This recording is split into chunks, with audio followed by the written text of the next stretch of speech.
a company that is the old days, we would nitpick other bets they would have, and we would say, "Oh man, that is so foolish. What are they doing, wasting money there? They're not anymore." Oh, whoa! Ruth So is many sounds. extraordinary. So many sounds. Are we live? Oh, wait for it. I think it should be. I see it on the YouTube. So, good morning, ladies and gentlemen. I hope you're having a wonderful day. If you're watching this and it does not say live at the bottom of the screen, unfortunately, you're watching the recap. But if you are, no, we're live Monday through Friday, 30 minutes before open. Drop your thumbs up on the video. Second link for the nightly Watchlist and main channel. First link for the Scream Alerts Bootcamp and Real Estate course. This is going to be a 7-hour recap of what's going on. So we're going to be trading live here. You can see the pre-market, what's going on. By the end of today, we have an action-packed day. You get Jerome Powell and then Joe Biden at nighttime. So you're getting the American Families Plan, another $1.8 trillion, and then we are going to hear from Jerome Powell, the Federal Reserve Chair, as bonds are at an interesting level. So today's going to be pretty good. Oh, I mentioned Facebook and Apple? Facebook and Apple. Yes, you get those earnings as well today, too. So it's going to be exciting. We got a lot of other earnings to watch from, even a bunch of companies this morning. I believe Boeing even got clapped a little bit. But if you've been watching some of these earnings, you'll notice that a lot of these have not really, whether the earnings has been good or bad, the moves have been kind of muted. So we got a lot of things. I hope you're ready. I hope you like the video. I hope you're blessed, and I hope you're ready for the morning. Good morning. Hi. Hi, how are you? Good. Good? I'm assuming you said good. That's why I'm saying good. Good? Yes, blessed. Welcome for the blessed, stay humble. Toma beta canto. Así beta. Feli from a Honda. Woo! Spot major clappage. Jeez. Major clappage was within the range. We should have done the wheel. We'll show you how that one looks. But if anything, it is moving within expectations. I'm sure it's going to be very, very important as we watch how it plays throughout the rest of the day. You're going to have Microsoft, AMD, Starbucks, watch for the Intel. So many things. Facebook Bitcoin rumor. That's been talked about a little bit. Again, I think all the rumors are trying to pop again after watching Amazon. We're going to have to watch that. But second link, nightly watch list and main channel. Hopefully we see you there, ladies and gentlemen. Hopefully we see you there. We love you all. God bless you. Let's see what Chad has in mind today. Chad, do you have anything in mind? The Truman Show. That's a weird recommendation, huh? Well, these are some weird, like, look, it said, what if you could trade a paperclip for a house?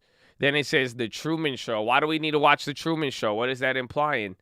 That's a little nerve-wracking. And then Ethereum. Do you guys even know Ethereum? Look at this thing. Wait, where is it? Look at Ethereum. Look at that in the morning. That's the crypto. Ethereum going, oh, man. We in the money, man. We in the money. Go work, baby. Strive for progress, not perfection. God bless the cult. That's exactly what I'm talking about. That's how you got to open it up. The wise man never takes a step too long for his leg. Ooh, that's good. How you step? I've been short my whole life, so I feel that one heavy. Shout out to the spy scalpers in the chat. I know you exist. Get ready, baby. Josh talking about the food closet today, and I couldn't relate more. I didn't know it was called a pantry until I was 14. Today, I heard my girl call the spinning cabinet a lazy Susan, and it blew my mind. I feel you guys. We still have so much to learn in this world. It's beautiful. It's exciting. Some of us, it's still exciting. It's just beginning, man. Get ready. Let's go, baby. Watchlist got me hyped. Armor on, helmet shining. It's Wednesday, baby. Get ready for that like button. Watchlist, SOXLTQQQ, ally. Let's go, baby. Blessings and love to the cult. Shout out to all the Chads and Josh and the long term, baby. We love you. Waiting for Microsoft continuation. I'm grateful for you, Josh. Love you, Cole. We love you. The farmer never plants if he waits for perfection.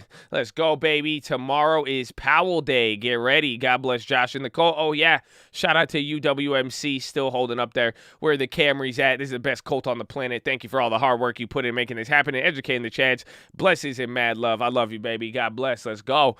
We got to finish our earnings season. I'm 5'5", and I finally went back to the gym today. Steaks for breakfast, steaks for dinner. Let's go, Alex. I wear my sunglasses at night so I can keep track of options in my eye. Surprisingly, I didn't listen to that song yesterday. You know that? After all of the repeats we had, I did not listen to that one yesterday. That was exciting. I'm surprised. I need to go listen to that ASAP. Went back to the stock market course to rewatch something. Noticed that you added the streams from January. Thank you for that. I was really into those lessons. Shout out to Nigel and the animals in the kingdom. Yeah, I don't know. It's a small little $5 boot camp. We try to make sure you guys get a lot about it. But if we ever go over any like good lessons on stream, we include that into the boot camp. So maybe check it out. Maybe you might find you have access to it. You already got it. Most of you in here. So you could go back to it. It's kind of crazy, man. There's been a lot of those. This is what it's about, man. But love A1 shit. I'm convinced nobody in here hates a fellow call member. Remember, man, if you ain't showing love, then you ain't really one of us. Beep. I've been watching a year and I still have not learned what you have. Patience. I could never hold an option for months. Oh, that's something I wanted to highlight yesterday. Again, a lot of the option trades we made, these two right here, these are like 300 to 500 percenters right here, but these were all executed within like 2 to 4 weeks ago. So I hope you guys are able to, play small, let it ride out. Like, again, I think that Illumina is going to be a good one to watch because there's going to be some smaller plays. Stuff moves slow, but give yourself time and play it small, baby. Give yourself time. These watch lists have become part of my nightly routine. Can't do without it. I've been listening to the stream every day at work for the last 2 months. Can't comment as much as I'd like, but I'm here learning and appreciate all you guys. Shout out to Josh, LT, Mods, in the chat, baby. Amen, amen. The nightly watch list is part of my routine as well. That is crazy. I love it, baby. My comment is missing. They did that to you. We're doing you like that, Usha. Again, YouTube gets weird. YouTube's getting a little weird with our channel on that. I think it just depends on, there's sometimes like keywords that you just got to watch out. Maybe try editing it and you'll see. I mean, a lot of Chads have experimented with that. But either way, we love you guys. God bless you. Love you guys. Barry's picks tomorrow are the watch list trades, AAL, AT&T, Cardano, and Compound. Woo! Some crypto in there. Watching Kirk, CRN, NNDM, Palantir on the long side. PHILO hit today in many ways, baby. God bless you. Listening to AMD's earnings call. They're killing it. Let's go, Chad. Thank you, Josh, for all you do. Thank you. Thinking about playing a continuation on Humana Health Insurance. Tomorrow's their earnings. My mom works there as chief nursing officer, and they just announced a full acquisition of Insert Home Health Company name, which will make them the largest home health company in the world. Also could look to benefit with subsidies if healthcare reform is passed through this administration. Did they buy somebody? Is that what that comment says? I mean, I think it's in public domain for the last 12 hours. That's pretty crazy. Maybe we should watch Humana. That one's interesting. I'm going to look at Humana. I literally joined the live streams, just got the PHILO. God bless the cult, baby. Let's go. Boricua, man. Amen. Love you all. Haven't been on stream all week. Started a new job. Hopefully pretty soon I'll be able to start running it more often. If not, no time to slack that long-term and stickly mostly leaps. Less trades, more profits. Really do miss listening all day, though. Love Josh's little jokes and random remixes. Just all the free game he drops on the daily. Hoping to get on schedule so that minimum I can at least be at done work before Power Hour. We'll see. Love you all. God bless. Hope y'all hit a 10X today. Look at that. Just good vibes, baby. Deco, we love you, man. God bless you. Deco just wanted to say, that's it. He just said, hey, accept the blessing. That's it. He said, take it over. That's it. Just take the blessing. I look forward to all the ups and downs. Just want to give a shout out to all the people that make up the cult, to all the Chads, Uncle Elmo, the elevator, the haters, LT, Nigel, Chadberry. Thank you for being an important aspect to my utopia. Woo! Utopia. Love you all. Love will always prevail. Let's go, baby. Amen. God is great. Hanging out with Nigel during earnings season is my fave. Qualcomm reporting after hours. Set up a Qualcomm earnings. Butterfly for $9. 147, 148, 149. Maybe a butterfly could be good. We'll see. BLI formed at the bottom finally. Holding a BLI 50-45 put credit spread in 10 shares. Do your push-ups. Let's go, baby. Josh, can we listen to the Amazon earning call on Thursday? It's very important for my leaps.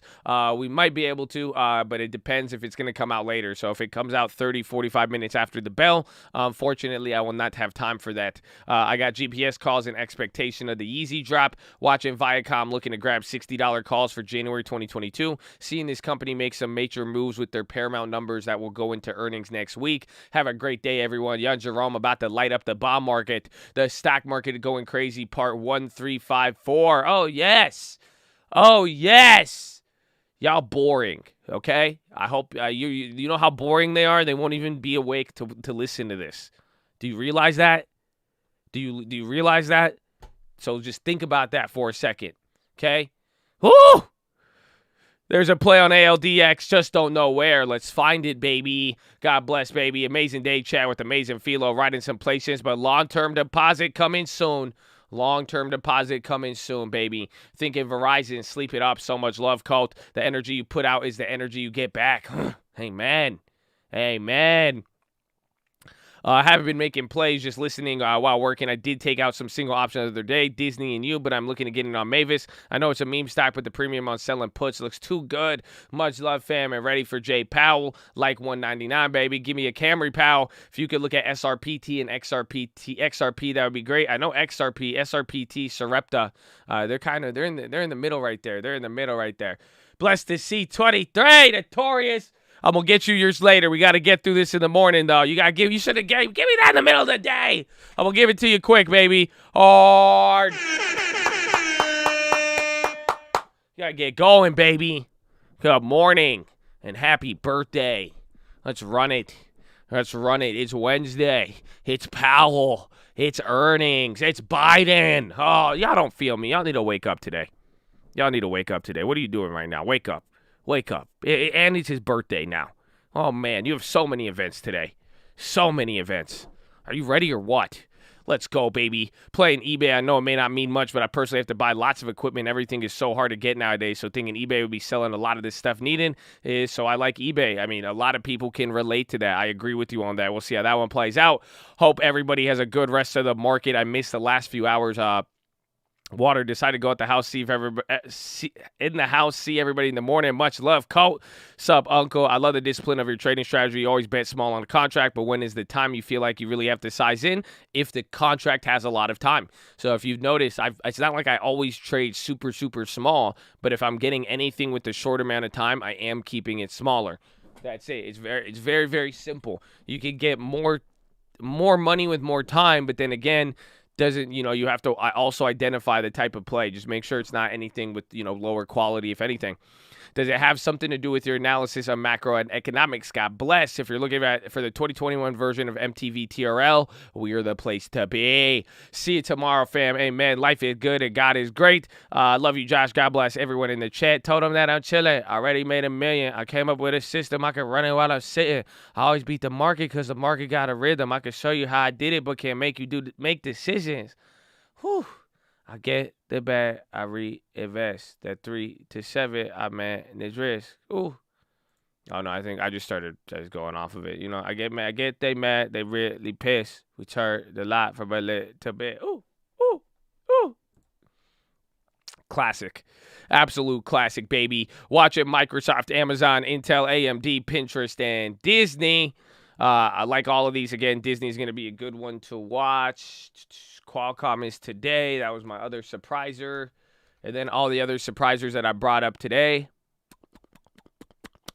Here, you're always pointing out the range for the market. Why does range matter so much, and what does stock market broadening mean? So the range is kind of giving you an idea of volatility in a weird way. If you have a wide swing from top to bottom, think about the range. I mean, have you ever seen range in mathematics? It's showing you the variance between stuff. So with the higher the range is kind of more volatility. And then what was the second question there? Market broadening means it's getting broader. The amount of winners and losers is broadening out, specifically winners. So instead of Facebook, Amazon, Netflix, and Google being the companies that are up the most driving the market, now you're getting Roku, Shopify, and 20 other companies. So that's the whole idea, is that the market, concentration is spreading out. It's thinning out. It's broadening out. Good. That's a good answer. I like that answer. Okay. Love, baby. WAGO, prayer request. I pray we y'all gonna make it. Hey, man, I'm down with that. That one's already on the list, baby. Watch it. UWMC, Beyond, Teladoc, Angie, AMD for the continuation. Boeing, Qualcomm, Shopify, Abivai for earnings. Oh, and Ethereum, because that shit is just wild. I agree. To God be the glory, baby. Amen. Kind of feeling like biotech wave is coming back. So should have just took the Josh approach and held till they explode up or down. Can't aim for perfect. Can only aim for better. Watch a GLSI. Either that or they're just lying in the trials, or they cured breast cancer. Yeah, GLSI was the one that went crazy, huh?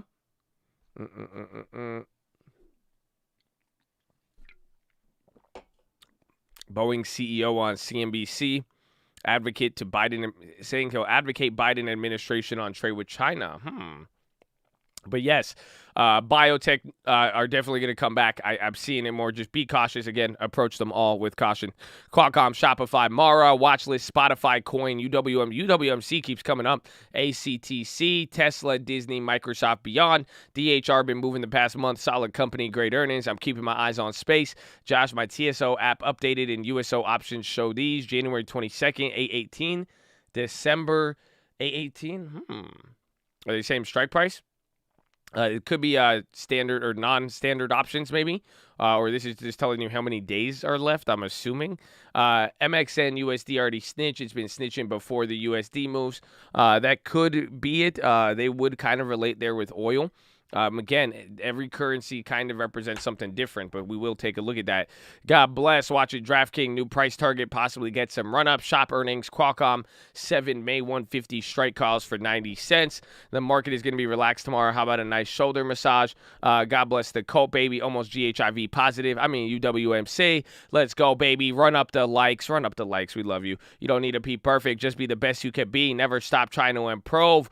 Rest when you need to while staying motivated. You're capable of anything. You have that power. It just has to be found and utilized, baby. Love you. Let's go, Colt. Hey, man, let's go. Wake him up. Good morning. Let's go. Let's go, baby. Thoughts on plug? I'm holding 4+ contracts at 64 cents average right now. Any replies before the market open tomorrow? Appreciate. Down 0.2 right now on the average. Ethereum new highs. I liked all your comments because I like all your faces. Amen.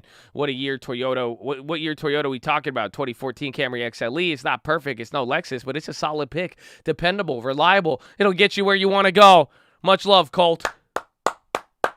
Shout out to Camrys, baby. Unks Jens says enough to go around, but we selfish. I just taught you something. Your first thought is trying to sell it. I ain't trying to knock you. I'm just really trying to help you. You can learn this shit. It probably really brings some value. Pray we all gonna make it. Yeah, man. You know, honestly, be nice to people. Okay. I saw an advertisement for trading yesterday, and they were trying to scam somebody, and then they literally had the Colt on in the background.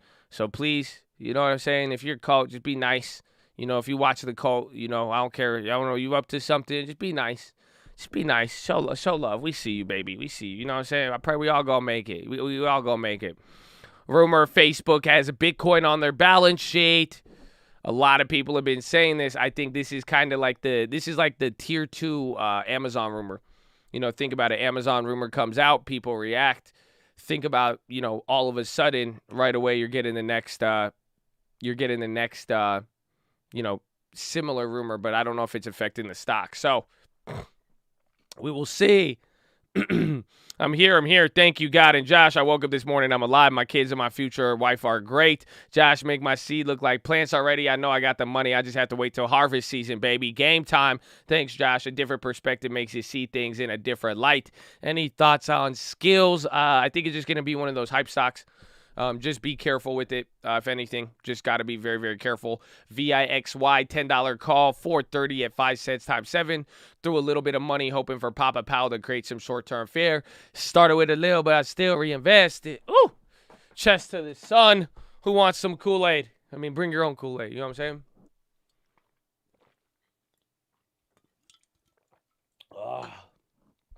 Illumina price target raise.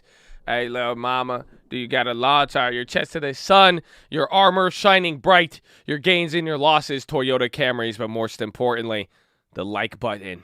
Very, very blue, baby. Very, very blue. Amen. Where were you today? We were right here. You missed us, Katie. You missed us. We were waiting for you. YouTube.com/the stock market. Anyone know what's going on with crypto, especially Matic on Coinbase? Dad called me randomly today to buy some this morning, and it's up. Never heard of this, so I don't know. I do not know. Maybe another pumper dumper. Just be good out there. Either way, Ethereum is killing it. Ethereum is killing it. OCGN to the moon. Also, bonds gap up 1.636. Listed stocks. Clove headed to the moon ahead of Biden's speech. Slow and steady wins the race. Good morning, Chad. Is it too late to buy UWM? Nah, not really. UWM's chilling, man. Love you, Colt. AMD, eBay, Shop, CRM, Ford, AKs at 22s. Nah, it's AKs at 10 kills. Stock market going crazy every day, apparently. You're asleep. You're still asleep. I just want the Camry, baby. Hey, man, I just want the Camry. Wow, I just want the Camry. We've downgraded, huh? That's fine. We're more budget friendly now. You know, I think it's more responsible on our part. Gonna watch Apple and Qualcomm for earnings. Let's run it. ILMN, Apple, Qualcomm, J&J, OCGN. Let's get it, Chad. Stock market going crazy. That's the energy I need, man. That's the energy I need in my life. You know what I'm saying? There's Usha. We got you. Love you guys. CNBC, Ford announced plans to invest $185 million in a battery lab as manufacturing on battery cells. Funds will go towards construction Ford Ion Park, 200 square foot Ford facility. Will be full battery facility like Tesla or GM has announced as part of a recent $4.6 billion investment in the U.S. I think that's why Ford went up. They were up a lot yesterday, so we'll see. And I think there's one more piece of news, but Ford has bounced a lot. Chad's going crazy, baby. Mad love, Nokia and Apple. Pray for India. Indeed.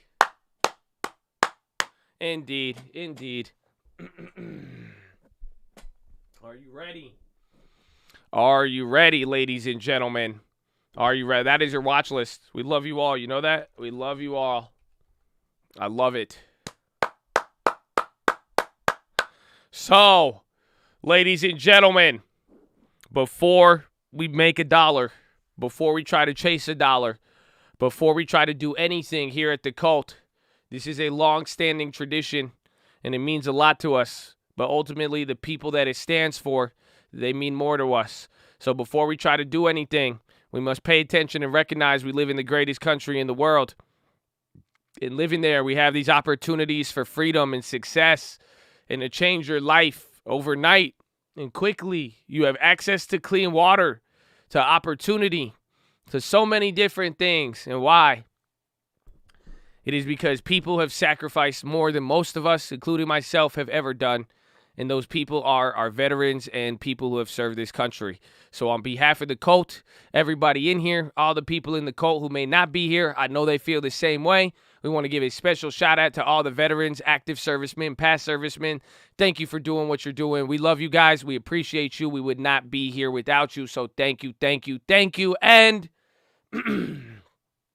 shout out to the police officers, the firefighters, the doctors, the nurses, the teachers, all the public service out there, baby. We love y'all too. So God bless you. Ladies and gentlemen, please rise. Place your right hand over your heart. Say it with me. I pledge allegiance to the flag of the United States of America and to the republic for which it stands, one nation, under God, indivisible, with liberty and justice for all, baby. Send in the shots!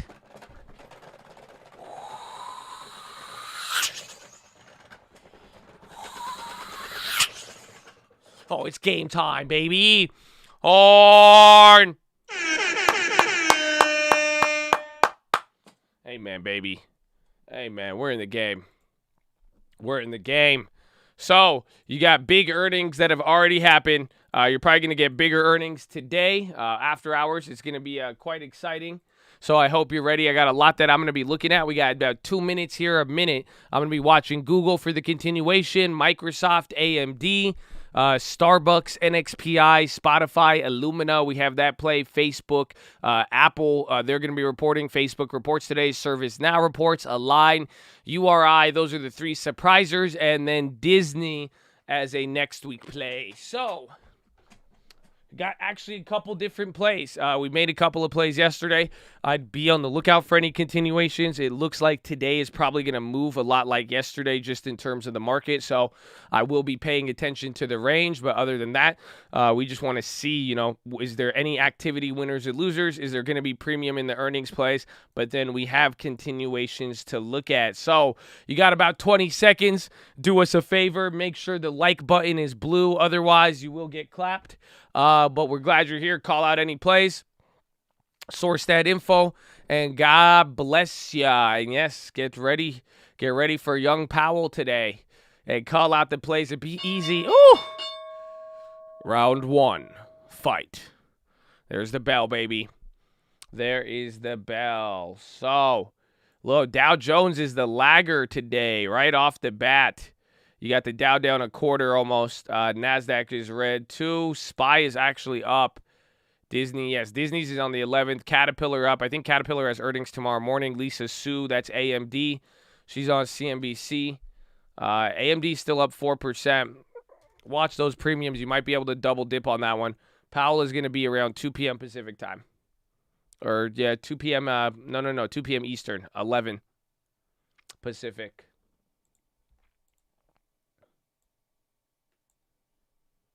What kind of shit is this? I'm looking at a play early on. Yeah, watch the bonds.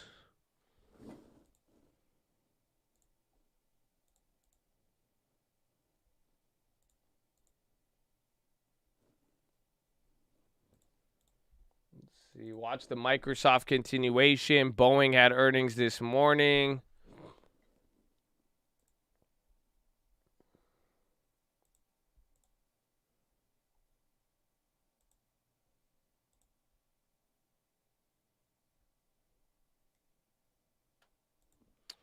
Microsoft. I got greedy with the snaps. Young greedy with the snap, boy.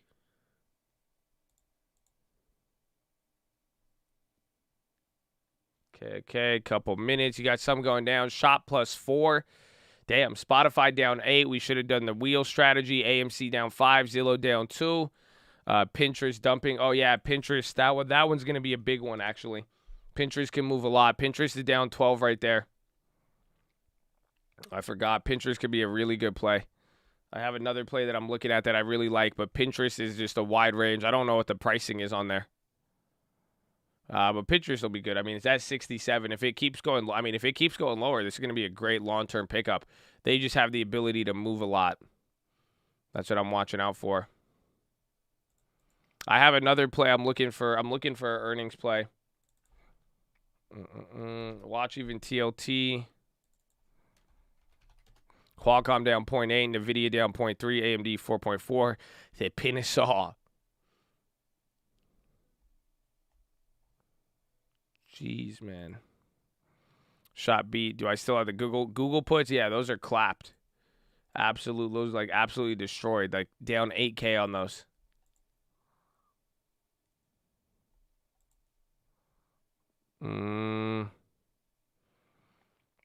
Let's see. SPY's positive. Dow's down almost 0.5%. You're actually getting clapped right here on the first move. Starbucks down 2. They had an interesting one. You down 10K. That was the full position amount. I think they're down 80, 90. I think at this point.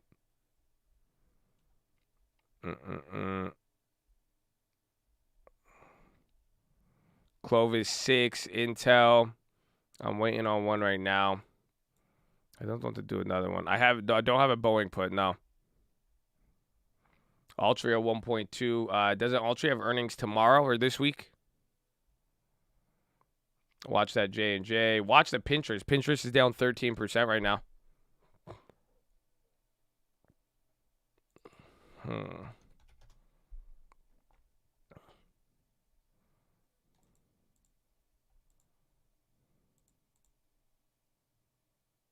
Damn. Yeah, Johnson's down 0.25%. Watch oil. XOM puts clapped. Yeah, oil shot up yesterday after hours.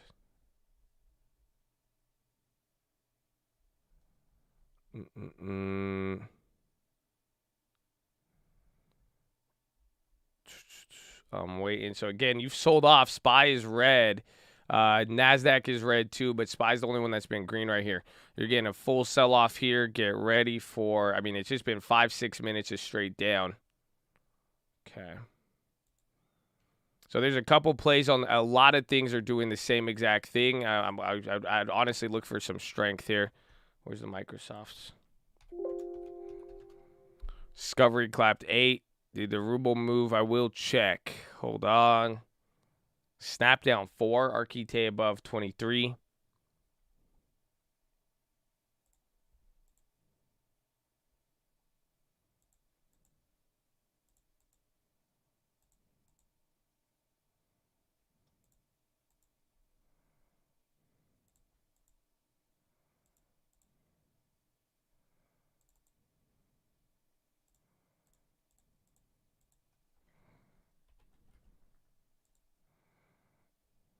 What time is it? 35.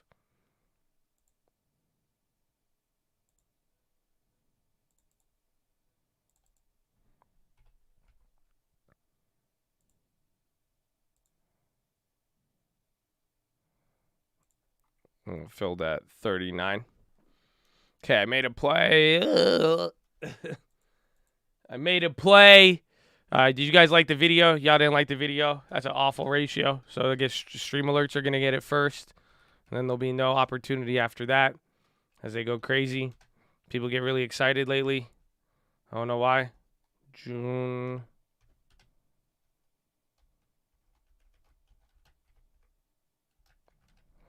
Oh, yeah, that's it's 200 more. You guys are close.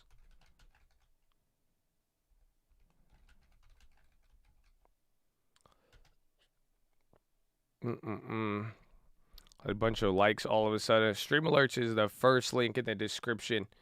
You know, it'd be very, very helpful in these situations. You know, there's a lot. It's like 2,000 people, and one of them is going to make an ad trying to sell you a course. So you just got to like the video. It's very simple. It's very, very simple. Honestly, they probably got the stream alerts, to be honest with you. So, I hope you hit the thumbs up button. I hope you know you're blessed. Y'all didn't do it? Damn. Okay. Email alerts. So we got to work. The stream alert just went out now. So you'll see what's going on with it. But the plays already went up now. Do not trade this. Not a recommendation. You are behind. I grabbed, and this is why we're doing it on stream, so you could, educational purposes, you will be able to watch this now. I wouldn't chase it at this premium. It's already up 10%. I grabbed a AMD. I grabbed 3 of the 120 calls at 40 cents. The idea here is playing the continuation. AMD had a lot of strength here. Got the gap up, had earnings, and I got to buy that option at a cheaper price than what it was going for. So essentially got to wait for the earnings, play it afterwards, go from there, and that the June contracts are the ones that were kind of holding up there.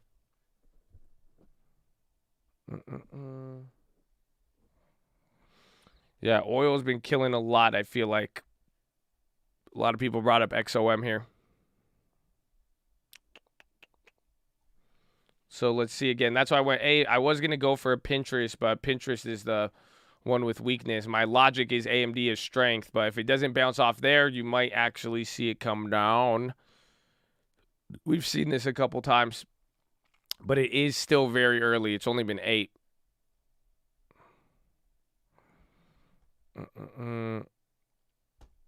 Fannie Freddie helps to help lower income borrowers refinance.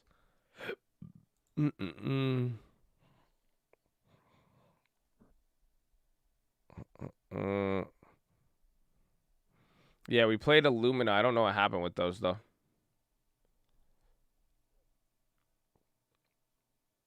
They're down 20% now. They closed up 35. Illumina, I think that one reminds me of ServiceNow. I think this one, oh, wow, they ended up dropping 4? Never mind then. I think they're going to have a bigger range. Or they're going to need a little bit more time. Josh, it's both of our birthdays. It's not my birthday, but happy birthday. I love you. Shopify killed it. Yeah, Shopify up 4. Spotify down 10. Woo! BTX suspended. Why? Halted or like suspended? I think halted. That was one of those biotechs from yesterday.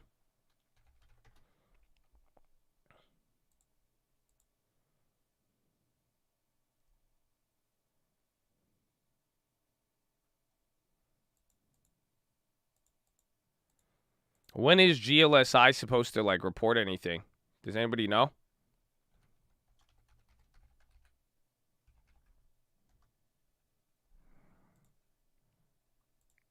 WTK.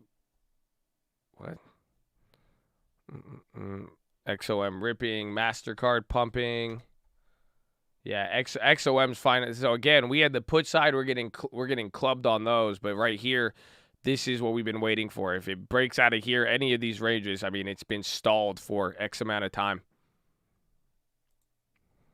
May 10 pre-market for GLSI.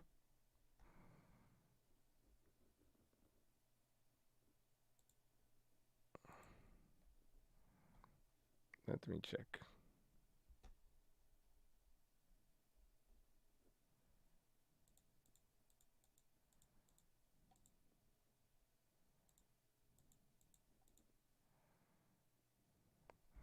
Microsoft breaking bad. Novak's printing.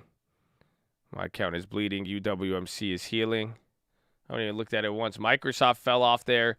There's your first bounce on AMD. SPY is still holding up green, barely. Dow and NASDAQ are down, but now Dow is kind of catching up here.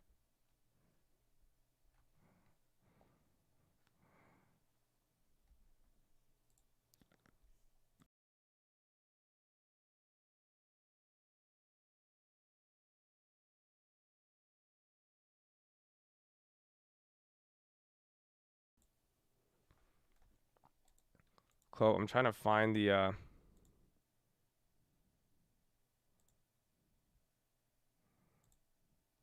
I'm looking into GLSI. Someone said, I think GLSI, that's a biotech. It's actually kind of interesting.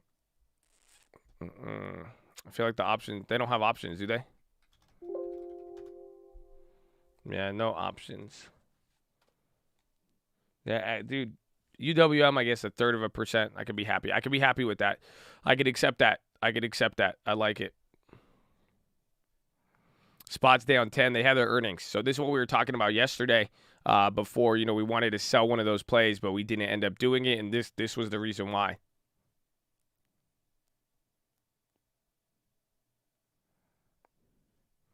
Someone said UWMC was printed. No.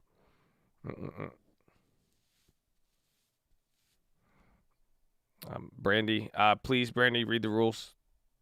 We're not going to pump anything for that. KKR looks good. AMD giving everything back. That's why I like it. I mean, it had a good earnings. That's why if we see a pullback and then it goes up from there. I thought Microsoft, they dropped. I thought they would do good, but AMD is just selling off from the top. It kind of reminds me of Intel. That's why some of these earnings events give it time, and that's why I went for the play I did. I'm trying to hopefully get the earnings result, get the premium lower than the day before, and go from there. Clove looking decent.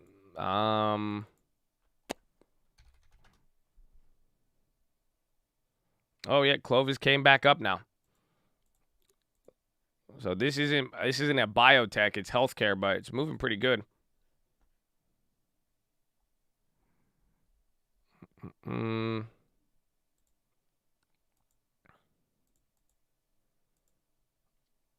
see. SPY's still holding up decent again. Dow and S&P. Microsoft's hitting the low right now. SNDL coin holding above 300. Do you play Goog? I played Google. Last time I played it, though, was the puts from 2 quarters ago, that big put position, and that's just completely dead now. $10,000. Where is it? I don't even know if it fucking... I think at this point, I don't even think it's going to show up as the 11,000? 11,100, 91% loss. That was a big... That one had what? That was a yearly put. We had 2 of them, September and January. Completely clapped.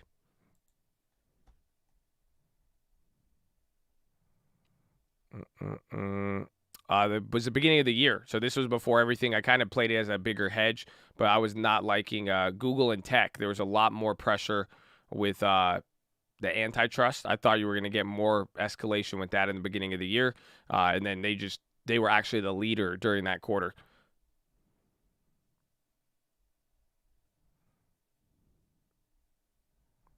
And again, it was also the that's why this earnings is so... Clove is running again.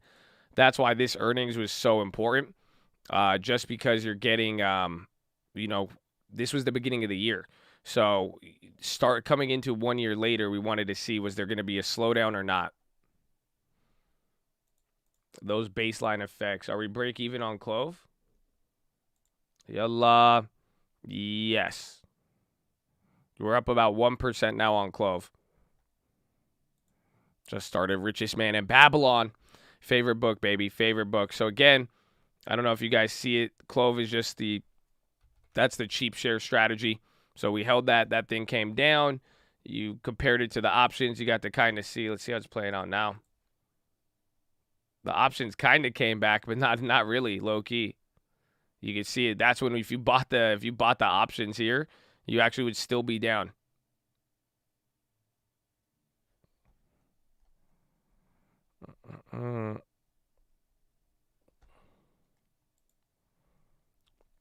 So AMD coming down, SPY, Microsoft on the low, Clove, Visa. We forgot about them. Visa just straight up. I mean, watch even Squares as sympathy. Oil is doing good. Let's see.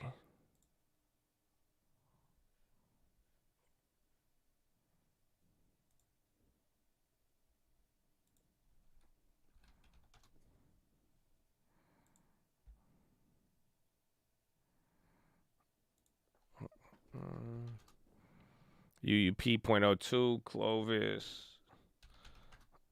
Spotify still hitting the low there. SPY's coming back up there. It looks like tech is getting some steam. Again, Facebook and Apple earnings today. Facebook's actually doing really good. Peloton on the high. Yo, check news on Peloton. Never mind. It looked higher on the high ticker. It looked like it was getting more activity. UPS. Remember, UPS was a big winner yesterday.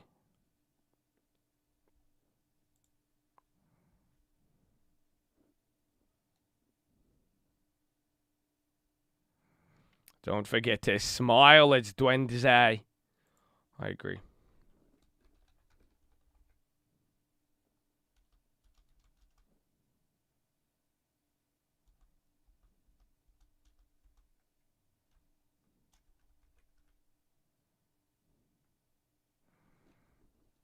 So March 15th, 12 million shares.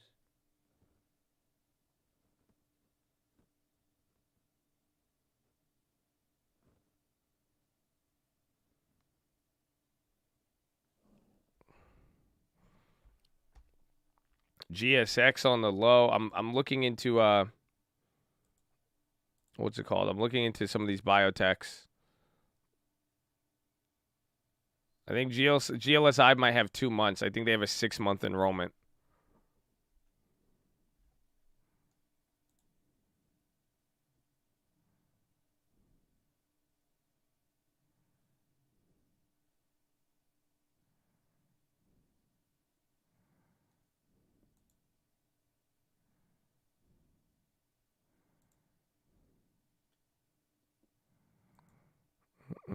It's my birthday. I'm 28.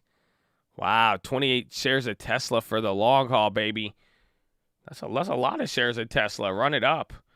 Congrats, you made it. We love you. It's beautiful. It's beautiful.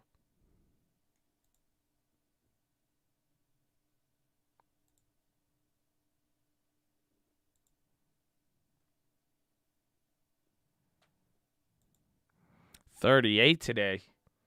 Whew.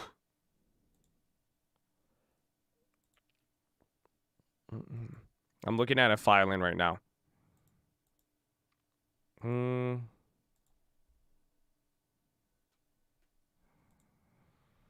Coinbase, I haven't looked at Coinbase. Boeing's hitting a low. We got the AMD. The Visa's still going. SPY's hitting a new high now.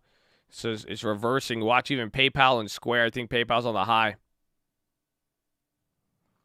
A spotted discount. It's down, but it's it's still relatively. I think we're still up like 86 to 100 something % on the original position, not the bigger one.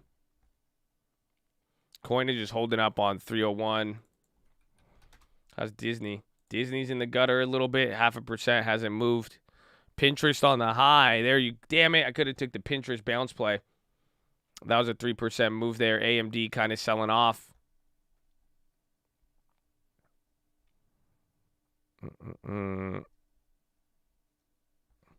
Overstock. Is it their earnings not today? It's tomorrow, right? Thursday. Palantir, Square running, Clovis, Boeing still hitting a low.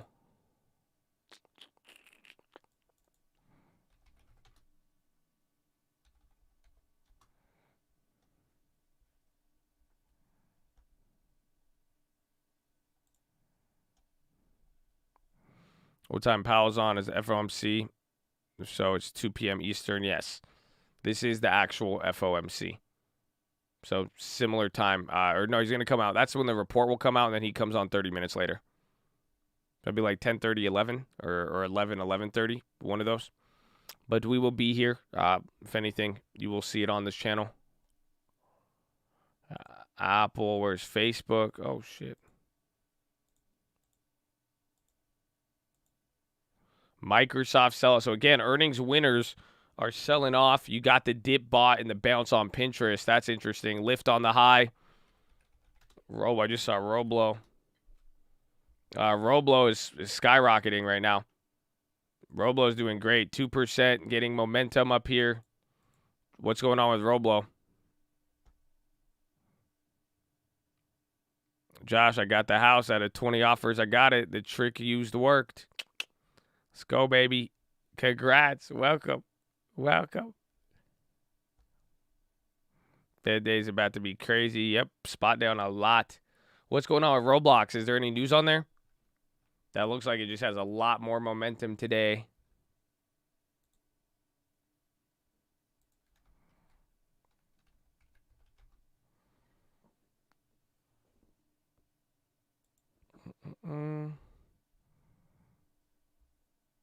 There's a lot of volume on Roblox right now. What I'm saying is it's getting these highs at these candles. I mean, this is the highest 1 minute volume candle in like the last 2 weeks. It's getting there. This is a lot of activity right now all of a sudden. Interesting. I want to buy more, but earnings is on May 10th, I believe, right? I just saw UMC on the high. That's a weird one. Where's WLT? AON is popping. High ticker going crazy. WLTW. Wilson Towers. Yo, that just popped right there. WLTW.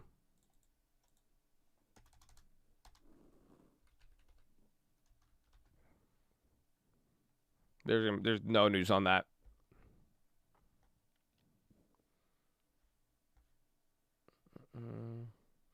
U.S. trade representatives say working to examine performance of China's commitment under Phase 1 trade deal. So that still exists. Spot CEO on CNBC. Let's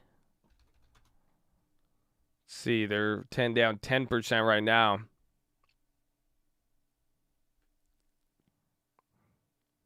EU antitrust unlikely to ask Aon for more concessions over $30 billion bid for Wilson Towers. There you go.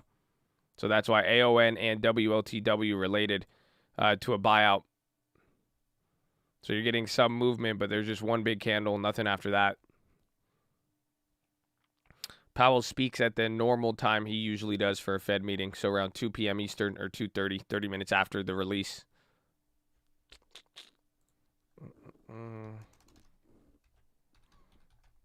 Let me get that for ya.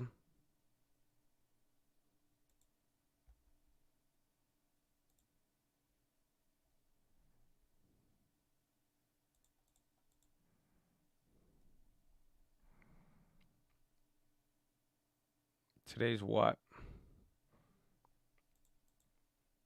Yeah, it'll be at 2 p.m. Eastern. So that's the FOMC. So he's going to speak 30 minutes later when there's a press conference.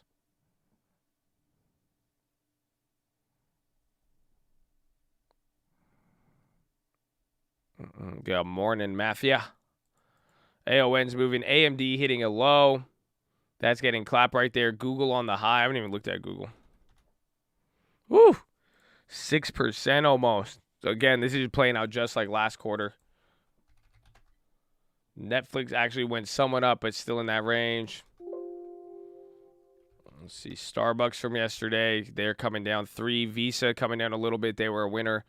Dow down 0.41. NASDAQ just went green right now. Amazon's pumping up right there too.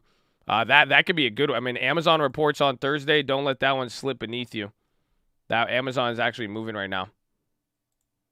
Yeah, and those contracts are coming back up. What's it at? 865 to 9. I just wanted to see. PayPal 1.35. Amgen. Roblox again. Yeah, Roblox at the high 76.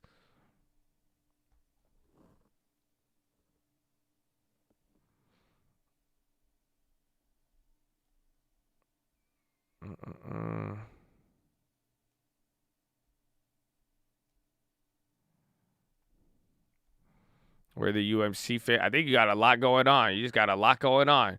We love UMC, but there's so much today. Oh, wow. 840? Oh, yeah. UMC is looking kind of deadly. Coming back to the 9s. It's coming back to the 9s without any baby mama drama and no hype.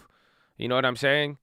That's great. That's great. I mean, this is still the low. Your equilibrium is still like 1050 or something, but still, we'll take it. We will take it. A lot of green today. A lot of green on that way. That way. Momo.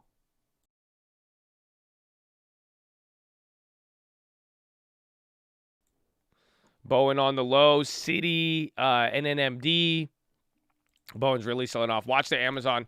Again, the Amazon premiums are down. You might be able to get a play. Muds is coming back on the high. That one had a lot of activity yesterday. Shopify earnings, that is on the high ticker as well. Spot down 10. CEO's on there.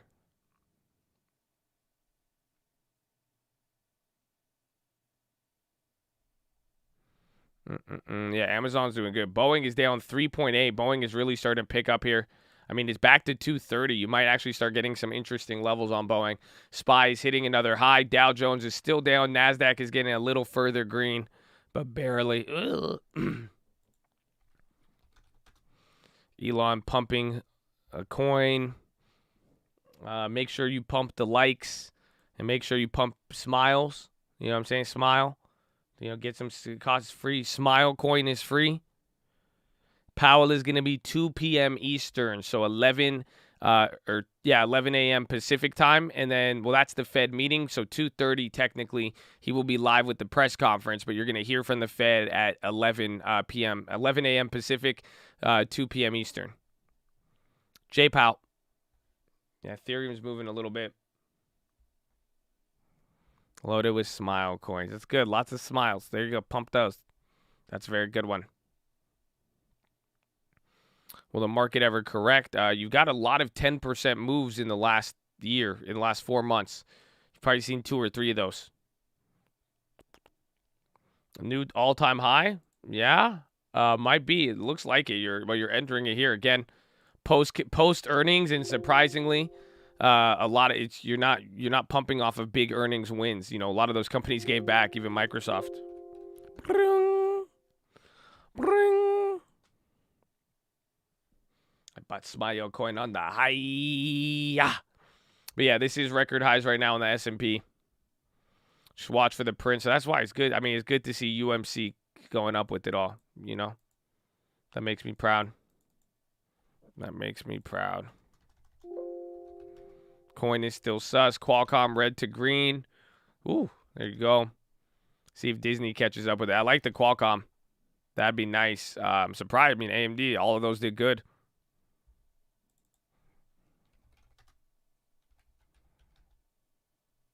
No Vax. How about Vaxart? Did all of them come down? Yeah, I think Vaxart not. Actually, Vaxart might swing again. That's only down 2% after shooting up 50. And then you're seeing some of the companies that went up 50. They dropped 20% the next day. EMPH down 14. Uber red to green. Shop up 8. Amazon short time or better, few months out. Closer to the money, you'll be able to profit more off of the moves, more further out the money with more time. Get the profit off of extrinsic value with earnings. Google JG. Facebook on the high. Facebook earnings today. Facebook's actually hitting a new high. High ticker is going crazy right now. Like, actually, look at the high ticker. You're still getting some movement on the low ticker, but it's kind of like the other day when we were hitting all-time highs. You're getting gas on the high ticker right now. SPY's hitting another high, only up 0.25%.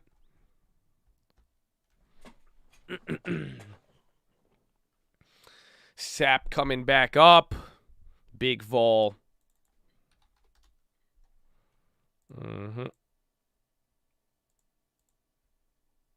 Facebook's still going. Facebook is earnings today.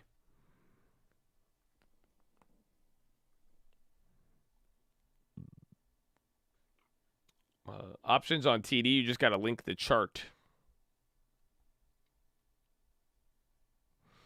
BB pop up 3.5 like yesterday's pop, or is it just up? This one looks like it's holding all day. Yesterday it kind of had a big candle, so watch that. Facebook hitting another high. That's another earnings play. Tesla all of a sudden now getting some steam. You're getting a lot of steam on everything across the board right now, or at least if it's winning. You know, again, there's stuff like Microsoft that's losing, stuff that's even already up that's not getting it too much, but if it's getting momentum in here, you're seeing it. You're seeing a couple big name companies bring everything up. I think I just saw Unity on the high. Yeah, those Unity plays are slightly, they're at least holding up.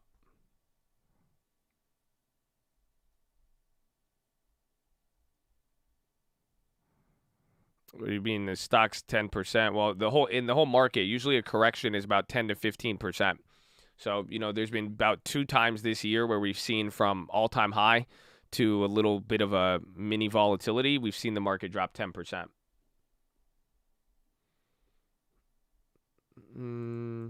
The other stuff's coming back up. What's it called? Ethereum's coming up. Fiance birthday, we love that. Cult. Happy birthday to the fiance. We love you. God bless you. Get that long term. Crowd red to green. Tesla's still coming up. Microsoft not catching any of this steam. I don't think AMD is. Shopify, that was an earnings winner. They're up there. Pinterest is about to break out. Could get some of that steam up there. Shopify killing it. Shopify's up 10. So again, Shopify still has some room to go up here. So that one's going to trade a little bit interesting. To end food, beverage, service curfew started May 17th. Pinterest down bad, but it was down 13, but it jumped up, so that was good. What's wrong with banks? Powell. But not even. Banks are still doing good. I don't even think the banks care. But bonds, that's going to be the key. Like, do you guys not realize you're coming into Powell and the bonds are just staying at this level? That's why I think people aren't expecting Powell to do much, but I just think it's very interesting that that's where we're at. Ethereum coming towards the high. Let's see. SPY just hit that mini high. NASDAQ only up 0.1%. Dow Jones is still down 0.5% in the midst of all that. Yeah, Ethereum's at 217 right now. Starbucks was good earnings, but they came down. I would want to add Starbucks to the long term if they could come down a lot more. But we got that exercise some of the patience. You know, have to be patient with it. Intel dropping.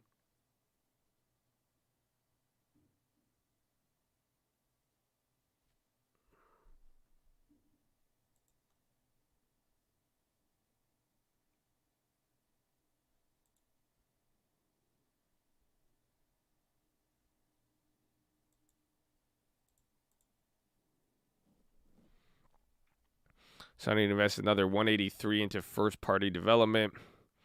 2 p.m. is the release for Powell, 2 p.m. Eastern. 2:30 is going to be the press conference. Snap slowly coming back. I'm surprised Coinbase is not moving at all. Qualcomm went red to green briefly. Airlines down. Some of the earnings plays are down. AMD, good earnings. That's sold up. That's a 4% sell-off from a good earnings. I'm surprised. UMC kind of coming down a little bit here. Now the low ticker's picking up, but you still got the high ticker running. DoorDash. If DoorDash could keep going from here, that's going to continue that run up. Muds is up again, 8%. Mud, I don't even know what they are. They just had activity yesterday. So again, you're up 8% now. Here's Mudrick Capital. This is a SPAC. Spotify CEO very serious about buying Arsenal. Muds is NFT. Nice. Nice. You get NFT baseball hype.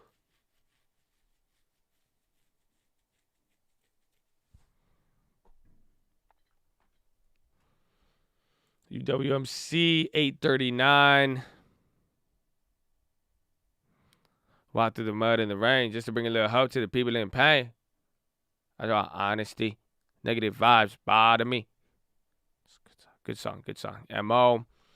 Shop on the high ticker. Shop killing the high ticker. Futu back up. Philip Morris and Altria low. Hold on. Yo, MO and PM. MO and PM. You have something going on. I just saw them. They both just took little mini candles there. It could just be because they're at lows or it looks like news again.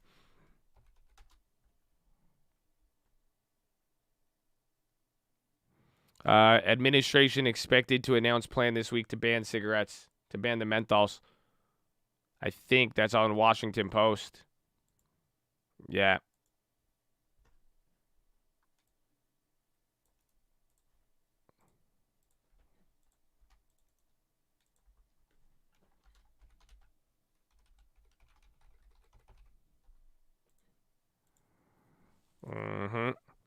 Yeah, so that news coming again. We still have that other MO play, if you guys remember. So we're still actually in. We're still in that one.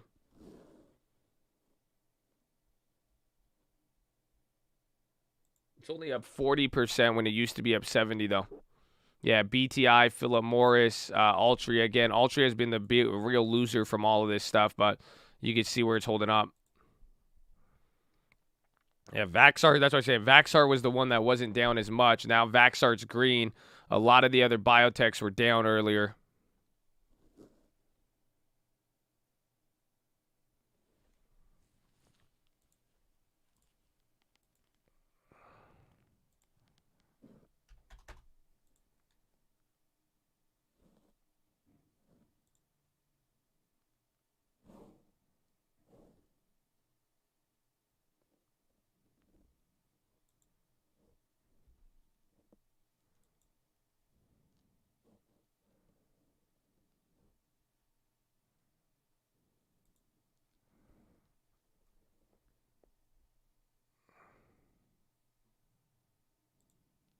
Oh, yeah.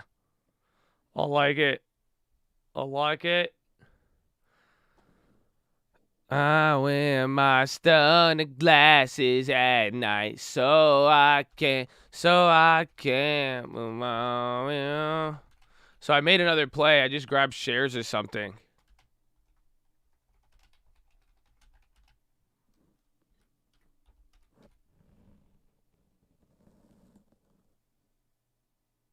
What price did I get that at?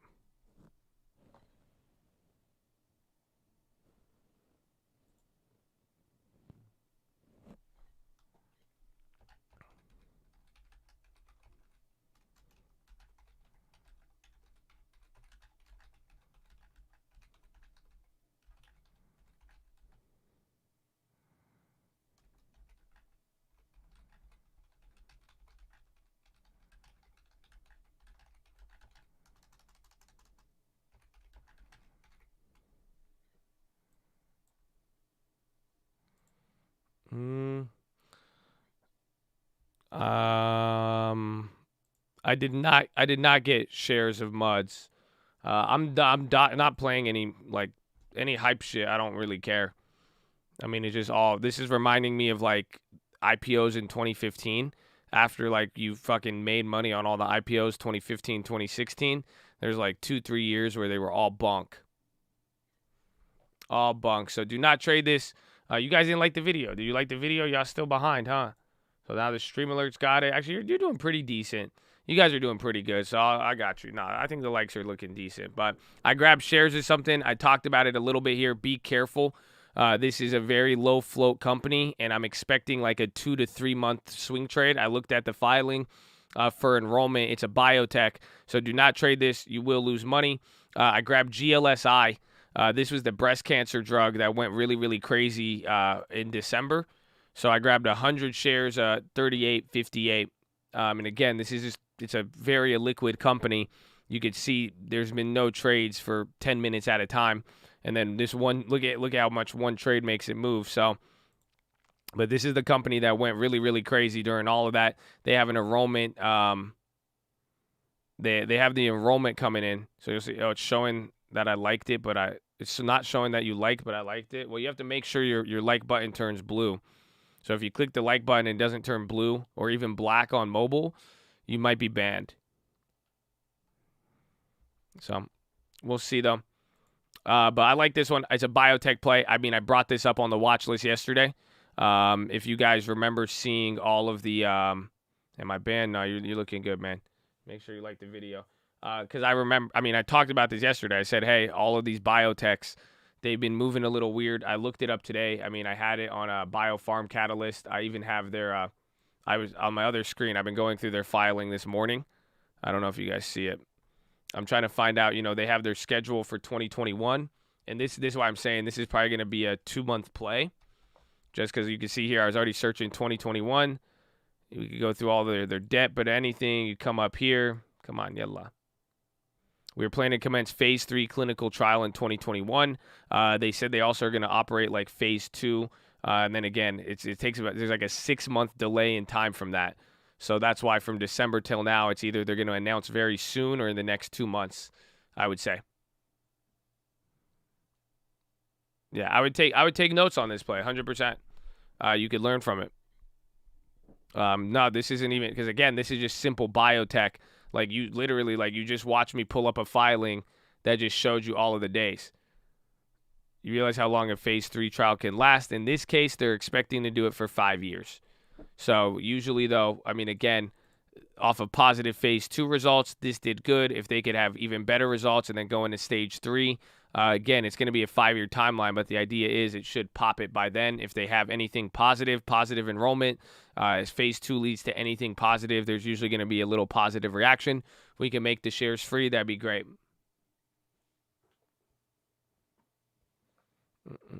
So yes, it's a swing. It's not long term. It would be good for the long term, but again, it's a biotech. Like that's it. It's a 50-50. That's why I liked it. I mean, I put $3,000 in. If I'm wrong, I'm going to lose 50, 60%, maybe more. I'm going to lose $1,500, $2,000. If I'm right, it'll go crazy. Yes, you can reverse pyramid it. Or you could wait and see. Vaxart coming up, but that's why I even waited. You know, Vaxart, a lot of the healthcare companies were in the gutter right now. A lot of things switched. That's why watching Vaxart go up. I've been watching GLSI all day. So I figure we take it, go from there. Altria had that news, still came down. TLT dropping a little bit.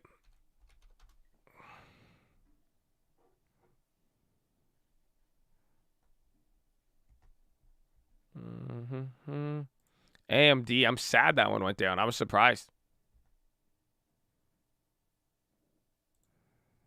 Did buy on Pinterest. I was considering it earlier this morning. It wouldn't be too bad. So all depends on the price. Square on the high, ISRG on the high. Vaxart running again. Vaxart's going to be beautiful. See if Novax goes up. UWMC 842 all-time high, or not all-time high, daily high. Sorry. I'm sorry. I was dreaming. I was getting excited. Novax still down 7%. I think Powell will affect the market. I just think it's like not a coincidence. That's it. How do I say this without sounding tinfoil? But like, do you see this level here? The fact that bonds are at this key resistance level coming into Powell today, like there's just no way. Like that's not a coincidence to me. Let me show you a better chart. Well, it's not. I mean, that's like the most important technical if you really think about it. Like some of you guys want to be technical. Like why are the bonds at this? This is a historic yield if you think about it. Let me show you what I'm talking about because I'm not tripping. I'm not. I know I'm not. I know I'm not crazy, man. Like, come on. Like, look at this. This doesn't, like, why all of a sudden after all of it, like your Fed meeting, the bond market chills out the whole month and a half just to come here? Look at this level. Do you not look at that level? August 2019 to September 20. That's your repo crisis trade war. Okay, that's fine. When we hit this level, some interesting things happen.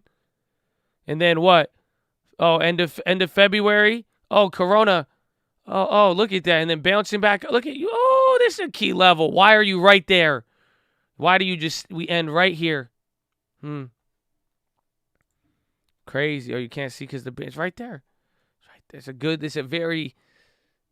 The bond market is at a very interesting price coming into today.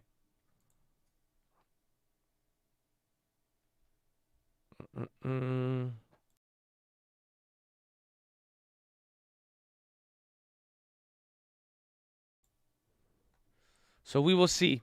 But that's why I think Powell's going to be good. If you haven't got any stream alerts, shoot an email, tradingfraternity@gmail.com. ASAP. We'll get you hooked up on there. Okay. Dude, UMC, man, that's great. It's great, bro.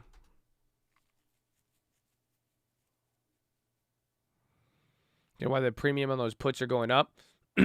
Yeah, it's very, very simple, right? The first day we got it on the news. They shot up 100%. We sold some of them, got our initial investment back, and then what happened? The stock bounced. And then the next day it kept going down again, so it hit a new low after 2 days. And then the premiums were slightly lower than the first day because we were, think about it. You were a little bit more scared the first day, right? So this was the first day. Then the second day the premiums went up, but then it bounced. In the last 5 days now, it stayed at the same price. So you, from day one, day two, you were expecting it to keep going and going and going. That's what everybody in the world was. They were willing to pay a premium on it. After this stock relaxes for a week, now you still have the same play, but it's not going to be as likely anymore to continue at that same trajectory. So it still has value, and it went up, but it's not up the same amount. So this is literally running out of time, but it's also, you know, just think why somebody was willing to pay for insurance. You bought a put. That means you profit if the stock goes down. That's insurance. So why were people more willing to pay you for insurance when the house was on fire? Because there was a problem. So that's why you were able now, as the problem, you know, the house is still on fire, didn't burn it down, though you could charge less for insurance now. And that's what happened to those contracts. Yeah, Amazon's coming up 347. I mean, watch 3,500. Is that the all-time high? Yeah, you got like 35 something, 35.30, 35.50. Boozy, moon on the high.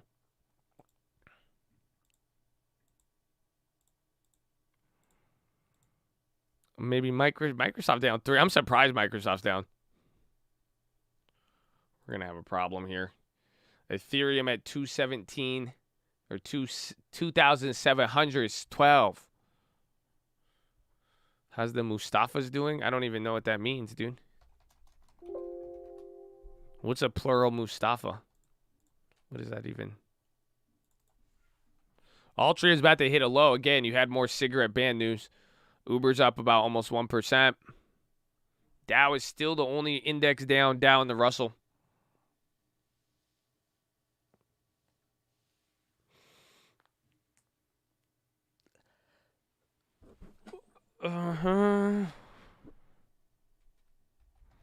Powell day, baby. PayPal killing it 2%. Square 2%. Again, Visa. A shop continuation. 10% today.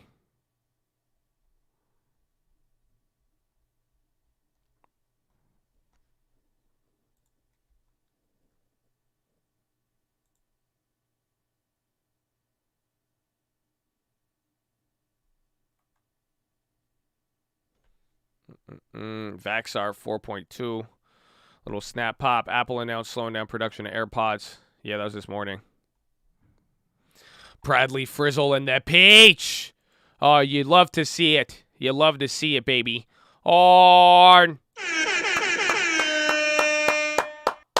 Amen. Amen. Wow, it's beautiful. Oh, Archite. Wow, UMC outperforming today. Oh, that's weird. Oh, man. That's weird. Why'd you buy the AMDs? I was hoping to play the earnings run-up. So what happens, they had good earnings, sold off 3% in the morning, ended up selling another 5% total now. I mean, it's still green. So the idea is, I know they had good earnings. The contracts went down. The stock was going down. I was hoping to catch it and get a bounce. The bounce did not work, and that's it.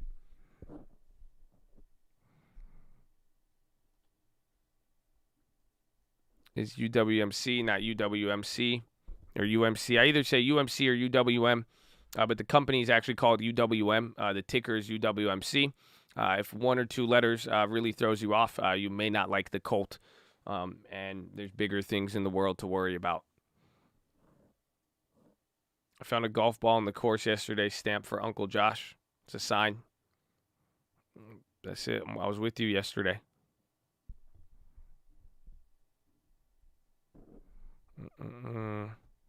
Archite. Do I miss scalping? I usually don't miss anything that I don't do anymore. If that makes sense. Because otherwise I would do it if I actually missed it.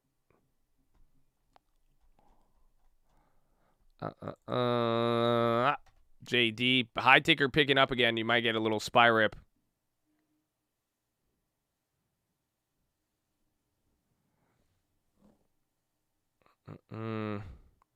UWMC is like long term, but we just have it in a different account. But I like it. I like it in general. I think it's a good play to put a lot of money in. Well, I mean, I should have bought it at a cheaper price, but I like the dividend. I just like the industry. I want to own part of that.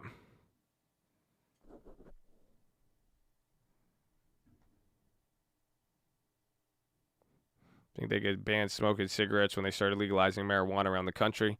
Buy the dip, gas, bright, dip.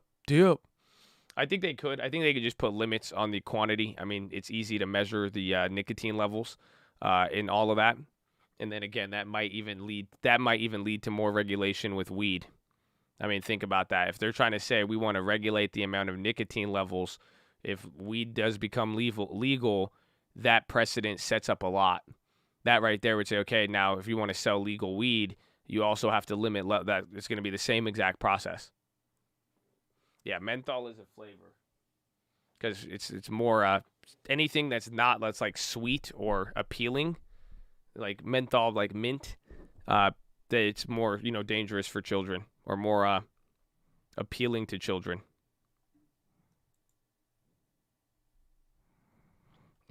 I have tinfoil for you though.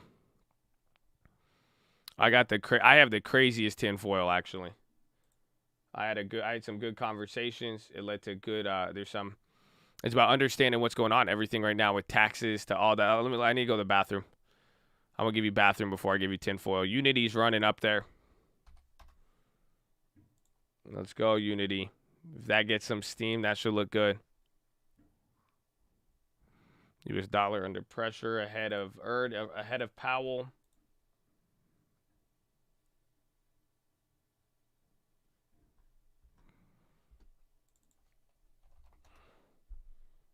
Dollar dropping. I mean, again, this is just all continuing the trend. Dollar just stopped. All dollars not moved this whole week. You're on Wednesday. Josh really knows how to build the suspense. I'm an entertainer, man. I know how to do it to you. I just know how to do it. That's all. Now I'm gonna make you listen to Elevate. It's good tinfoil. It's the best tinfoil because it has truth. I shouldn't even have to preface it with tinfoil. Honestly, it's just a theory I have. And I don't think it is. It sounds tin, but it's not. I had to explain this to people yesterday. It was very, very important. But let me go to the bathroom. Make sure you guys are subscribed. We're live Monday through Friday, 30 minutes before open. Drop your thumbs up on the video. You're on mobile. Press high chat. X out the chat. Hit the thumbs up button. Second link for the nightly Watchlist and main channel. First link for the Scream Alerts Bootcamp and Real Estate course. Keep it positive and respectful. New guys, don't be too shy to say hi or too high to say shy. Hopefully you've done us a favor and liked the video. We appreciate you. Hopefully you're feeling good. We love you. But what we need you to do is greet each other right now. You guys can stand up, say hello. Say hello to a name you've never seen. Type out their full name. Say, what's up, man? How you doing, Tony McGuire? What's up, Hunter Porteous? What's up, Jason Hudnall? What's up, Roshan Yawakrima? Say what's up, man. Say what's up. You know what I'm saying? Say what's up. Okay. I'll BRB. Let me know. Now run that back.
Yes, ladies and gentlemen, you're tuned in to 101.5 The Coat.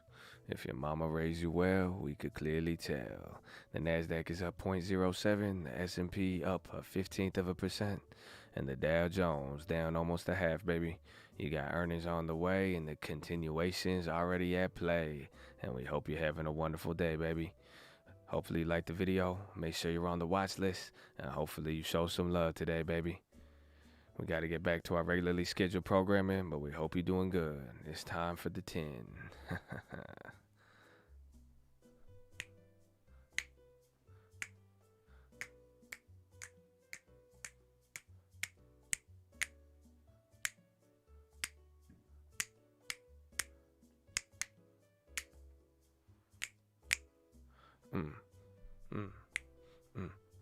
Just vibe with me. Vibe with me, baby. Woo! On point. You skip work for this. I got you, baby. Now I'm loaded up. Loaded up with some good tin. Loaded up with some good tin. Are you ready? It's not 10. I don't think it's 10. I genuinely do not think this is 10. Okay? Are you ready? Ah!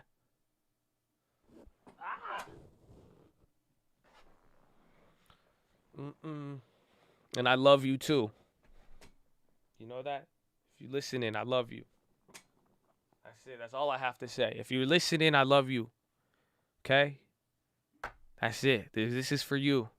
Are you ready? Are you ready? It's no 10. It's kind of trippy. It's happening slower than I expected. So picture this. All of the shit in the world that's like dirt cheap. You guys remember, like, even Snapchat. Remember when Snapchat was $6? $60 now. I remember when Plug Power in 2008, 2007, 2010, Plug Power is at like $2. So that's 40 something. I don't know. Everything has inflated, right? There's inflation. Pretty much that's the whole key basis to all of this, is that there's inflation. About 30-40% of the money supply has just been printed in the last year, right? We've talked about that. We've said that this whole inflationary effect, all the prices going up, everything, right? So now taxes. Yes, Ethereum was 400. Ethereum was 200. So taxes. They want to tax 50% on capital gains. They want to raise the marginal tax rate. And even then, they're even talking about, and I like this one. I love this one. Somebody asked me, they're like, wait, why would you like that one? I mean, wouldn't that mean you get taxed? I said, I don't care. They have it's pretty common. I like it. They actually said they want to not tax people up to $100,000. Isn't that cool? I'm down with that one. Even as somebody who would not really benefit off of that, I support that one heavy. I mean, I support all the taxes at the end of the day. I had time to reflect on it all. I support any tax. At the end, I love America. So I don't know what to say. Even though it may be excessive, it may be big, but whatever, it is what it is. You know, I say God is good, baby. God is good. Amen, amen. But here's my theory. It's a very simple theory. The government knows. This is just like the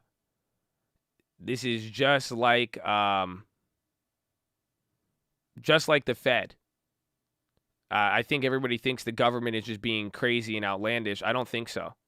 It's just like this is the same logic from the 40-year mortgage. Yes, why are they increasing the inflation? Or why do you think they're increasing the taxes? Think about it. You build $90K for gas. My stream alerts aren't getting to me. Shoot an email.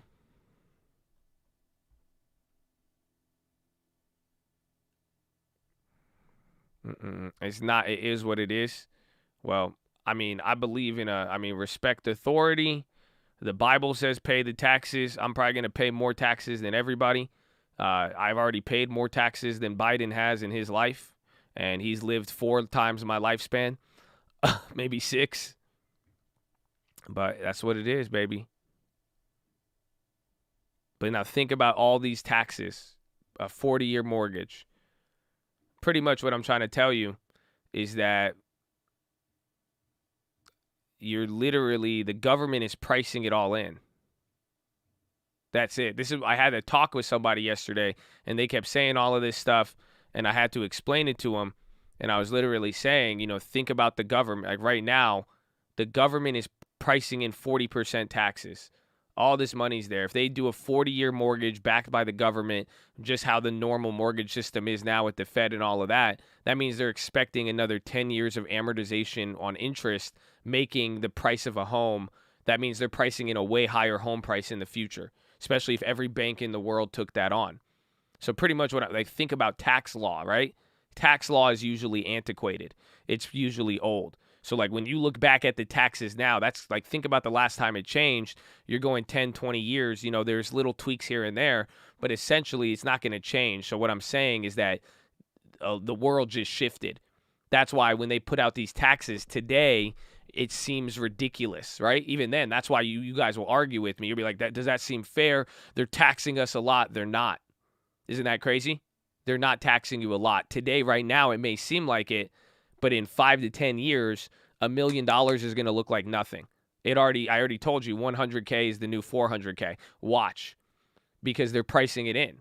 Because eventually that tax is going to stay there. They're not going to change it, and it's going to eventually become low. I'm pretty much assuming that the government is they already know it. I'm saying that they're pricing all of it in. That's why if you start getting 40-year mortgages, you start getting these taxes that seem so ridiculously high. I think they're preparing for what happens when you put this much money into the system since World War II. So that's how I'm viewing it. So they're playing the long game in favor. I don't think it's not for the people. I'm saying I'm telling me and my people now too. I'm saying we have to look. You have to think that far and ahead. It's not cash. Well, yeah, cash is trapped. Well, that's why think about it. This is what I brought up yesterday. If you bought certain assets, it doesn't even matter. You're watching those assets balloon. That's why my similar advice, buying assets that outpace inflation, is a winner, winner, winner.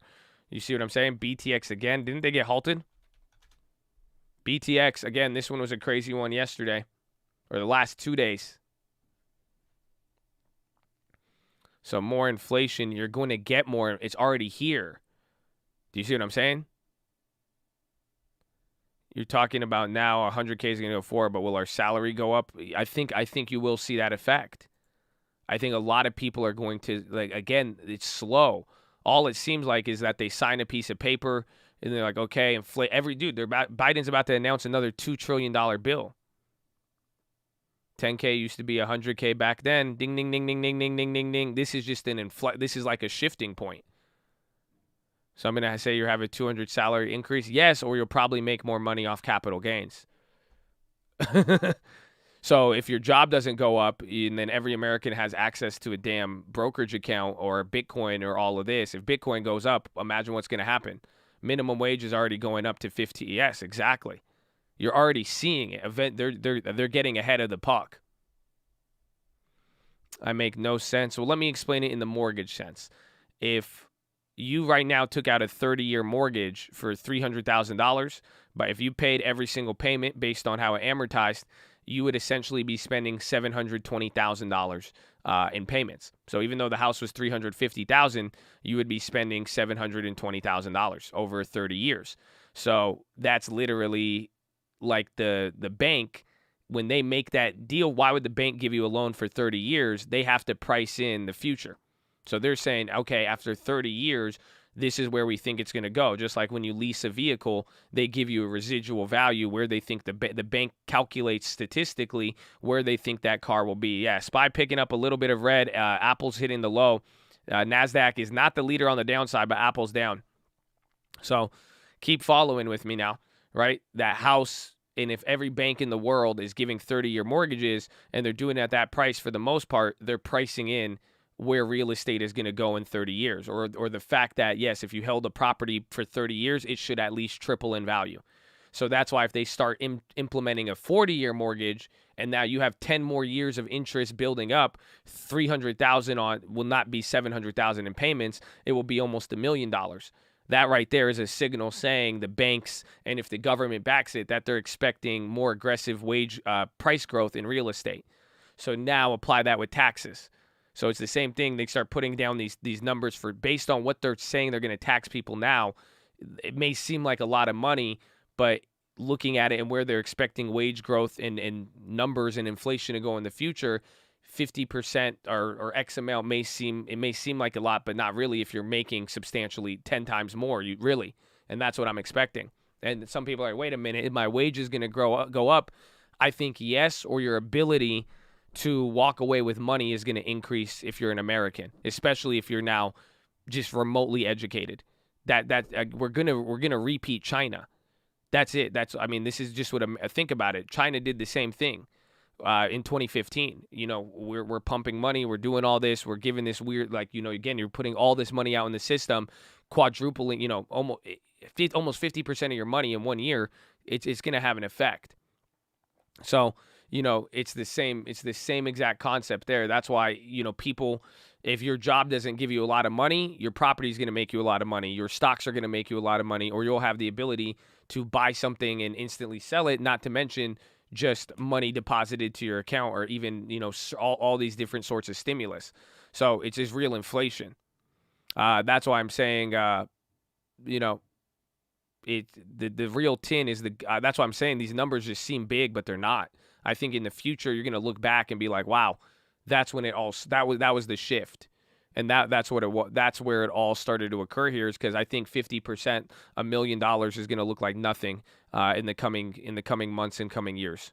I just don't know when. It all just depends on timing.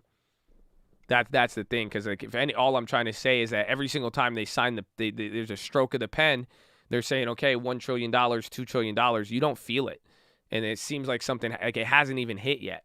That's what I'm trying to think about. All that trillions of dollars. It's gonna hit you like a tsunami when we still have not felt it. Thank you. I rest my case. That's it. That's my tin. That's my tin. So, yeah.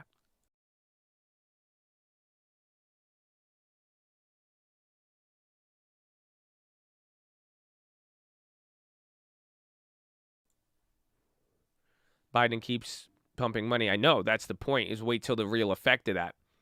Again, it's just not the same. Even in real estate, I bought another house in the same area where I bought another house 6 months ago, and I'm paying $100,000 less than the one I bought, but the one I bought has already got $300,000 in equity. Prices don't mean the same. So even in real estate, go look at the price of something. That is already going up. You're already seeing it in Bitcoin. You're seeing it in real estate. The price, $100,000. $500,000, $1 million, it doesn't even mean the same from 6 months ago. Do you guys realize that? Think about that. Even with a property, you don't even that's why I was even tripping. Even Lending Tips was listen, he was don't get in your little mode here, because he's the market has changed since last time you bought that other house. Because I was like, damn, that seems expensive, but it's really not. So that's where you got to just keep this in mind. And yes, it is motivating 100%. That's why I'm saying, if you're getting mad about the taxes, you're missing the point. Yes, you could assume that the government is attacking you. I'm not. I'm just assuming that the government probably knows more than I do. And that's a hard concept for people to accept. But that's what happens with the Fed. And then again, if they start, where are they getting this logic that they could raise these taxes and do it? Just the only way that makes sense is if there's really going to be that sort of pricing and monetary effect or inflationary effect. So, yes. He said, I want some universal basic income. This Mercedes ain't going to pay itself.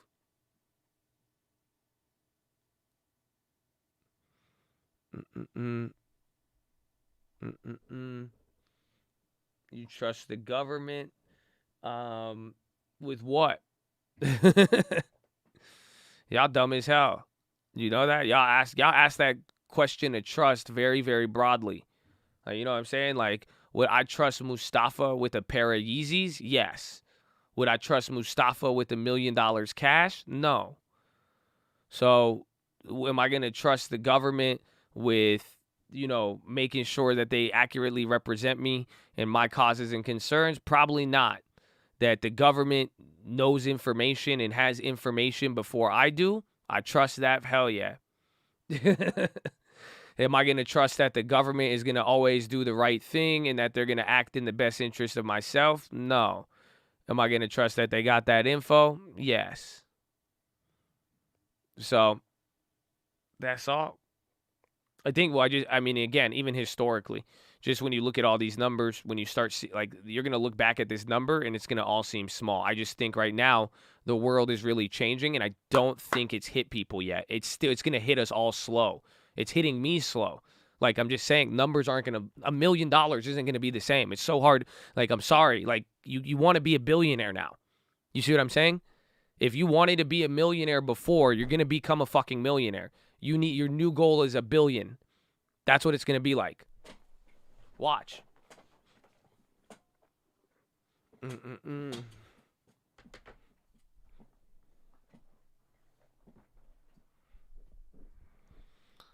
So this will be a permanent effect. If they're doing policy that's harder to change and making it more permanent, yes, essentially. Because that's what I'm saying. It's going to seem transitory. It's going to seem high for a level. Maybe 10 million, honestly. Maybe 10 million. Maybe pretty much $1 million is 10 million.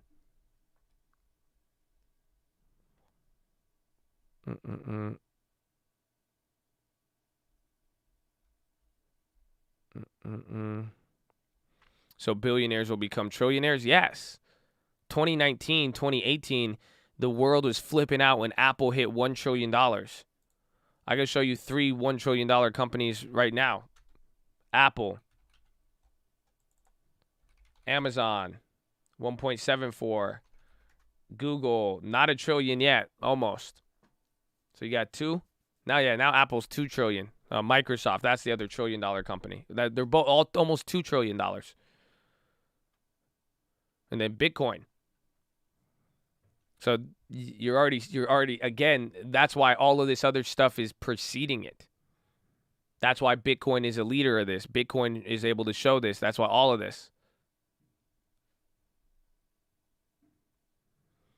The world is changing. I make $60K a year, but the company isn't going to raise my pay because taxes are going up.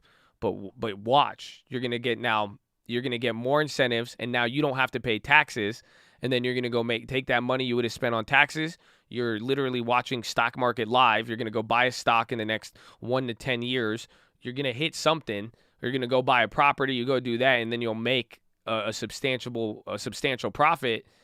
And then you'll see what I'm talking about. Just everybody in America is, over the next few years, there's going to be a lot easier opportunities to make money. That's just what happens. 16,000 UMC shares at 769. Thanks for that much love, Chad. 16,000, damn. So you put like what, a couple $100,000? Let's go, baby. The company is greedy. I know it's going to be greedy, but you're going to fuck around and make $1 million easy. It's your job will look like your side hustle. Do you realize that's what happened to people in 2005, 2008? People were working, and then there's so much money flooded in the system.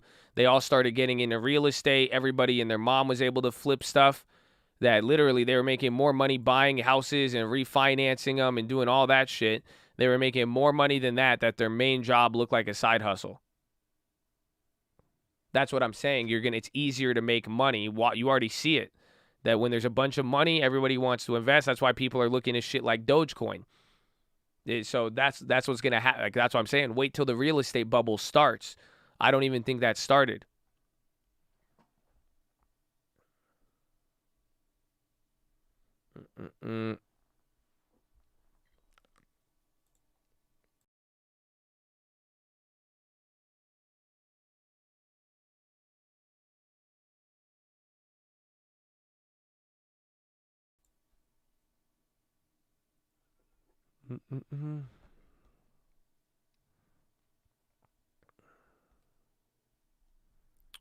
People keep jobs.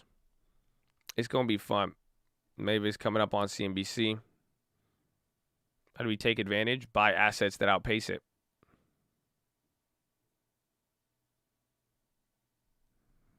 Roadblock 75. So you think trillion-dollar companies are too big and need to be split up?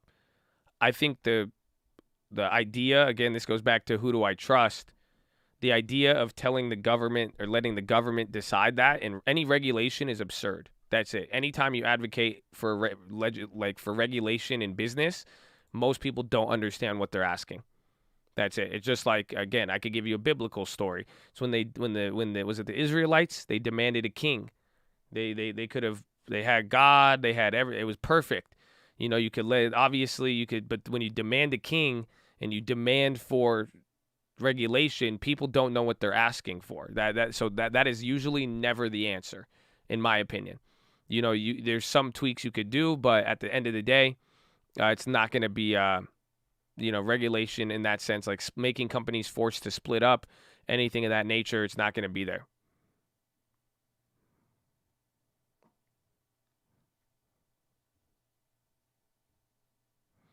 We're a good place to buy leads from. Can I start calling if there's interested? You get them from, you can forward them here. We were talking a little bit about that yesterday, but you could get them from anywhere. There's various different places. It's just all, what do you want to focus on?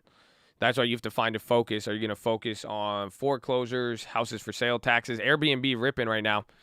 Last 4 or 5 minutes, getting volume, hitting a new high.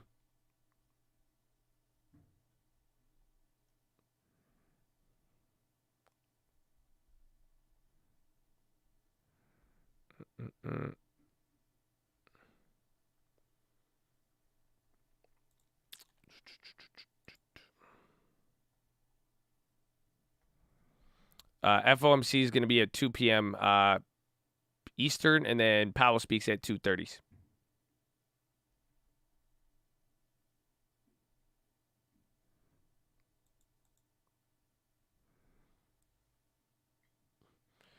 Don't get me wrong, Dogecoin is dog shit, but it could be a legit play before Elon goes on SNL. Food for thought. If you want to play it, that's up to you. And you're totally right. It could be. It may not be. I mean, you saw Doge on 420 on Doge Day. And anything could happen. I mean, even then, that's why, like, even the tops, muds and stuff like that, these are just going to be the ones that I'm not really going to, like, I firmly know what I like to play and not. So if you're interested in it, I mean, you go. If you're willing to take it, you go and take it. Just don't betray yourself. That's it.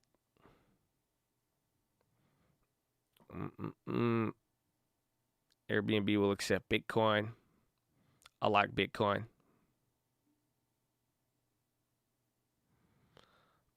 Do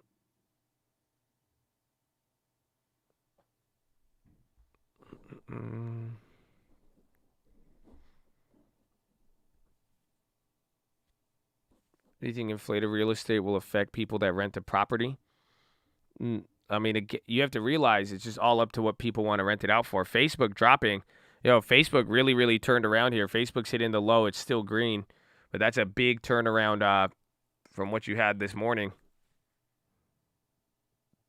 Treat yourself. Don't cheat yourself. Tell him, Benji.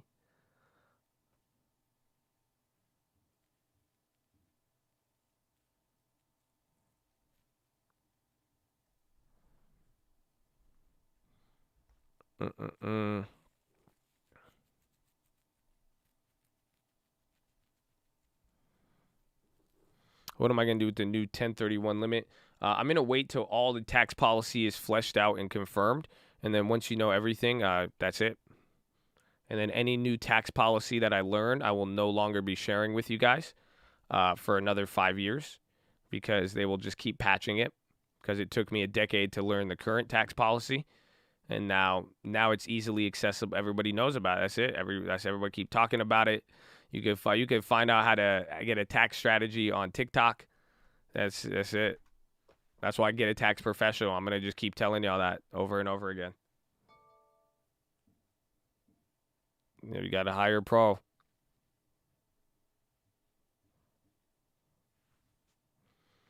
The residential real estate will get crushed. Well, don't buy any if that's what you feel like. See, that's as simple as that. There's the fundamentals of what's going on. If you like the market, you like the market. If you don't, you don't. I still think whatever side you're on, you make money on the buy.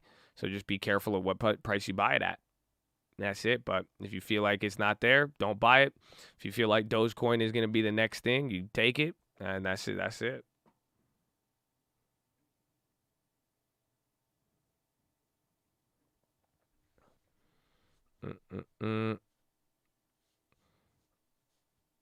Would it be dumb to finance a car right now, like a luxury or exotic? Will it appreciate?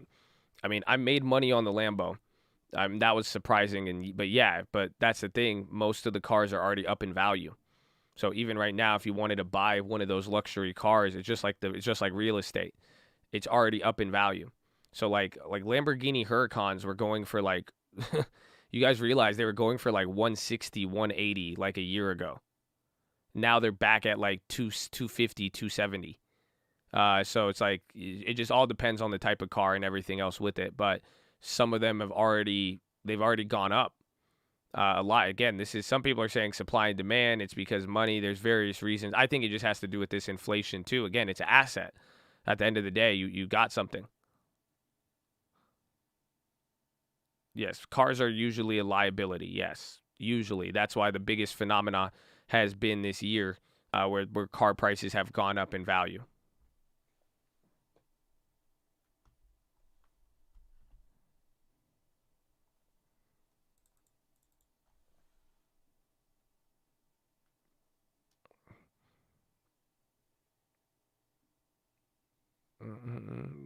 The 20 is going to crush the resident supply. Bet on it. I mean, I respectfully disagree with you on it, but, that's it. Whatever you believe in this market, put your money, put it where it is. If you feel you need to be safer, be safer. If not, it's there, but, that's all. Explain it. I mean, until I know the policy, there's no point of explaining it. Right now, the current market for what, the supply and demand situation of real estate, this inflation scenario that I just explained, even if there's negative factors, I would rather own real estate than a dollar bill. And I said that at the beginning of the year. I made sure that was very, very clear to you guys about that.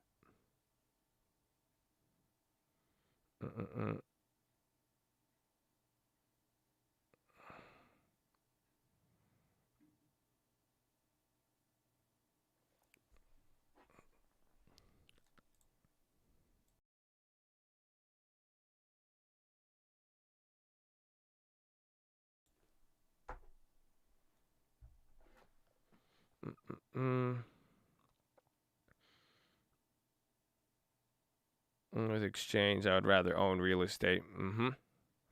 Exactly.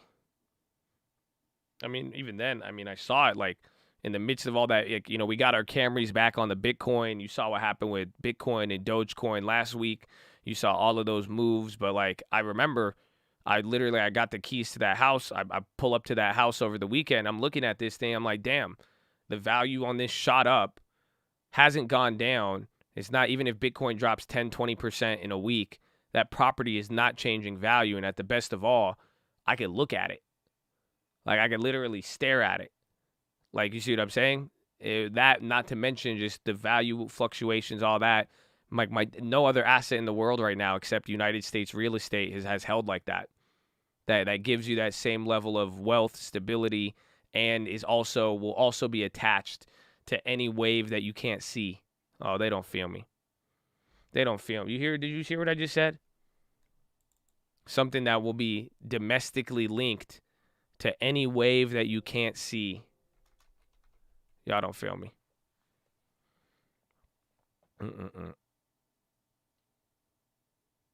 Why sell a home? You're looking at like short-term flipping. I'm saying own assets that outpace inflation. And even if you do sell it, again, back to what I'm saying, the money you will make will be the fee will be minuscule, essentially.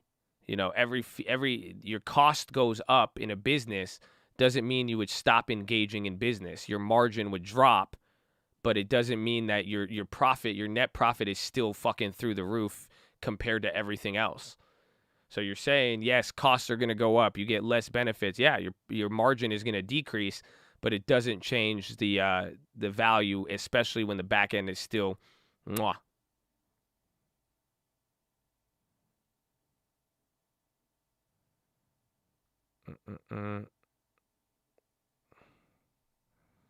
So get a longer term on it. But again, I mean, I'm trying to answer your question, but you at the end of the day, we're both right. I mean, you do what you want to do. That's it. I mean, if you see value, take it. If you don't see value, don't take it. So that's all. I mean, I can't. Everything I'm saying is there's a lot of money in the system right now, and the effect it's having on prices and what you own. Just be smart, as I've always said.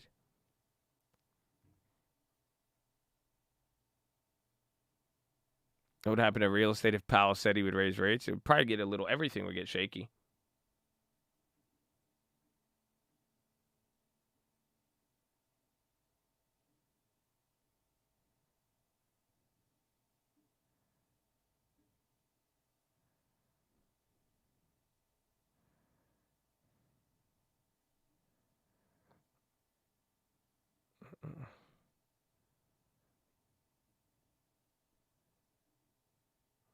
On.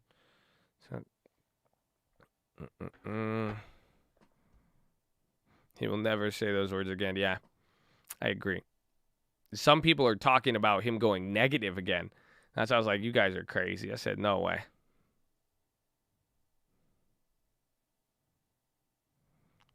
Is this the same way you felt about when people were telling you about Bitcoin? No, well, Bitcoin, I mean, it was different in that way. I mean, I could kind of say yes, but all it is I mean, anything right now, even Bitcoin, Ethereum, I like them all. It's just you're gonna make money on the buy. Just don't get caught up paying too much for something. Make sure you have a longer term plan, and also pretty much see the bigger picture. I mean, if I could really stand by anything, I'm just saying that there's definitely way more longer term effects, and you're gonna see way more longer term moves off of this than the short term. That's why the short, like every couple months is nothing now. Like that's why you're seeing these little waves. You're gonna see it all, but focus on the price you're buying it at. Have a long term perspective there, and you will really be able to do good off this.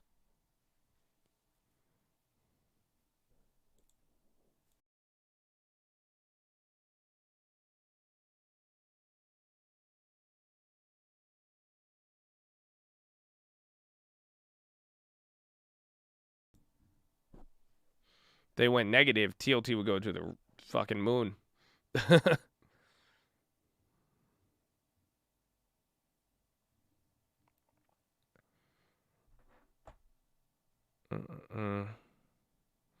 My wife from Philippines got 2 houses, third being built. Her parents live in one. Her sister and fiance live in the other. The cost quality is incredible. Thoughts on foreign real estate? I don't know much about it. There's some places I would consider, but for the most part, I do mainly domestic. If you have people there, if you know what it's like there, but usually mine is like the safety and you have a lot of foreign money coming even into the real estate market now in the United States. You know, United States real estate, the government of the United States of America, it offers something else.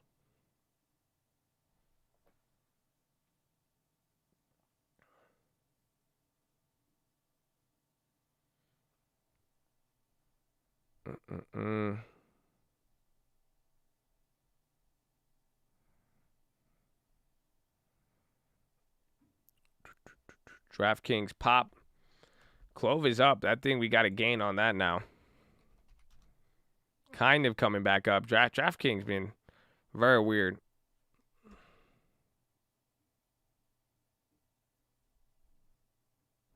H.A. Mac.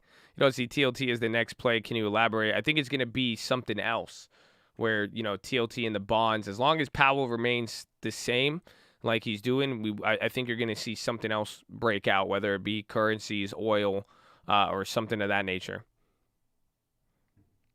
A true black swan of that matter.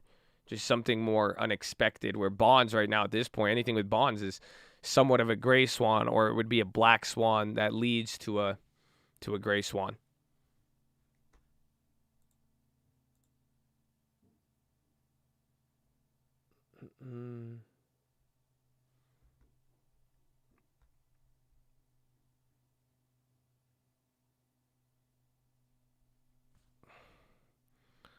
Real estate. And fucking just shout out the long term, baby. That's the beauty of what I am saying with everything is that your long term. Do you realize your long term has already seen this situation? They don't feel me. The long term is already prepared. So that's the best part. If you got your long term and stuck with it, you're more prepared than you think.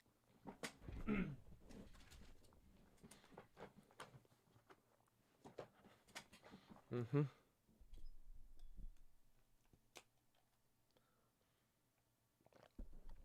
It's called a black swan because you expect to see white swans, and a black or gray swan you don't see. Yes. So black swans are very, very rare. You don't see them. Honestly, the other day I was at a beach and I saw I thought it was a black swan. It was just a dirty bird, and I freaked out. I started filming it, and I was like, "Oh my God, it's a black swan!" And then it took off, and I was like, "Oh, damn, that's just a dirty ass like fucking falcon seagull." Fucking damn seagull need to fucking take care of yourself, man. Yeah, I was really disappointed. But black swans are very, very rare. So that's why it's like a black swan economic is when a really random event comes in and it wreaks havoc on the markets because it was just totally unforeseen. Like COVID was a black swan. We may have known about it before. We may have saw everything with China and all that. But at the end of the day, it came out of nowhere. A gray swan is when a black swan hits the market, it makes people react, and then over time, people chill out, and then it comes back again. That's like China's economic collapse. You know, we had that flash crash 2015. We made all that money on it. The $2,250,000 trade you've heard about. And then 6 months later, China currency crashed again, and that was a gray swan because it was the same issue that was initially a black swan, but you've seen it again. So it's like if India right now with COVID, if that leads to the market going down, that's not going to be a black swan because we knew about COVID and we knew it was happening, but essentially the black swan happened and then it market kind of digested and then it went crazy again. That would be a gray swan. Yeah, Mavis on the high again.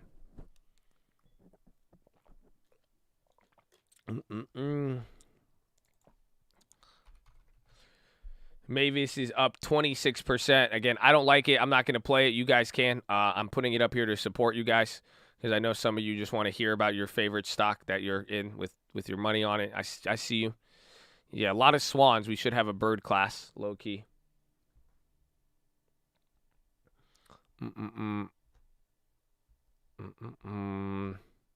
Airbnb still going up. Airbnb could be doing so good. Where's Coinbase? Where's Bitcoin?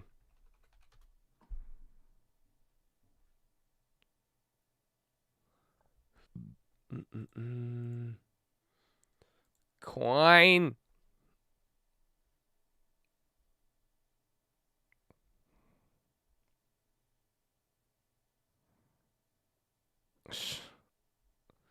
Some boy, can you go what the play was? 2K to 250. What ticker? What happened? I've gone over it many times in various videos. I mean, it was like 7 years ago. I've talked about it a lot. Actually, we've gone over. I have a video where you can see me up like 90,000 in one day, or 70 or 90,000. If you go just search the trading fraternity, like 90,000. I have a video. I would record my trading live back then, but it was SPY puts market. I bought them dirt cheap. I went crazy. I saw what was happening in the currency. This was before a lot of people were really educated. People didn't really care about the global stuff. China's, something happened with China, and we were able to hit it very, very, very, very big.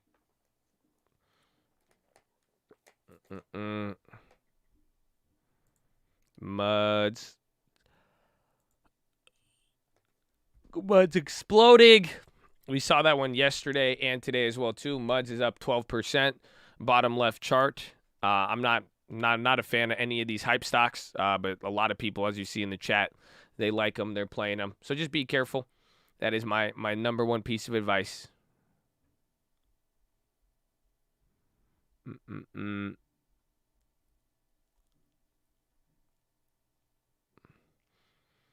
If your credit isn't high enough for conventional, would you take FHA or down payment assistance? Of course. Yeah, why not? I have a Qualcomm play already. It dropped a little bit. I thought Qualcomm was going to report a little bit earlier or later in the schedule, but I have a play. I'm down 50% on them, though. I tried to lead into the earnings and got clapped.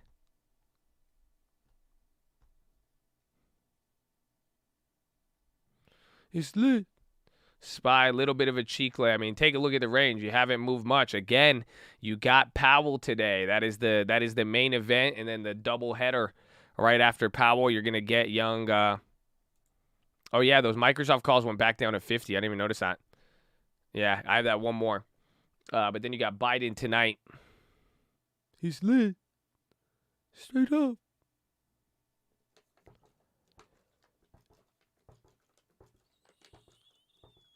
Okay, we got more Qualcomm. No, I mean, I have a good position. That's how I usually play them. I'll put in a position. If I get the earnings run up, I'll make it free. If I can't make it free, I ride it out.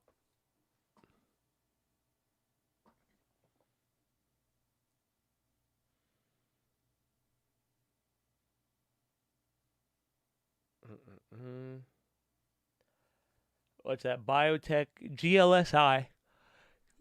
You guys should remember, GLSI was the biotech company that went crazy. This was the breast cancer one that went. Remember that thing went from like $20 to $140 that day?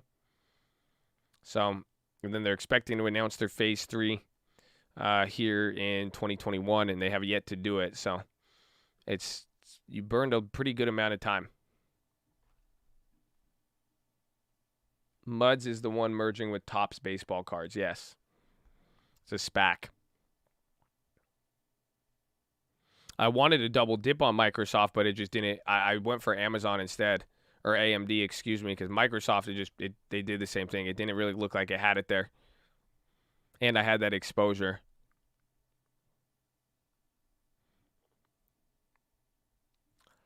Mentality behind closed shares. We bought it a couple of days ago.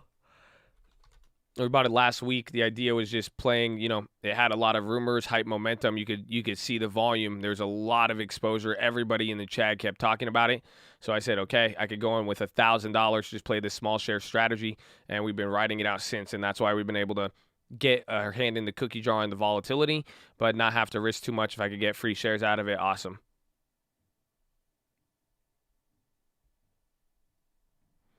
Biotech plays, it's about pretty much playing the FDA calendar, knowing like you saw me do it a little bit there with GLSI, looking up the company, understanding what drugs are in their pipeline, when they're going to have a PDUFA or anything from the advisory reports, phase 2, phase 3, any enrollments, and then you could even look it up on the company.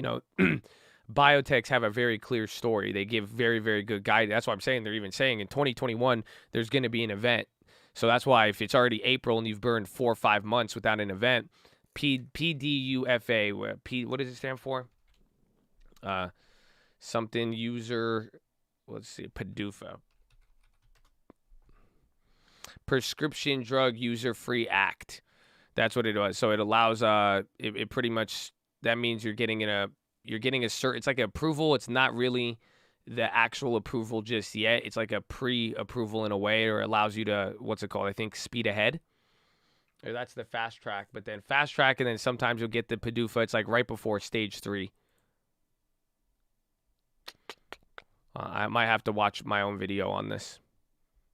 Go watch that video. It's like 4 or 5 years old. I made it on biotech. It was really, really old. But it's the same philosophy works. And that's why like every 4 years, there's a cycle. So somebody asked me today, they're like, do you know how long a phase 3 takes? I said, yeah, it's about 4 to 5 years. But we won't talk about the vaccine. But that's why I say usually every 3 to 5 years in the stock market, there's going to be a huge wave of biotechs that go crazy, because that's what happens. Every 4 to 5 years, they now have their stage 3, and then they go from there.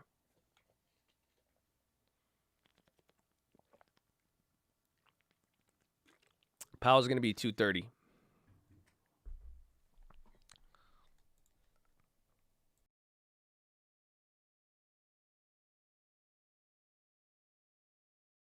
No, not playing Teladoc.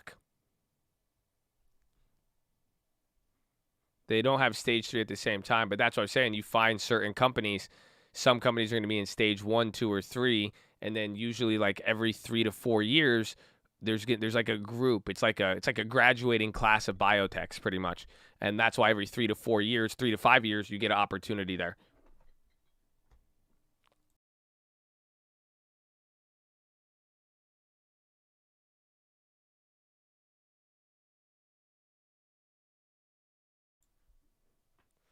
Fuckatella Doc, Papa Doc. F. Kathy Wood, if y'all doubt me. I'm a piece of cult trash. I say it proudly. Here. Tell these people some law term I haven't bought. Neo! Make this! What?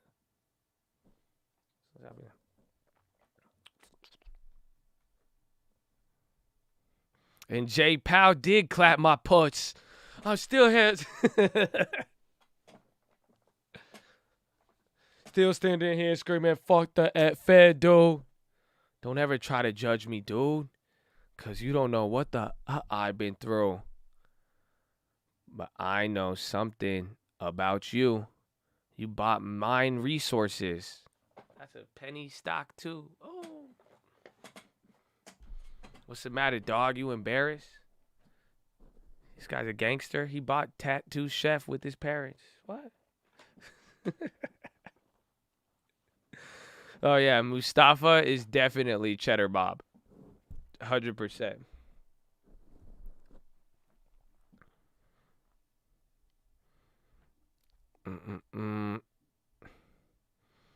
Josh didn't buy Neo. That was literally Josh. Josh lending tips.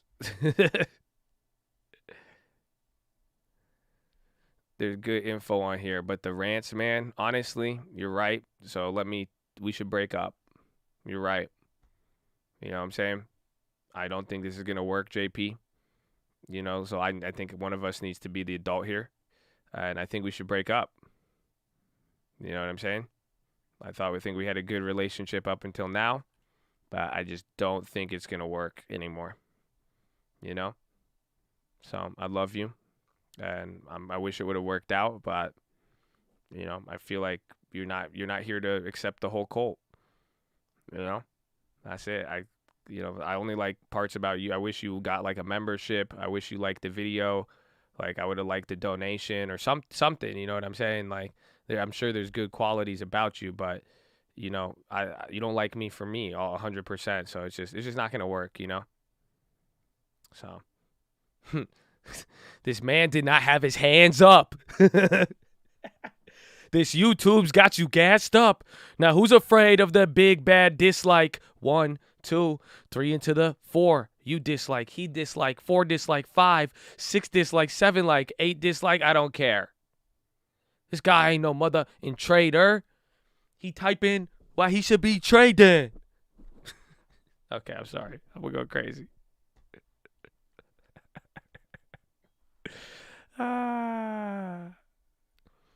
Man.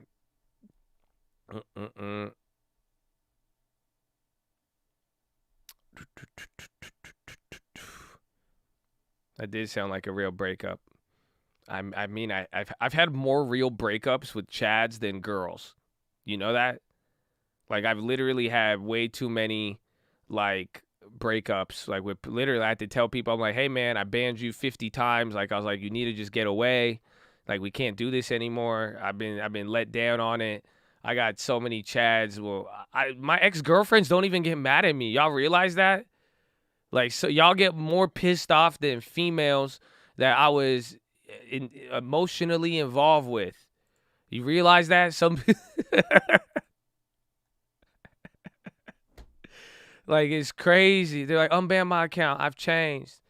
They, like, send me hate mails. Like, they do all. I'm like, why? Like, it's crazy, man. It's crazy. So that's why I'm kind of skilled with breaking up with the Chads now. Some of them. That's what I'm saying. It's just not going to work. It's not going to work.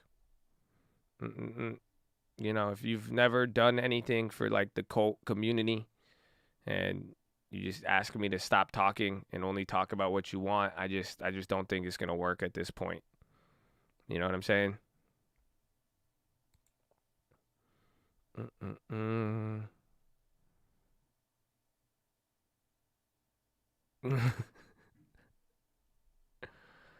Josh, I've changed. It's all love, man. I hope you're good anyways.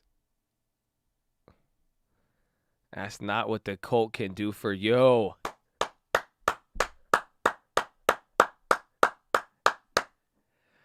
Oh, man. That's why if I could say anything, just smile and have fun. Okay? That's it. That's all we need in life. That's all we need in life. And y'all gonna enjoy, okay? We emotionally attached to me. No, I just think some people just are it's expectations. That's all. At the end of the day, somebody comes on here. He's expecting 24-hour live stock market news and trades brought to you by Carl's Jr. So that's why a couple of rants here and there will bother some people. Some people expected, that they would get special treatment, or if they got banned, so many things. So that's why if you lower expectations, you won't get clapped. You know what I'm saying? You won't get clapped anyway. We'll be good. That's why I don't expect anything from, think about it. My expectations on a lot of you are very low. If you think about, what? I don't expect anybody to give me anything. I wake up in the morning, I'm like, all right, put the armor on. A lot of people ready to talk shit every day. That's it. I don't expect anything.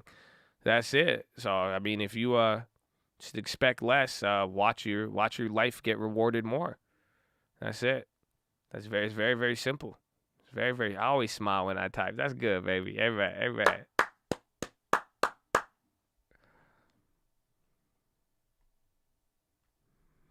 With a 1.5 the codes.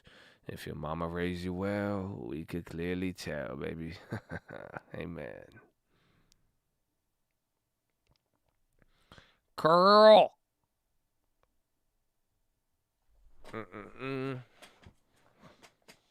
I expect you to be yourself, you fucking legend. Amen. That's not what the cult could do for you, but what you could do for the cult. Man, that was such a great set of propaganda back in the day. Do you realize the historic, that shit hits today? That's why I'm like, man, that must have worked so good back then. Don't ask what your country could do for you, but what you could do for your country. That's just hot, bro. That's heat. Yeah, straight heat, bro. It's honestly great. Because I feel. They nailed that. That gets me going. I feel like we need to rally together and indoctrination at its. I'm down with it though. Come on, I run a cult. I'm like, that's beautiful. Don't ask what the cult could do for you, but what can you do for the cult? That's great.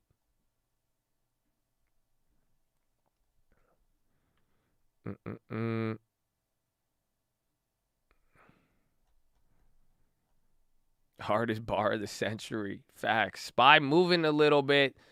Dow and NASDAQ still down. SPY's the only one up right now. Russell's down too. I usually don't look at the Russell too when I factor in most of these callouts, so keep that in mind.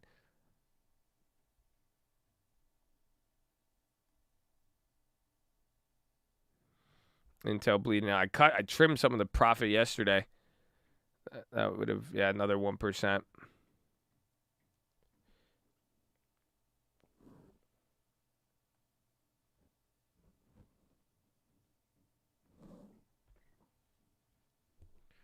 My job is to watch corn and bean markets. If the cult wants, I could keep them informed, but corn isn't a hot topic here. If there's any anomaly or any statistical outlier, if you ever see any big price movements or big buyers or something, we have a lot of info here. It wouldn't hurt to post it. You know what I'm saying? It may get overlooked. It may seem like it, but you never know. I would say post it. You'd be surprised. And then, especially with how commodities are, I think corn and beans, low key.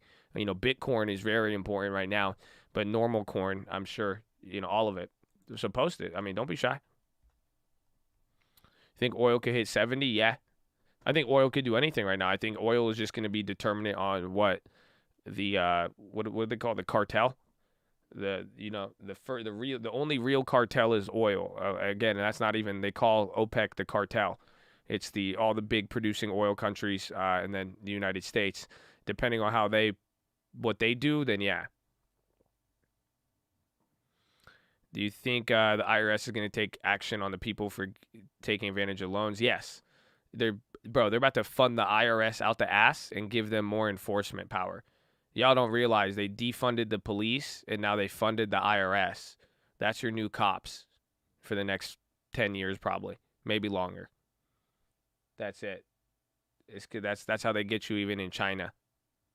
That's all. Ugh. CRISPR shares it's about to go nuts, or CSPR. Yeah, J-POWELL live at 2:30, 2 p.m. for the initial report. Casper. Oh, didn't they just have earnings?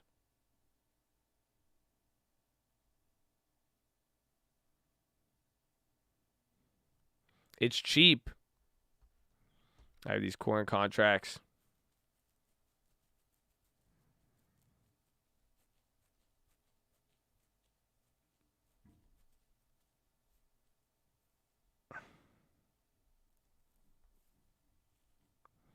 PBI. Is that Puma Bio? Pitney Bowes. Airlines? Or airline or aircraft? PBI is ripping up there. What's the news on it?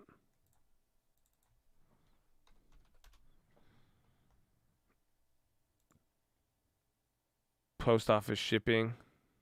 I think there's volume on there. I think you got a big sweep. Near term at the money options that were placed. Pitney's a printer company? Oh. Yeah, a lot of people calling it out. HD's going on. I don't know. That one just looks like a call sweep, so be careful.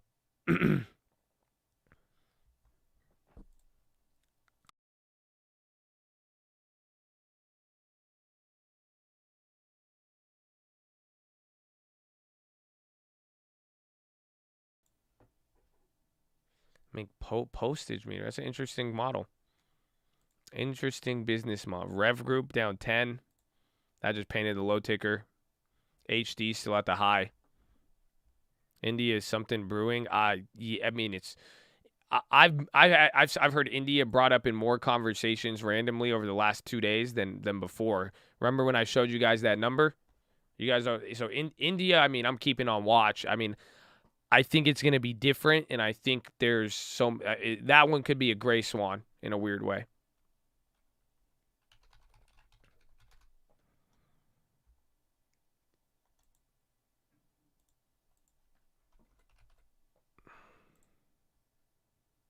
Again, do you guys remember me showing you this beginning of the week or last week?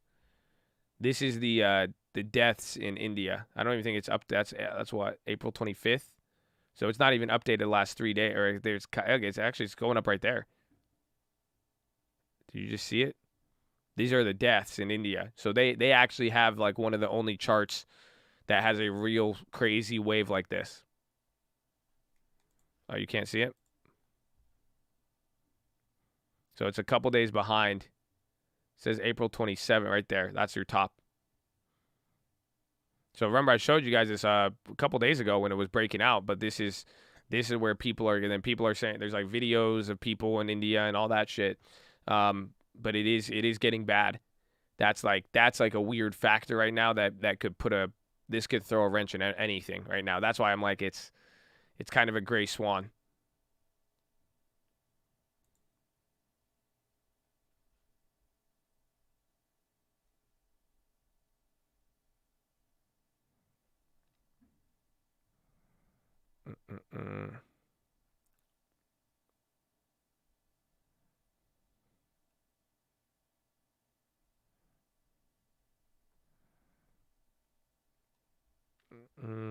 It's just a weird situation.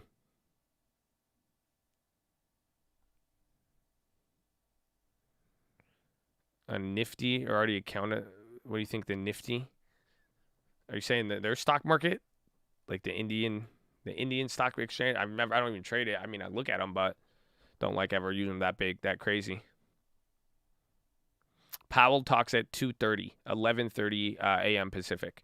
The Fed comes out at 2 p.m., and then the press conference is scheduled 30 minutes later.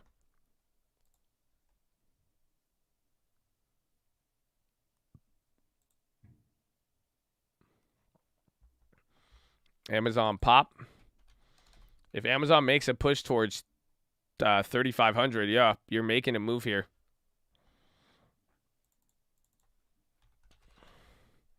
PBI and Mud's chilled out. I don't know what Mavis did. Let's see UMC.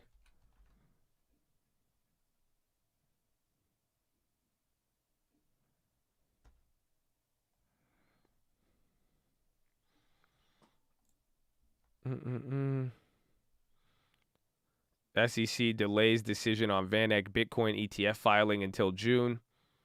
Friday is going to be a big day with Ripple.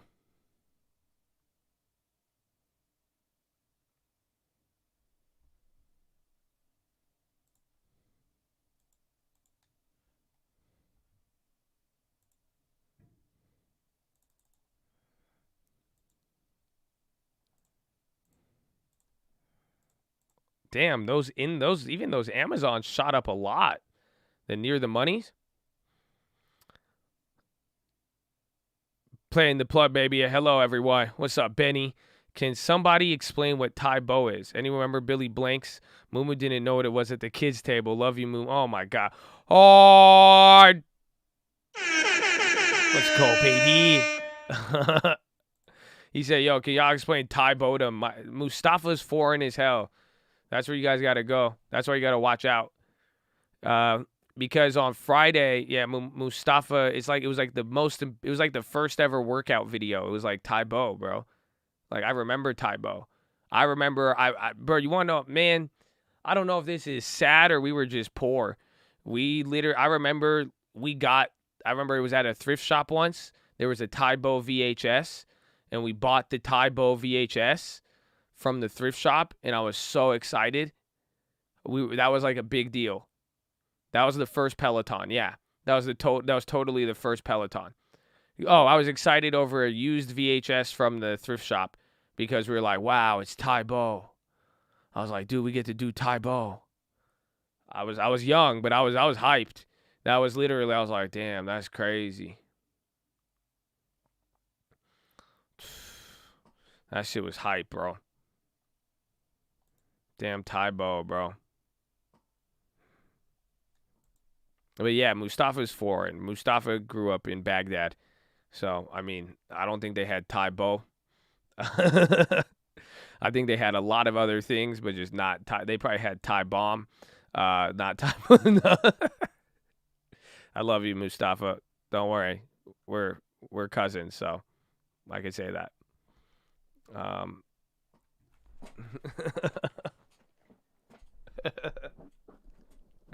Yeah, I went Thai Bo, P90X, Bowflex. No, Bowflex was before P90X. The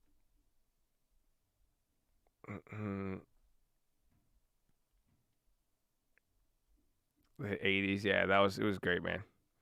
Do you think the banks are in trouble? Yes and no.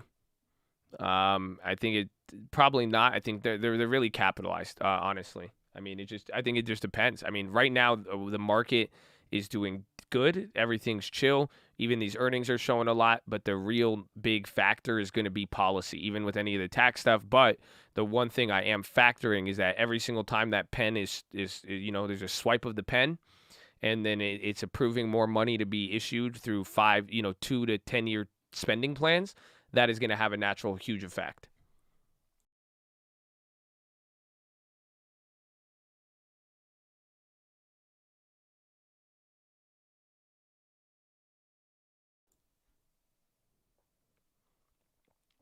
Some of the USD in favor of the euro for trade transaction they want out of the USD. That you would actually have to see it happen. They've done stuff like that kind of in the past, but for the most part, there is a big monopoly on the dollar with oil and how that works. Oh yeah, Richard Simmons. Yeah, Richard Simmons was actually before Thai Bo, I think, or similar time. Clove up 18.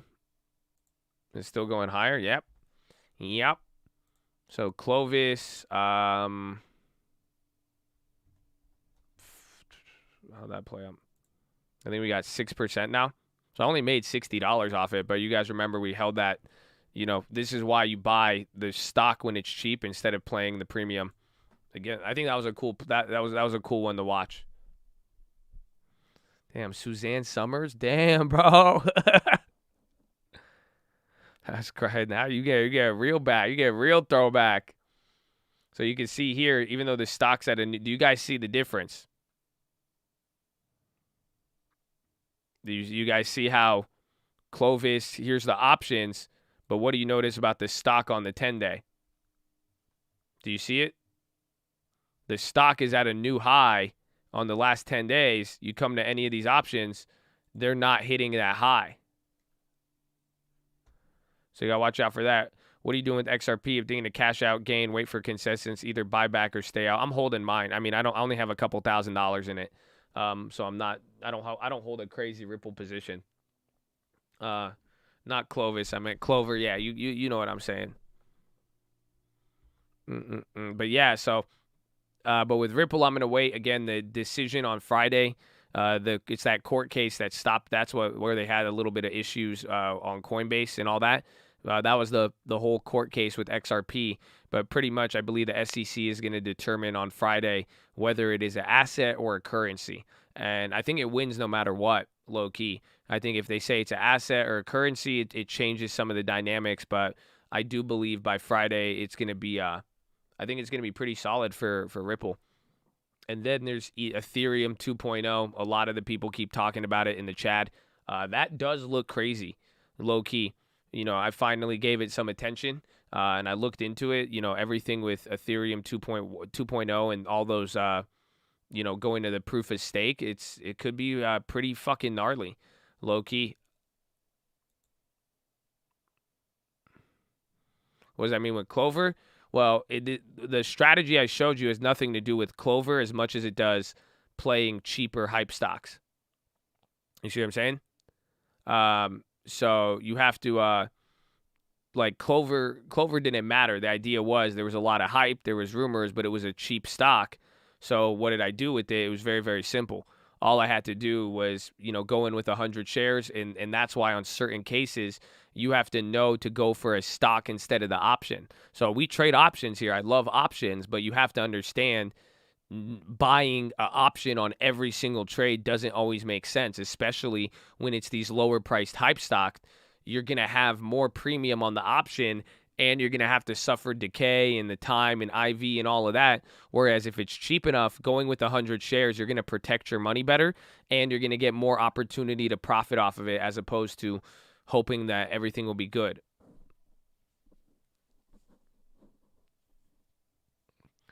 Ethereum 2.0, it's just like an upgrade to the system, and they're gonna even it's gonna change the model of how Ethereum operates. They're even gonna burn. It's kind of like a halving for Ethereum essentially.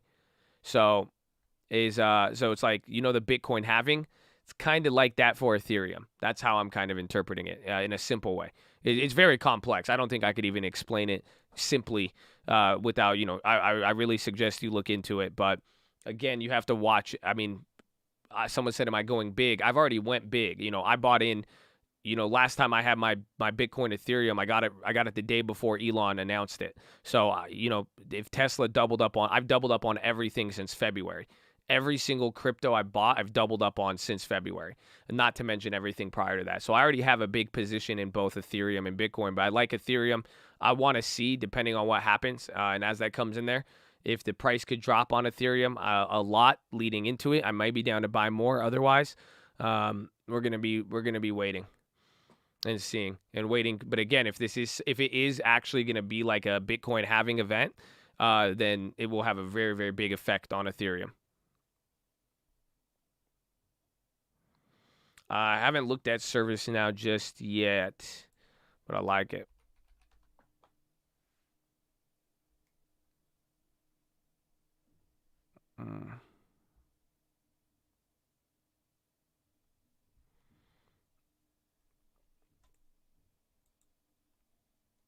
I will not stake anything. I do not look forward to staking anything I own.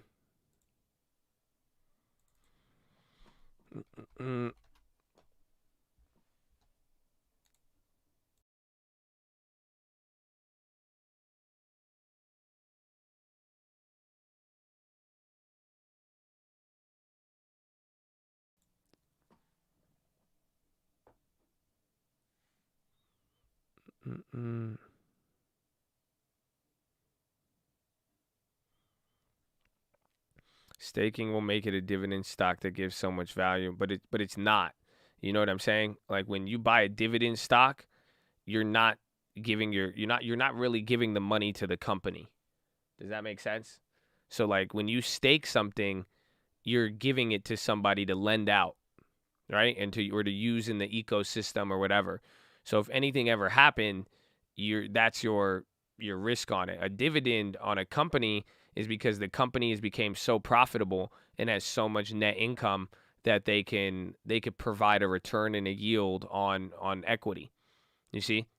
So you're not, when you stake any cryptos, you may think you're getting a dividend, but you're not getting a dividend. You're taking a risk and you're getting offered a high yield to loan out you're pretty much you're being a loan shark. That's it. It's just what I do with my money. Did I just call myself a loan shark? I guess. Where it's like, you're taking you're letting people borrow money for high interest collateralized by something. That's it. So if they put up a certain amount of money or whatever, I mean, it all depends. So that's the key. And then Powell is going to come on here in 3 hours on the dot. Why do I like Stellar besides the fact it's number 3?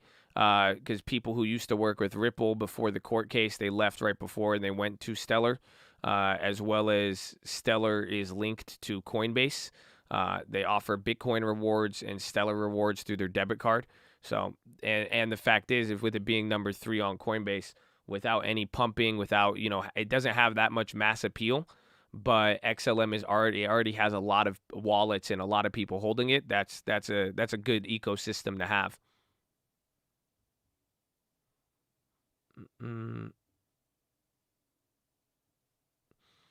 So Powell's coming on exactly 2:37. 7 minutes roughly overshot. You get it.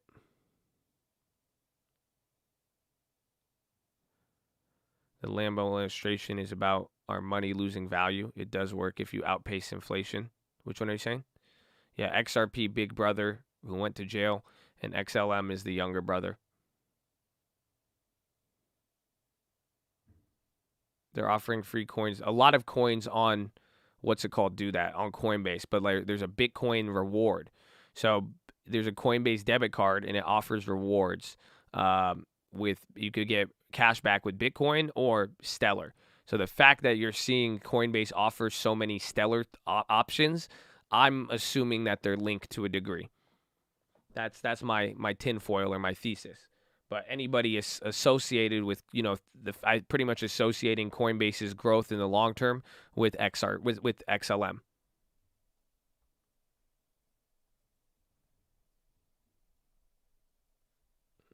You make videos going over your crypto holdings. I could.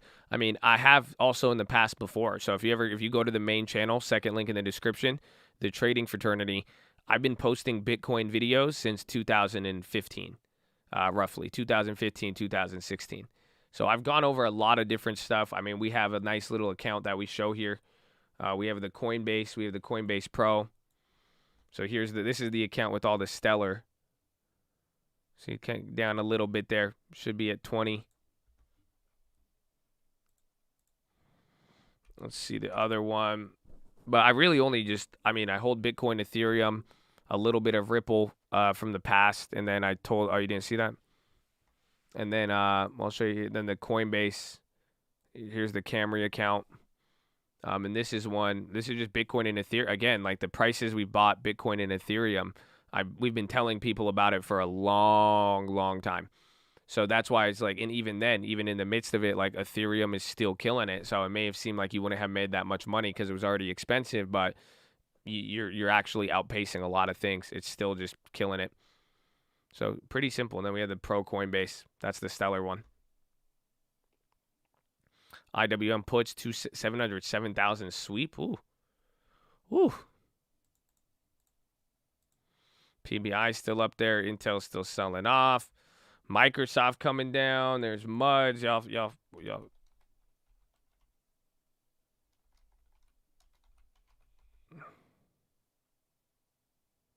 Oh, shit. We didn't hit Holy Hour. Ladies and gentlemen, we're live Monday through Friday, 30 minutes before open. Drop your thumbs up on the video. Make sure you subscribe. You're on mobile. Press high chat. X out the chat. Hit the thumbs up button. Second link for the nightly Watchlist main channel. First link for the Scream Alerts Bootcamp and Real Estate course. Follow me on Instagram at the trading fraternity. Keep it positive and respectful. New guys, don't be too shy to say hi or too high to say shy. We're glad you're here, but you've been here for 2.5 hours. You got 4.5 hours left to go. Sitting is the new smoking. I need you to get beside your desk and do 10 push-ups. Can't do 10, you do 5. Can't do 5, you do 4. Can't do 4, you do 2. Can't do 2, do 1. Can't do 1, get on your knees, do a push-up, plank the worm, anything, but get the body moving. Then, optometrist recommendation, stare at the object 10, 20, 30 feet away. Blink a few times, relax those pretty little eyeballs. Blink, blink, blink, blink, blink, blink, blink, blink, blink, blink, blink, blink, blink, blink, blink, blink. Oh, wow, feels amazing. Oh, feels good. Woo! Wow, relax the eyes. I love it. Next, I need you to drop your shoulders. Again, you've been sitting here for 2 hours. Come on. Drop the shoulders. Relax the shoulders. Flex the core. Tuck your hips in. Good. Stand up straight. Chest to the sun. Wow. You look good, man. You look really good. I ain't gonna lie to you. You look really good right now. You look better than Bitcoin. You look better than Ethereum. I'm not going to lie to you right now. With that shoulders back, shoulders relaxed, chest to the sun, you look good. But some of you look really awkward with your legs wrapped behind your computer chair. So if your legs are not planted in front of you, with your legs flat on the floor, you look awkward, okay? You're kicking your nuts with your left leg. Your right leg sticking out. You're leaning towards your mouse. Some of you are leaning away from your mouse. Some of you are sitting fully crisscross applesauce in your computer chair. You are mangling your body right now. You're mangling it. You want to sit here all day, year after year. You want to make all this money, but your body is getting just wrecked. You could have entered a hard labor industry with what you're doing with your body right now. So just a reminder to fix it. You know, little small changes every hour could go a long way. Okay, we love you. God bless you. Hopefully it helps. Next, relax the jaw.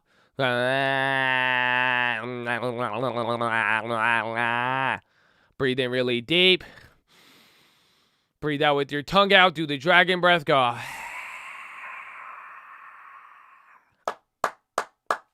NOV and NRIX. Nurix Therapeutics. That's NRIX. NOV. All moving right there. Damn, what's the point of buying Gucci if your posture is trash? That's facts, bro.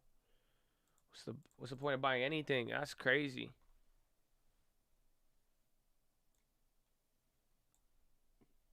Ooh.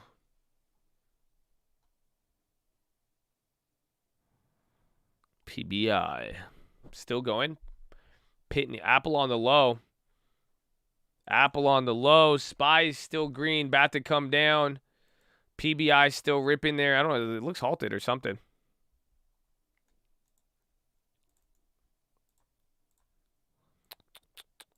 Okay, so let me stretch a little bit. Get my body moving, and I'm going to go to the bathroom. Jerome Powell is going to, Fed meeting is in 2 hours and 15 minutes. You're going to get the Fed meeting, and then 2 hours and 30 minutes is when you're going to get 2 hours, 9, 10. Yeah, 2 hours, 45 minutes, you're going to get Powell speaking. He comes 30 minutes after the report. So BRB, please enjoy.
Yes, yes, yes, ladies and gentlemen.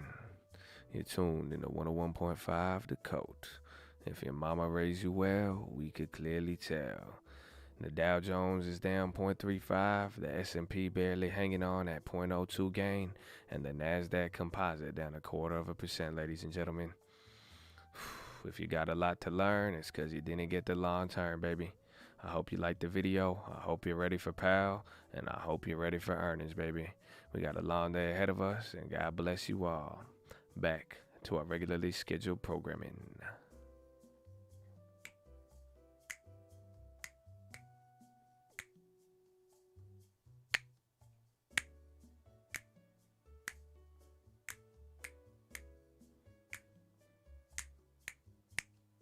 Banger.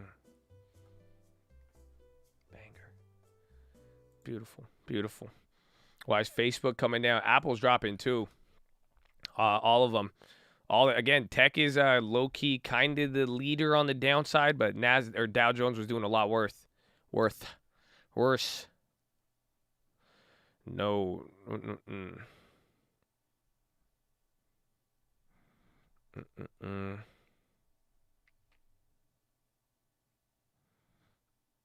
Why do I keep hearing? I keep hearing the music even when it goes away. Yeah, but Facebook on the low ticker, Apple and Facebook both dropping. Uber, Walgreens vaccine partnership. Uber going up on that. Walgreens a little bit.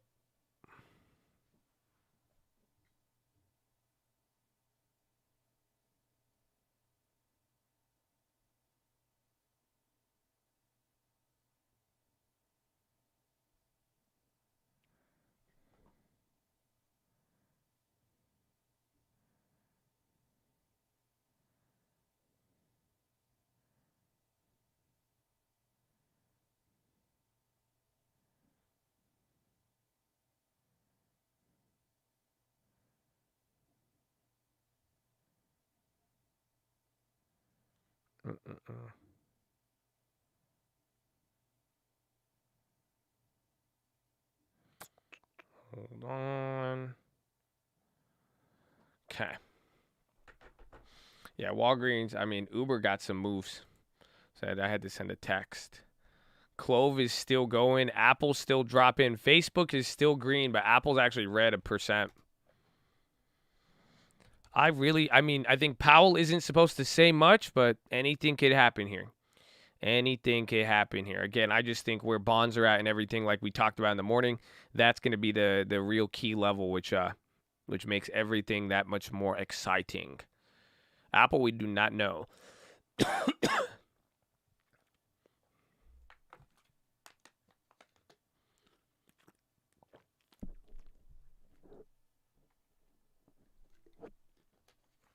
Mark is a little bit on his toes. Sympathy to Walgreens. Owns a hefty size of Walgreens in their portfolio. Also, their portfolio is a real estate play. Yes, realty income. For what? Pray tell.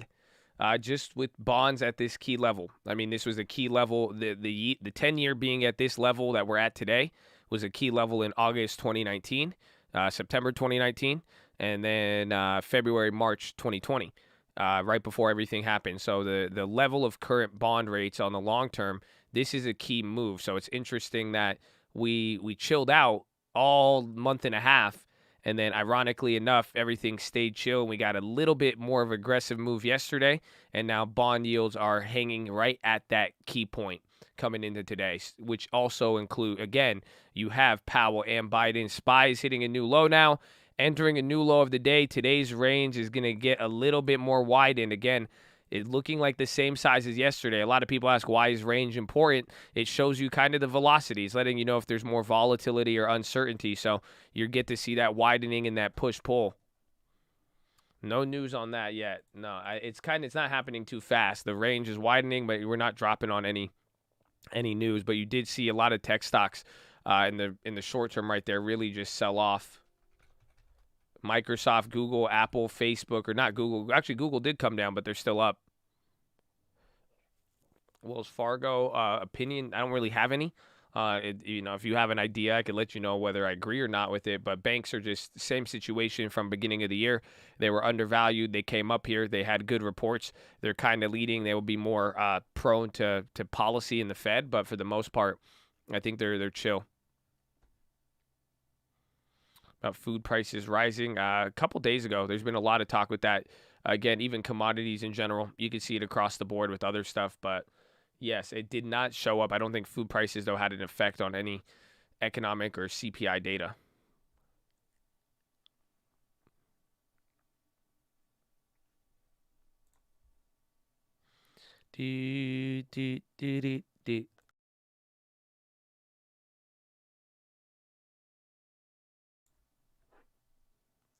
Jay Powell, it's the FOMC meeting. It's going to be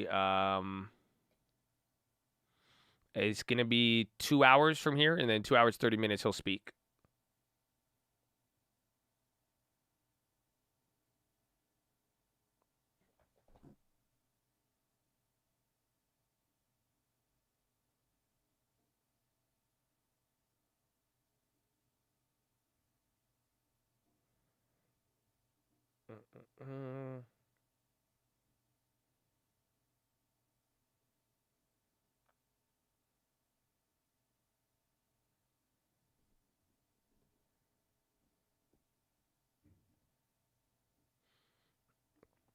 Coin under 300. Got cash on sidelines. Well, after there's Powell, and then there's going to be Biden. That's the thing. McDonald's paying people $50 just for an interview in Tampa. That's inflation. Be like, hey, we're going to pay you money to come apply to the job. I thought you were supposed to work the job. The world is changing.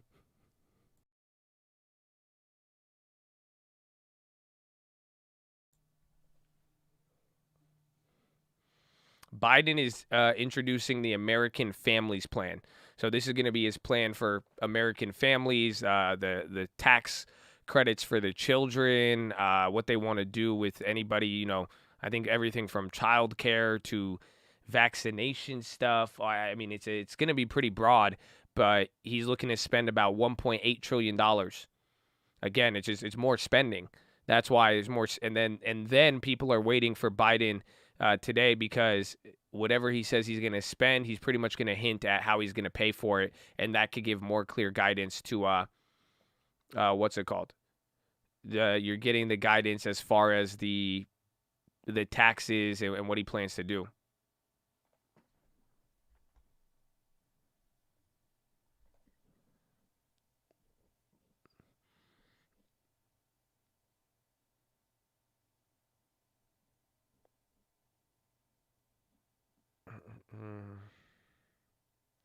Change the idea of no experience needed. You don't even need experience to work in the job to be paid. You just come in.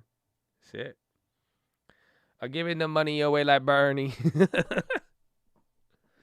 But that's why I'm saying, it's wild. You guys aren't going to feel it. That's it. You're just too used to waking up every day. You're just go to bed, you wake up, you get distracted, you go and watch all this. Do you realize how many trillions of dollars are getting just signed away every single month for the last 4 months? It's actually wild. That's why I'm saying. So whether you can't, I don't know if you could change it or not, but that's not the point. The point is responding to it. How do you profit off of that?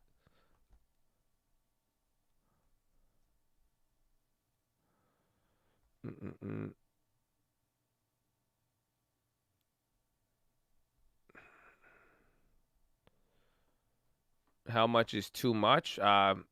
You never know until it happens. I mean, that's it. It's all about the costs and benefits. There's no such thing as good or bad.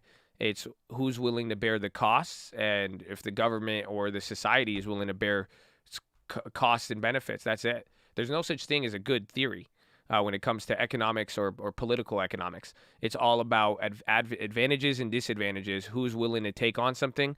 Who's willing to bear the cost? That's it.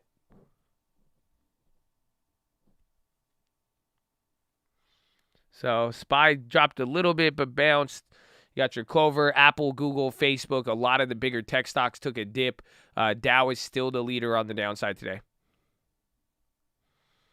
There is no such thing as good and bad. Come on, bro. Uh, Hunter gets so mad at me. I love you, Hunter. I'm glad you stick around.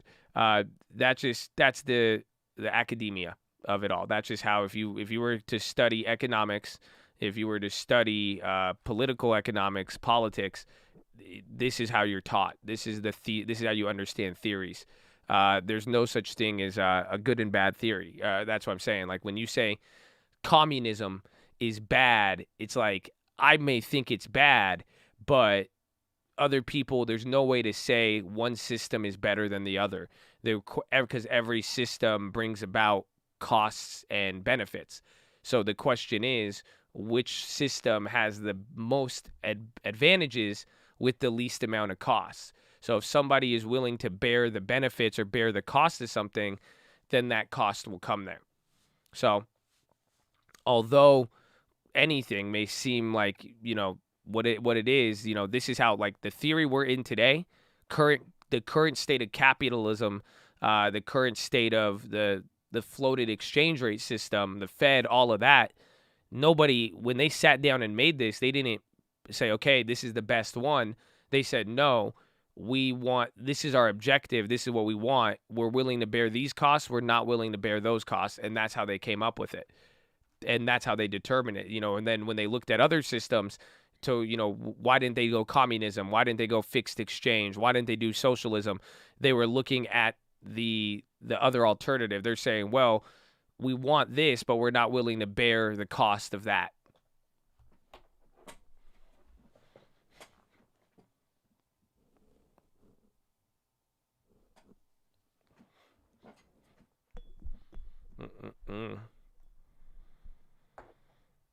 Jim Cramer mean about entering the gauntlet, the most important 72 hours of the year? I have no idea. If anything, he might be referring to this Jerome Powell, Biden, and then the big earnings. That's the only thing I could think of, because that's what applied to this week, as well as some crypto policy, court policy by the end of the week.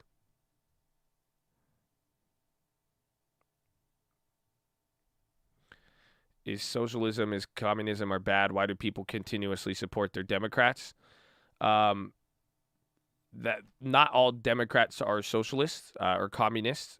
To be fair, you got to understand that. It may look like that today, but at the end of the day, that's not always the case. But my theory is people don't understand what they're supporting. I mean, I think it's assuming people are politically active and interested in this shit when they're not. I've honestly, some people, they don't know what they're asking for. That's what I'm saying. A lot of people are going and record. People just don't get it right now.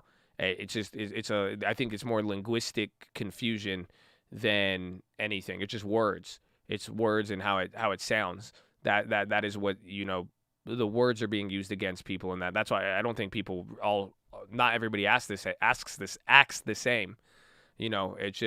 just what it is.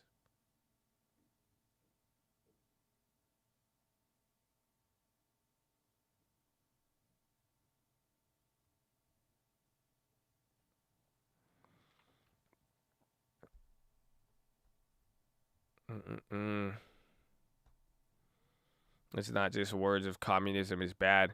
I mean, you got to just think about people don't care as much as you do. Like at the end of the day, some people like they listen to something, they read like, oh yeah, I like it like that, and then they don't like. As long as you have a job and other stuff, people don't. They're not really like looking in. They're not like these topics may come up once every 6 months for them. Especially now when Donald Trump is not the president and you don't see it talked about on TV every day. Some people's politics, they don't care about politics. Once every 6 months, they're going to check in on it. Think about it. Some people don't even check on their kids once every couple months. Like, how do you think politics is going to be? Yeah, SPY's coming down a little bit, just a little bit.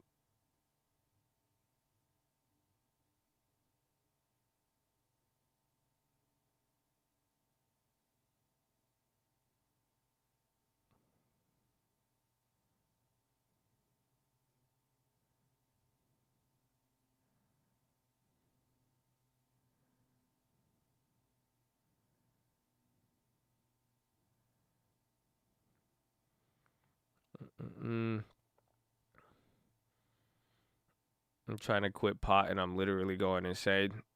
I mean, this may be bad advice, but go smoke a joint. You'll be chill. Just don't worry about it, man. That's it. You know, if you try to stop anything, even like stop YOLOing and you focus on it too much, like that's it. You're thinking about it more than not. Like just treat it like it's nothing, dude. Like it just doesn't matter whether you smoke or not. You just gotta just treat it like okay, treat it, give it less weight. You'll see it. You'll naturally grow out of it.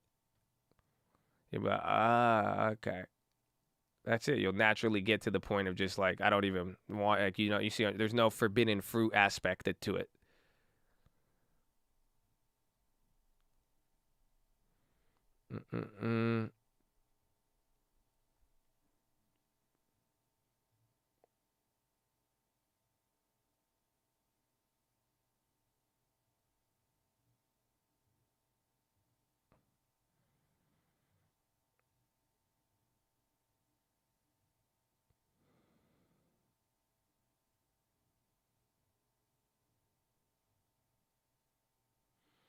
Hold on, I'm sending a text.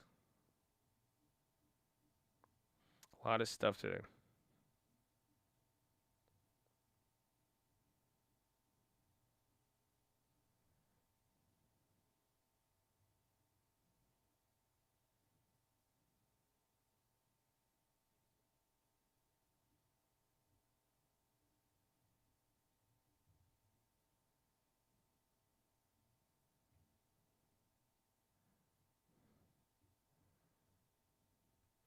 Ford, what happened? Ford again. There's a lot of random stuff yesterday.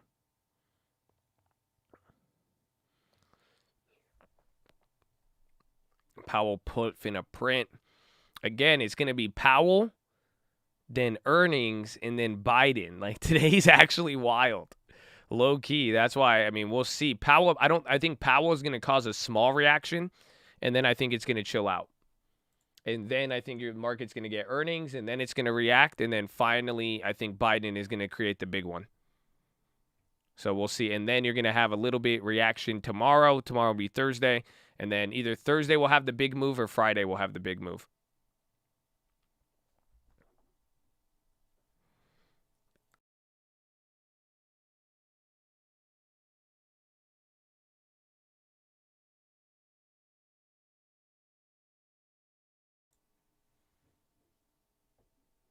Big move up or down, it depends. So if Powell doesn't say anything new, could actually ease. Powell's just going to say the same shit most likely, and I don't know if it'll have a law of diminishing returns today.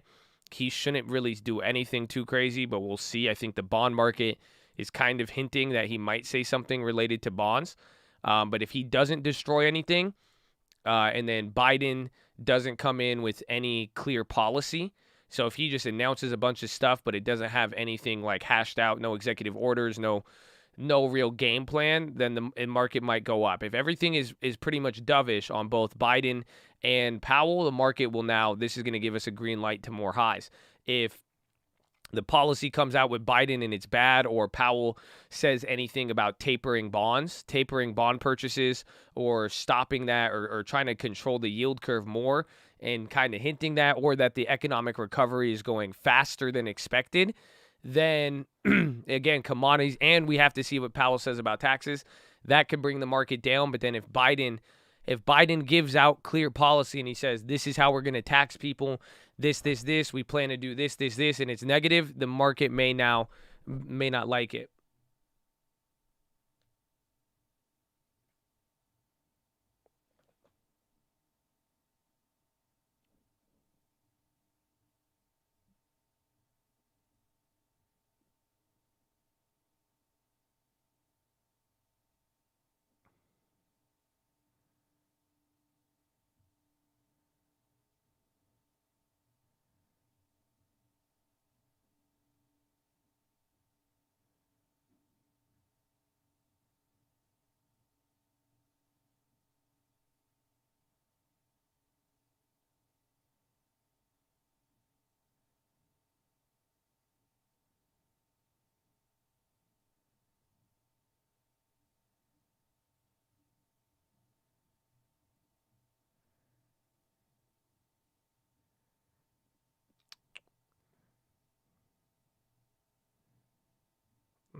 Come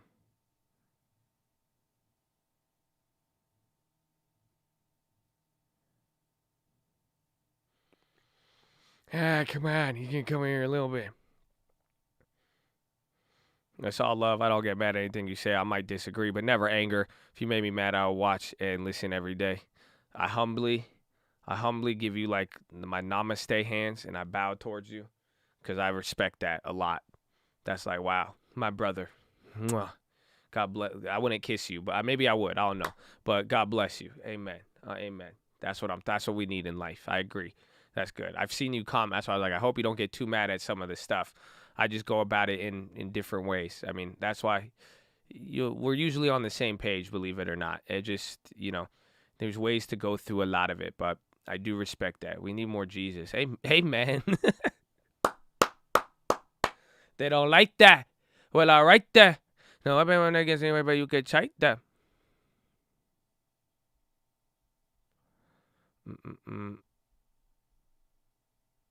Josh don't make me mad. He makes me, which makes you growl.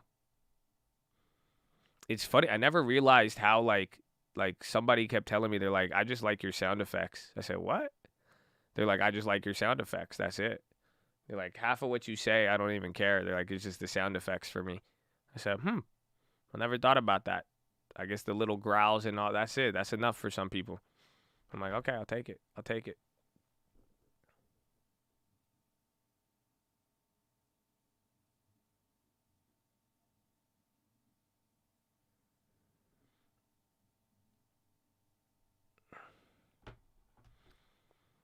The way you think outside the box, always rethinking my own, take things which you keep me growing. Hey, man, and that's why I love the chat. The chat always will bring up, counter arguments, and that's why I'm saying, not out of anger. You can really get both sides of the coin. You do have to see it. That, especially with the economics and the political questions. I mean, there's so many realms, and that's why, this is why we teach it. And I like to teach it in this way, where if you have to be able to have an open mind towards it. It doesn't mean you have to accept fucking everything, and that's not what I'm saying. But it's so complex. There are so many ways to, everything has 50 different answers, low key. Here, we're going to give you a little bit of Texas George W. And God bless you. Oh, and shout out to JEROME Powell. That's a good friend of mine. Now, we got to get back to the Federal Reserve. Okay, thank you. Overstack. Back up there, baby. Jerome. Yeah, good guy. I said that's a unique name. He went to Harvard or Princeton. I said Jerome. I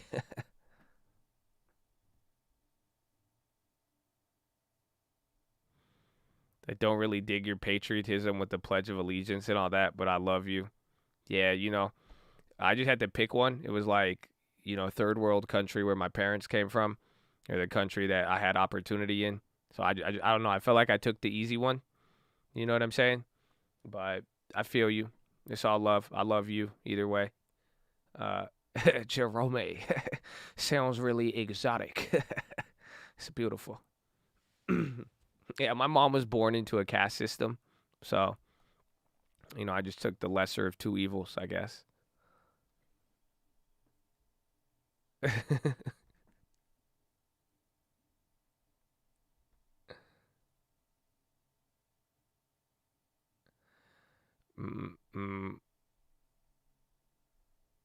What would be the third world country if it was not the pledge? I don't know. Probably like a prayer 5 times a day. A whole host of other things. And then if I said anything, my mom would kill me. Or somebody would. Like here, I could just get shadow banned. That's it. So that's better than the alternative in where my mom's from. Mm-hmm.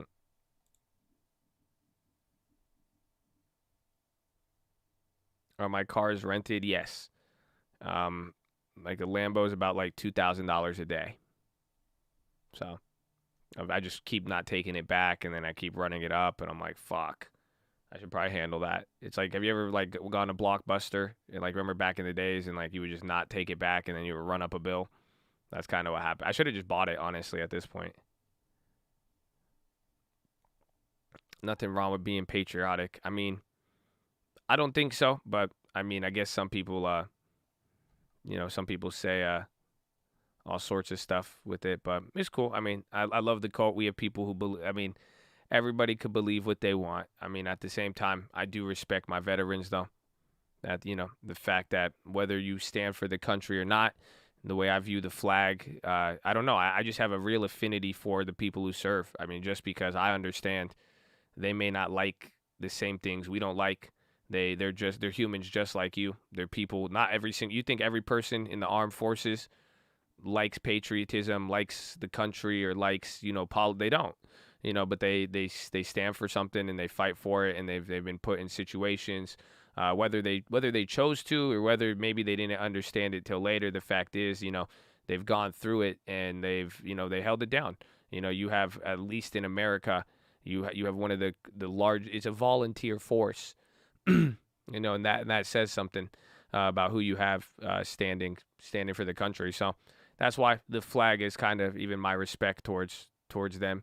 I know there's a lot of stuff that people want to change. There's a lot of stuff that history may not have been the best, but at the same time, every veteran from the past to even now, who holds, who fights for this country, that means a lot to me. I mean, I don't know.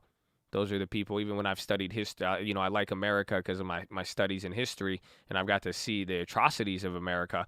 But at the same time, the veterans and the people who have served this country at every, the points. Go look at them. You see what I'm saying? You'll see, and even how the military has had influence on how things have played out in the course of history. At one point, the veterans were camping out front of the White House, demanding their pay and not wanting to fight at certain points. Believe it or not, there's stuff. A lot of the policy, a lot of the public goods that you have. You would be surprised how the military comes into it. Not to mention, public technologies. So. But I just got mad love. So whether, I say this and that, that's it.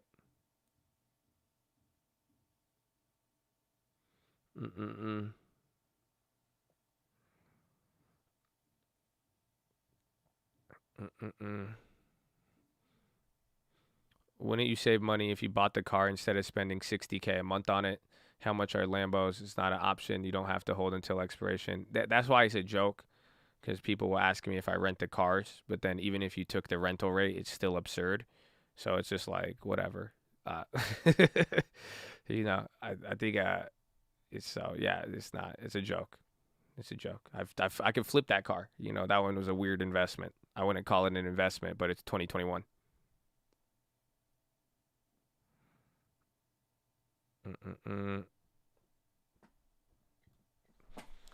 Y'all seen Tenet? Y'all seen Powell?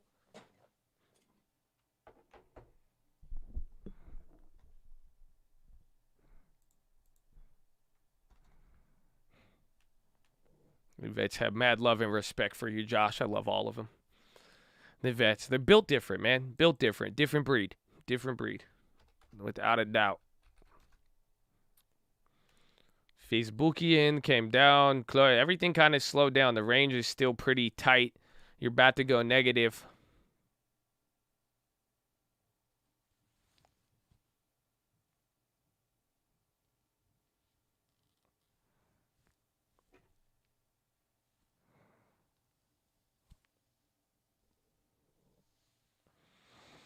Do you have multiple 49-inch screens? I do not. I have a 70-inch hung up on my wall, but I don't use it. And then I have a 32-inch widescreen and then two 24 inches.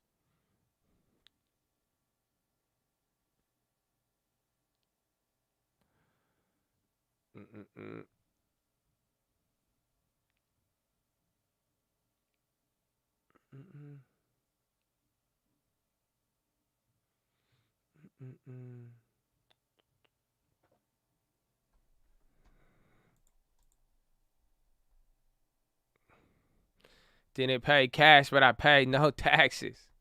Woo! HAE on the high. Hymonix Corporation.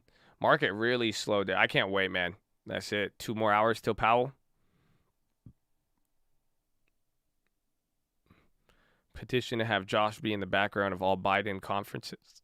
I could do that. BTX still going. Again, every day. This one was a weird one. That's why I like the GLSI, but this one has just actually been gassed up. Did I get banned yesterday? Nah, you're good, dude. We see you. Yeah, some people said Bezos was against the split. All of it's I mean, again, I think that rumor is kind of bullshit, but that's why it's a good rumor, because it's 2 days before earnings, so you can find out. TCAT. TCAT's at the bottom. FNKO. Funko's doing good. BTX is a biotech. How does the market react when Powell talks? It's going to move initially. So the Fed report's going to come out. Then the market's going to pop a little bit and then level out. And then 30 minutes later, he's going to talk. And then it should move. It'll probably move like 1/4 to 0.5%. If it's a bigger day, it'll move 0.5% to 1%. But I'm expecting today it'll probably move 1/4%. You know, it'll move a little bit on the report, a little bit after, and then it'll go from there.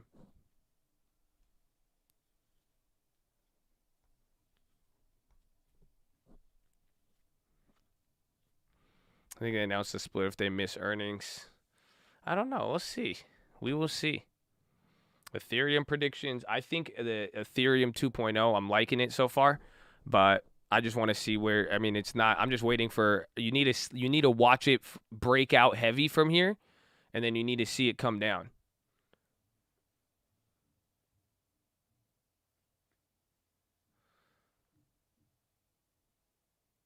Oh. So that's just all I'm waiting for on it.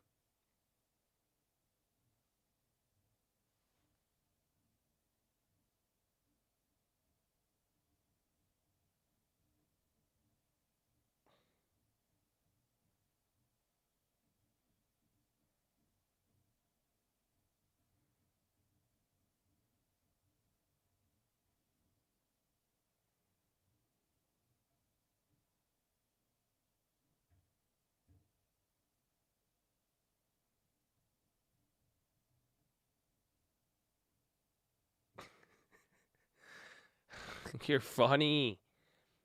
All right, I need to stop answering my phone. That's it. A lot of real estate, a lot of stuff we're doing, man. A lot of stuff. Then I keep getting too quiet on stream. Damn you, Coinbase. I like Coinbase. No phones in class, right? No phones in. I know. Sometimes you need to, though. Sometimes you need to. BTX going again on the high ticker. They talking to Amazon. Who's talking about it, though? Again, it was only talked about Fox Business, but they're not going to. I mean, I just think it's very unlikely. I like the only thing about the Amazon split rumor is, like, you guys have to realize, like, Amazon hasn't moved like this in a while. Like, do you see what I'm saying?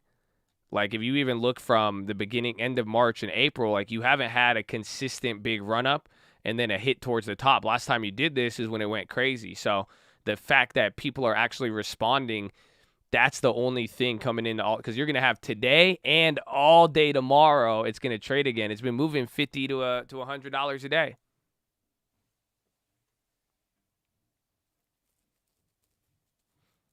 John Kerry situation. What is it? Oh, I think I read it. Didn't they say John Kerry, like him with like Iran or something? Let's go to Miami. I was thinking about Miami the other day. I said, I miss Miami. I miss traveling. I want to go somewhere. I had a lot of fun in Miami. I only went I was like, that was nice. Just going somewhere, eating and coming back. He gave secrets to Iran. Yeah, I heard that. There's something with Kerry. But we'll see. I mean, if it is going to get bad, I mean, just that's what I'm saying. Even with inflation, like, there's so many things going on, but, like, we need to everything is going to take time. Even if a bad event developed, unless it's an immediate black swan, it's going to take time to actually, like, if they're going to actually prosecute him, if it really is a big issue, and then it will have market implications, it will take time to get to the market.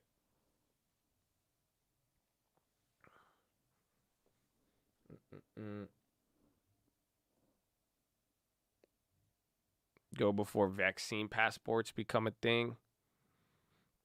I'm gonna just go. I'll be like, I don't know anything. I don't know. I just want, maybe I'll just become a nomad. I'll just go where the world takes me. The black swan will be the dollar. We'll see. I mean, there's a lot of things, but the dollar is linked to a lot. That's the thing. So it would take a lot if that was the case.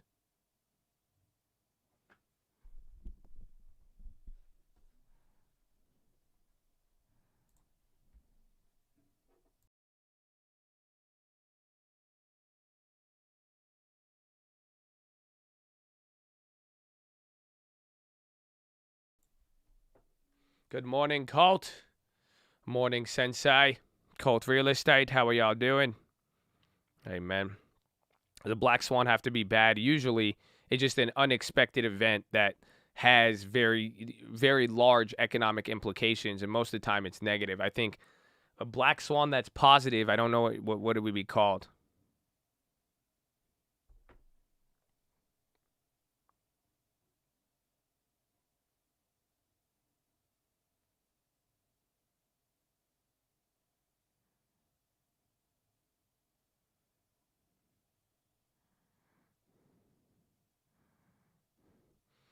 Morning.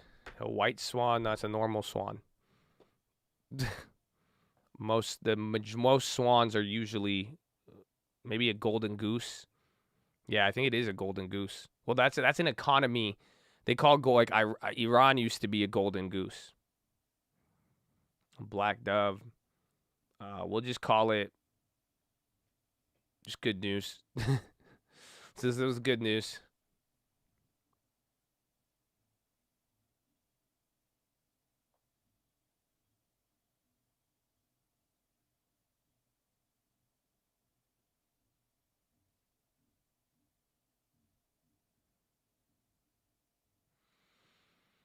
Overstock on the high. A green frog. Pinterest dropping? Wow, what a crazy move.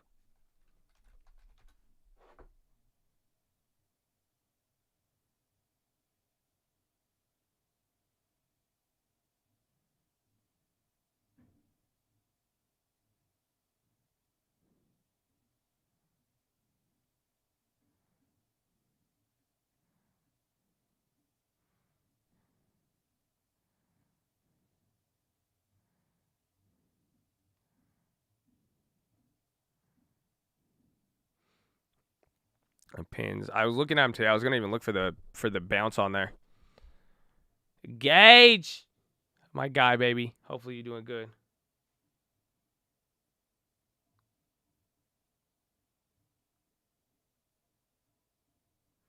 Man.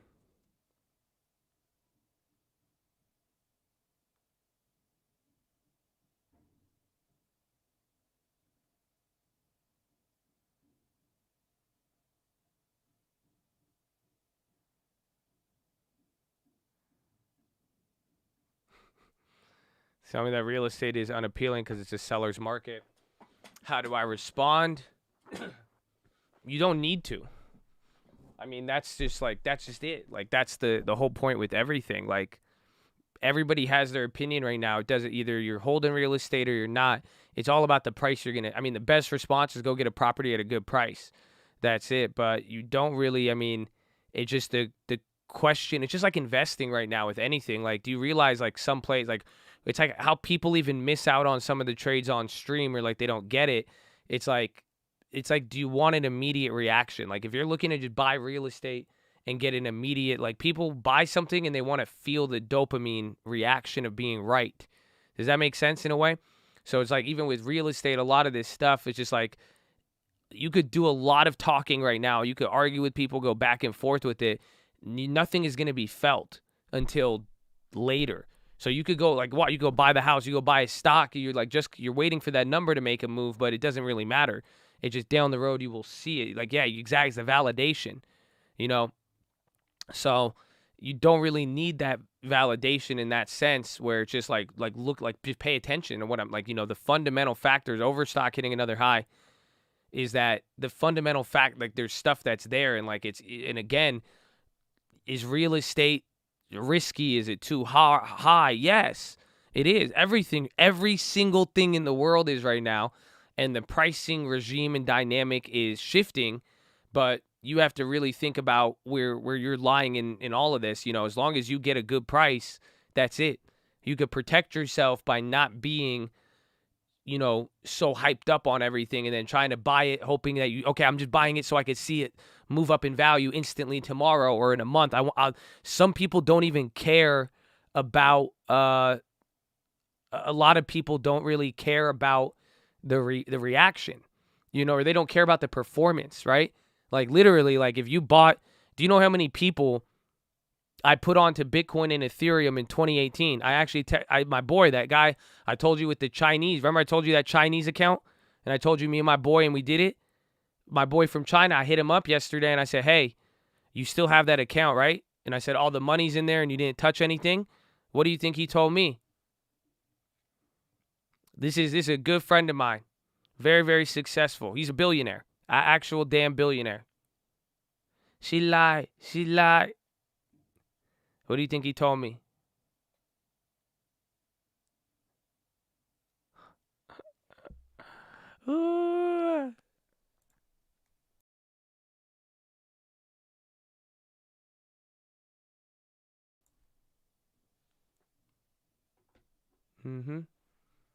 Of course he still has it. This was my guy. If you ever seen the old videos with Olivier, good guy.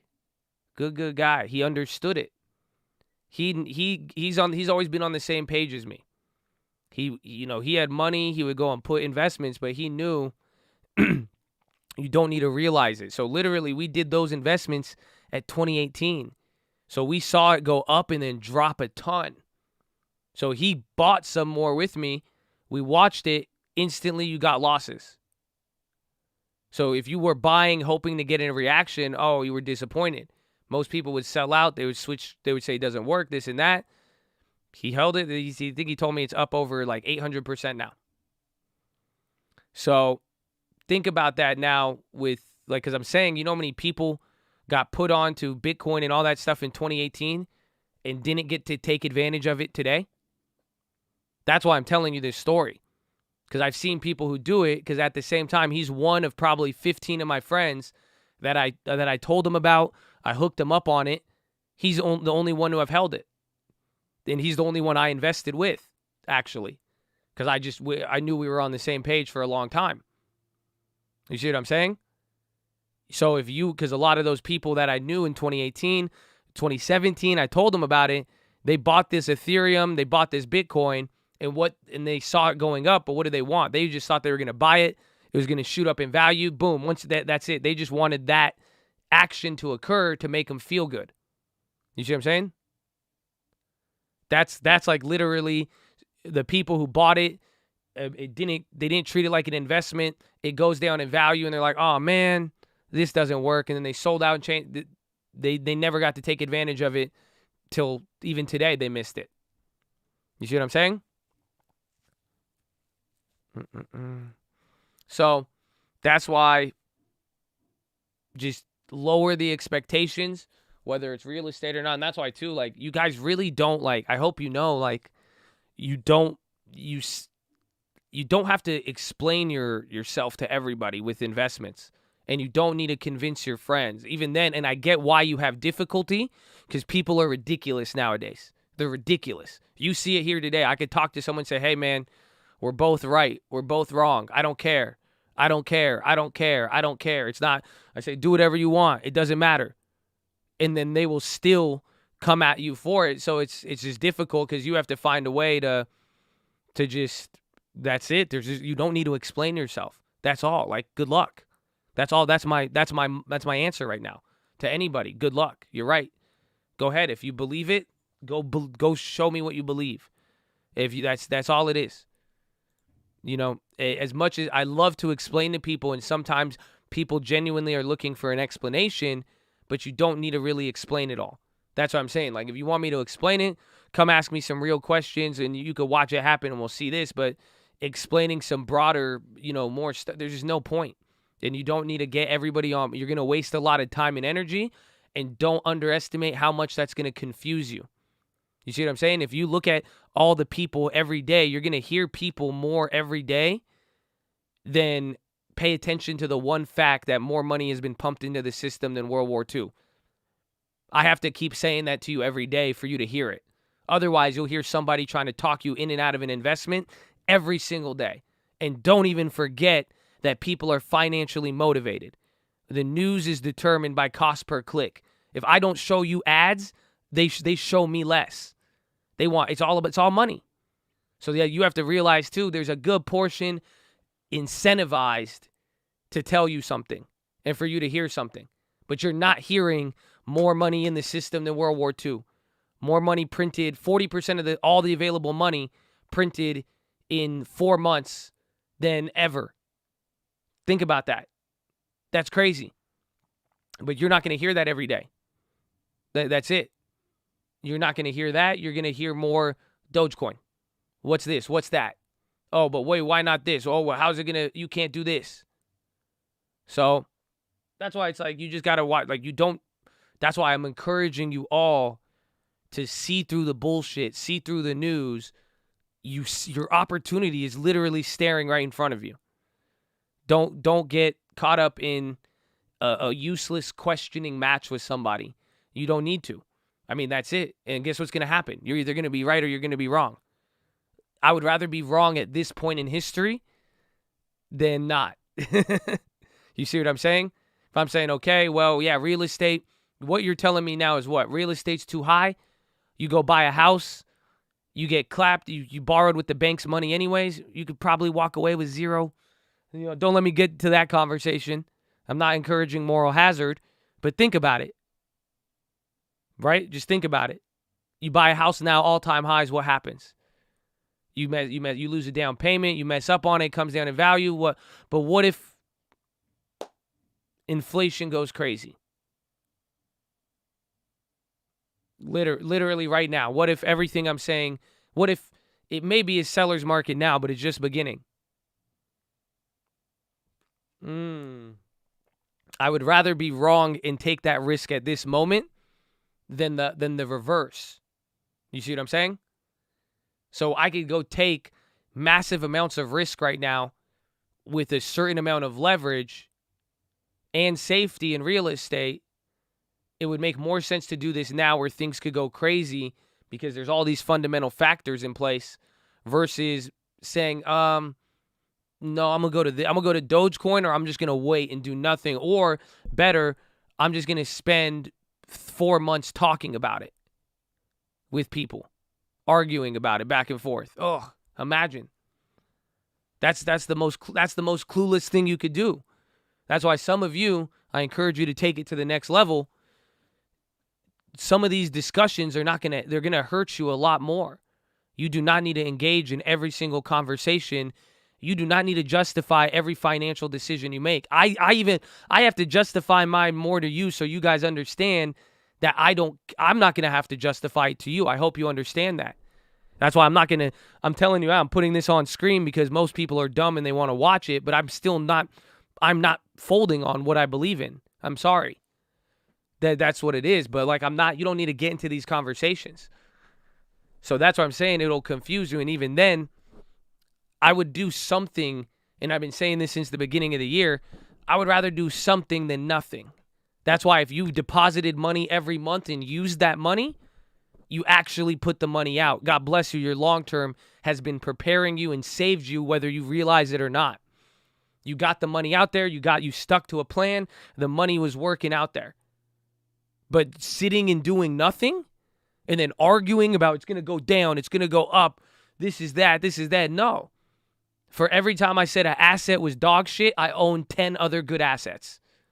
I did not say this was dog shit without 10 other possible investments. When I said Dogecoin was dog shit, it's not as if Ethereum was trading at $1,500. So you got to think about it. There's opportunity out there, and you have all of it, but sitting and doing nothing and talking about it was the real killer.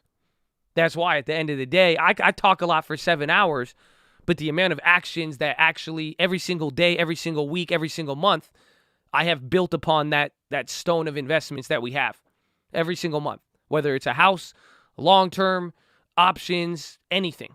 We did it. Whew. Am I mad? I'm hyped. That's it. Because I feel like I just broke down a wall. I got to talk to somebody today. Somebody got to hear that who needed it. One of my OG Chads, that's it. They got to snap out of it. And then they're like, oh, shit, you're right. You're right. Wow. Never mind then. I don't need to spend an hour talking to somebody about it and then another 4 hours thinking about it and then another day, month, week not investing because of a stupid opinion where I know what's in front of me right now. Open your eyes, look at the world, look at the government, look at everything happening with monetary systems. You know what? There's an opportunity right there. That's what's going to happen. You're either going to do nothing or you're going to do something. Well, if you do something now, what's going to happen? What is your risk? Really, if you're so scared, tell me what the real fucking risk is. Tell me. How are you going to get hurt? Okay, and then what if you're wrong? So there you go. Decide one or the other. But arguing and doing nothing is the worst thing you could do. That's like a ship sinking. And the ship is sinking, and you're standing next to the guy. It's going down. It's not going down. It doesn't matter who's fucking right. But sitting there and talking is going to kill you both. Go do something. Maybe go get a different view. Go look around. Go run. Get a life vest. I don't know. Maybe go be like, nah, there's going to be a less line at the dining hall. Do whatever. But do something.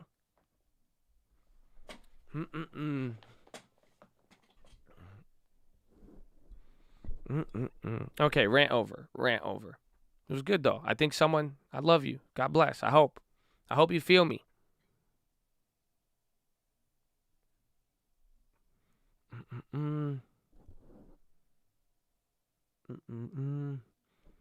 You've gone conservative. If you want, that's why you won't play Doge. You're talking to a guy who owns a shit ton of Bitcoin and Ethereum. There's nothing about that says conservative. I bought a lot of Snapchat too. That's not conservative. I'm just not going to a certain one. And that's the point. If you like it, you like it. That's the whole point of this PHILO. Do it. I don't believe in it. I hope you make money. It doesn't matter. I already know my money is all being put to work. That's it. That's all it comes down to.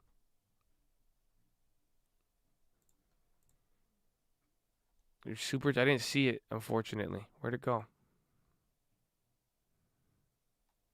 It disappeared on me. I'm sorry, Kristen. Sorry.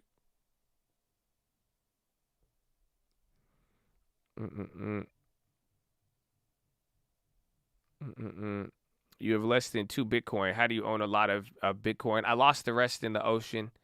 You know, that's the only Bitcoin account I have. You're right. I only have 2. It feels like a lot to me, but that's it. Yeah, it just happens. You know, there's a lot of stuff right now with policy. I mean, I used to boat a lot, and I don't. I mean, it's crazy. I don't know. I mean, maybe we could go on an excursion one day.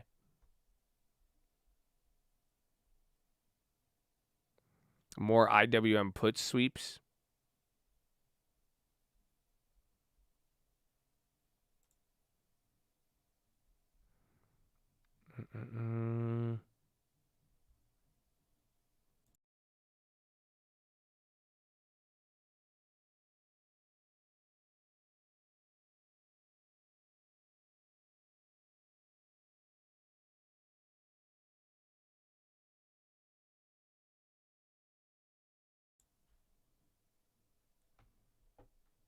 The barrier for real estate is entry is high for a 19-year-old.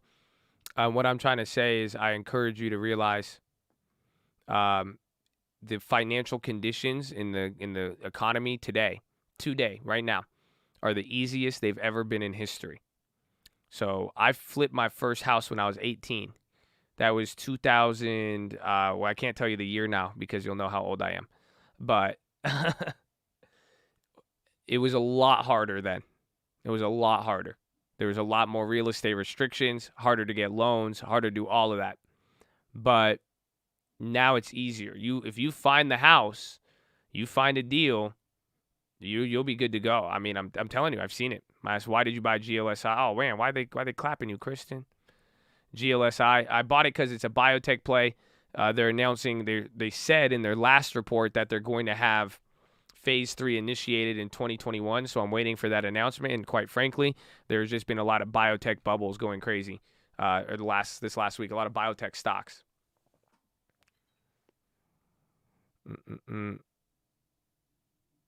They had ninja loans then? No. This was following the crash. It was actually 10 times more strict. More people couldn't qualify. It was a lot harder. Even 2018, 2019, it was hard to qualify for a property. Now it's 10 times easier. I've seen more people qualify in the last 12 months than I did in the last 48 months.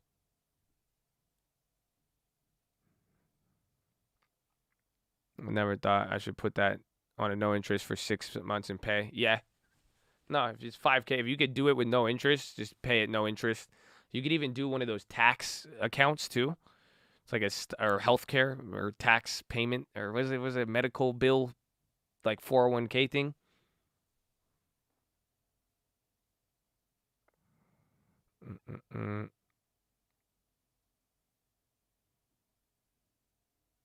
What's up? I listened to that Hannibal joke about the English pyramid scheme. That was a good one, right?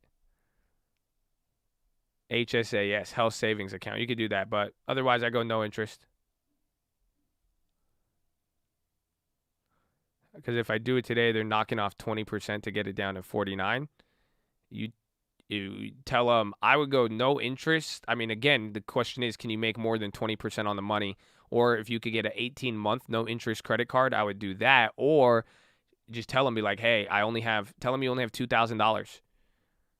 Just say, hey, can you knock it down to 2,000? Be like, that's all I have, and that's it. They just say, I could pay that right now, and I'm down. Otherwise, or just tell them otherwise, I may not. Be like, I'll have to see if I could do any sort of payment plan. I don't know. 2,000, pretty much the story is better that if I could get 2,000 from you now, or if you let me know that it may be uncertain that I'll even get $1 out of you, I may just take the 2,000 if they're already willing to drop 20.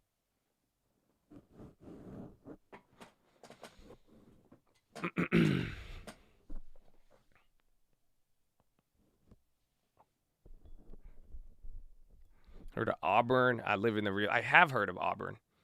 I'm not really I'm kind of blanking on geographically where it's at, but it sounds familiar. I feel like I've been there. Is it NorCal, SoCal? We didn't go over the proposed 1031. People were saying it's going to affect real estate. My thing is, everything is just proposal now. We need to wait. You need everything as a full package. So that's what I'm expecting. Above Sacramento, yeah. But like, you need everything to what's it called? You need all of the policy to be fleshed out, because what I'm expecting is it'll probably be like Obama, or Bill Clinton, where tax raises are going to be met with other stuff. Like, you got to think about it. He wants to raise taxes, but then they want to increase the SALT deductions, the state and local taxes. So you need everything. We need to see the full picture. You see what I'm saying? You guys it's like looking at 20% of the picture and be like, oh my God, what's going to happen? What's going to happen? But you're not really seeing it.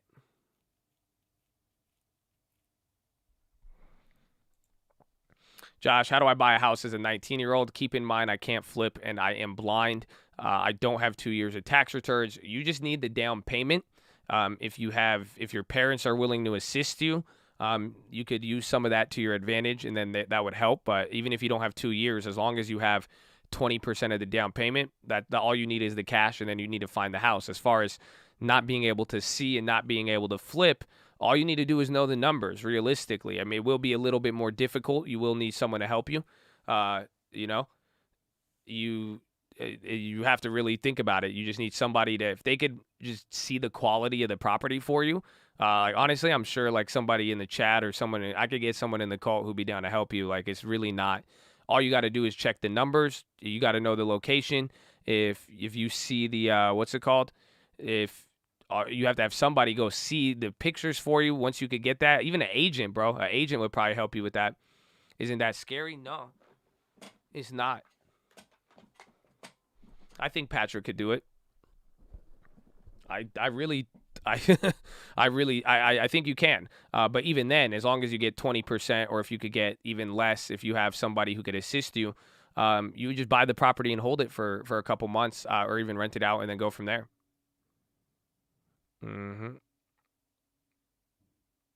But I think you could do it, man.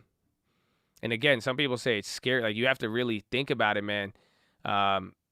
It's just so, like, it seems scary. I was gonna post this video on the weekend. Like, again, I bought that house a couple weeks ago, and my friend, I told my friend, I said, come meet me at the house. I said, it was by him, and I said, come meet me here. You'll be able to see it. And he was like, wait, you never? I was like, I've never been to the property. He was like, I love how he said it. He said, you bought a property online? He's like, you bought a property online? I was like, what do you mean? He's like, you just bought it without looking at it? I was like, yeah. And that's not scary. I mean, again, all I needed to do was look at the pictures. But then again, I also, you are going to send an inspector. So I had somebody go and inspect the property. We went through the whole process. So even by inspection, you'll really know if something is wrong. When I did see the property, I did go to the property this week, and I walked around, and what do you think my first thought was? I was like, it's smaller than I expected. That's it. I saw the numbers. I saw it, but the house was small. It wasn't, even though I knew it was like a certain size, I was walking around and I was like, there's nothing wrong with it. The house was perfect. The house was perfect. And it was, my Airbnb lady even slept there. It was kind of weird. I have a lady sets up the Airbnbs. She set up my other one, and like, she just stayed up there. I was like, you're sleeping on the bed and shit? I was like, that's not nasty? She stayed there with her boyfriend. I was like, y'all both nasty, man. I was like, what y'all doing? Y'all really kicking it. And I was like, because the other people left a bunch of furniture. I was like, man, you're fucking. I was like, do your thing, man. I was like, that's nasty. But the property was small. But it wasn't that, COMM. You just got about, it only says 1% pop.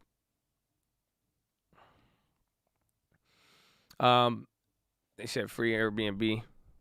This is the fully furnished one I bought. Yeah, they just left a lot. They left a lot of stuff there. And then I have a lady, she comes in, she puts in like all the coffee machine. They left the coffee machine. They put in stuff. She gets all the sheets for the bed. She sets it up. She gets these custom iPads. And the whole house turns automated. She's with this company. So she's done a couple of my properties before. So I buy the property. I send her ass out there. She starts setting it up. So I could either decide to flip it or not. But even in the process, I could start generating income on the Airbnb, or it'll be fully furnished, ready to get rented out to somebody without second thought. But that house in general, it may have seemed scary. I never saw the property. Again, there was still surprises when I finally did see the property and I already bought it, but the key is making money on the buy. So the price per square foot in that area is about $800, $900 a square foot. I was able to purchase it at $500 a square foot. That's it. If you buy it at a certain price, it may seem scary. So if Patrick, he may not be able to see this property. Patrick is literally blind, if you guys don't, like, he really is.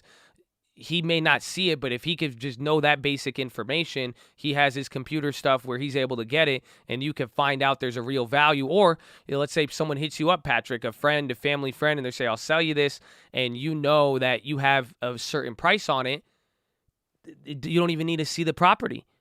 Because even at a certain amount of equity, even if there's a bunch of errors with it, and then you go through inspection, you're not going to lose at that point.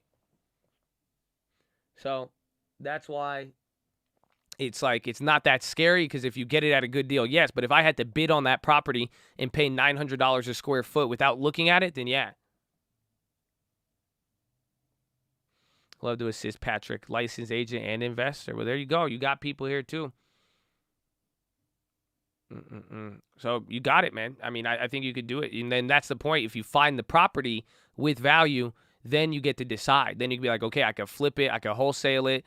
I could rent it out. I could Airbnb it. That's it.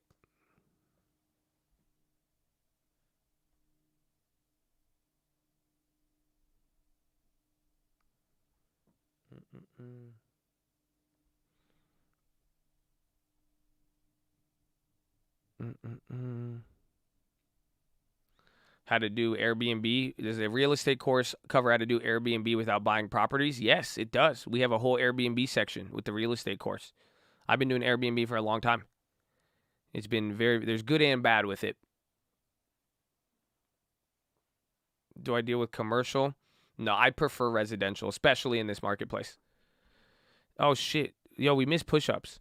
Ladies and gentlemen, we're live Monday through Friday, 30 minutes before open. Drop your thumbs up on the video. Make sure you're subscribed. You're on mobile. Press high chat. X out the chat. Hit the thumbs up button. Second link for the nightly Watchlist and main channel. First link for the Scream Alerts Bootcamp and Real Estate course. Follow me on Instagram at The Trading Fraternity. Keep it positive and respectful. New guys, don't be too shy to say hi or too high to say shy. We're glad you're here, but we got 3.5 hours left. 3.5 hours. We've been here for 3.5 hours. We got 3.5 hours left. Sitting is the new smoking.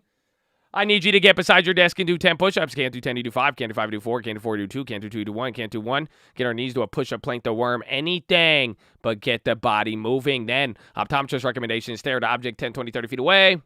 Blink a few times. Relax those pretty little eyeballs. Blink, blink, blink, blink, blink, blink, blink, blink, blink, blink, blink, blink, blink, blink. Woo. Oh, wow. Relax those eyeballs, baby.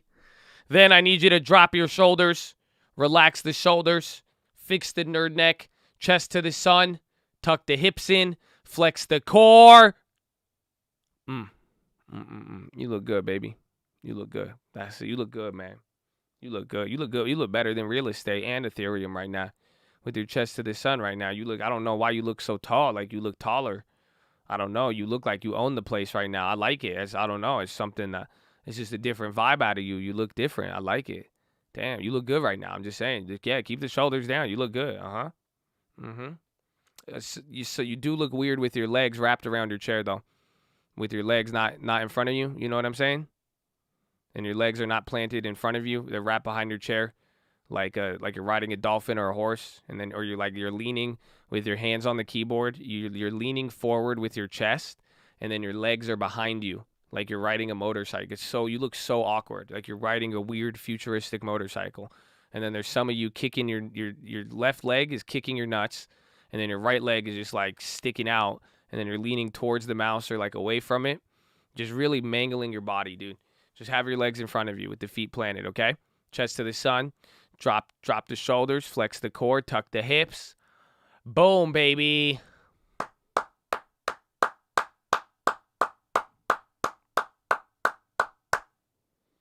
That's it. I love all this. I love you, man. Now get the push-ups. Finally, relax the jaw.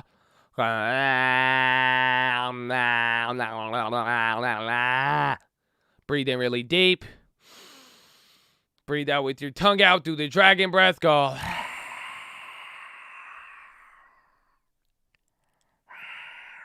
it is. I'll do push-ups at the gym at 3. Work got me overworked. No. Do the push-ups now. Regardless of what work does. It's like the long term. You get the long term no matter what. You'll notice if you feel overwhelmed now and you have the mental strength and physical strength to bust out push-ups when you feel overworked. You just said, hey, overworked, you're my bitch now. Now what are you going to do? It can't stop you. You see what I'm saying? It can't stop you. That's it. That's the cheat code. The devil wants you to give up. The devil is a lie. The devil did say you're tired. Watch. Try it. Do 10 push. Watch. Be like, oh, yeah? I'm tired? Okay. Headed out of my hernia consultation. Oh, yeah. That's good luck, man. He's just going to, he's going to violate you. He's going to, touch your hips and shit. Then he's going to be, pull your pants down. Then he's going to grab your, probably shouldn't tell you this. He didn't tell you to cough and do all that shit. And then he'd be like, oh, yeah, you're fucked, dude. I would just get it. Then he's going to say, do you feel the pain? He's say, well, you don't have to get it now. But as long as you're starting to feel symptoms, it's better to get it now than be forced into it. So that's it. And then you just decide. I just made some quick decisions. I said, all right, run it.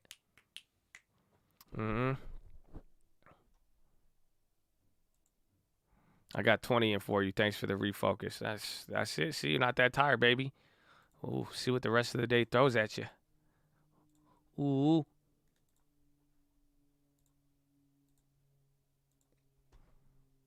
Okay, please hold.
HRTX. Hold on. I'm coming back here. HRTX. Heron Therapeutics. I remember this one. This is an old company. Hold on. That's a big pop after having a run up and getting halted. Check news on that. They've been around for a while. Heron.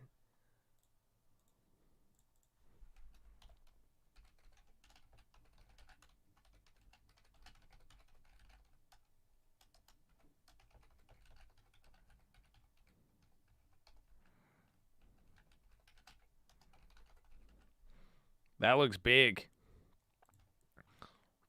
Oh, CNBC final trade.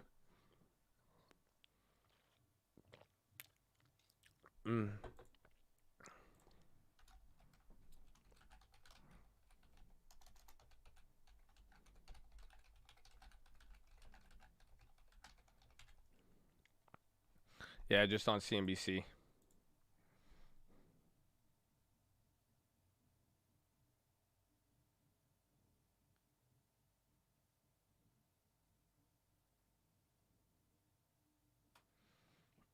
I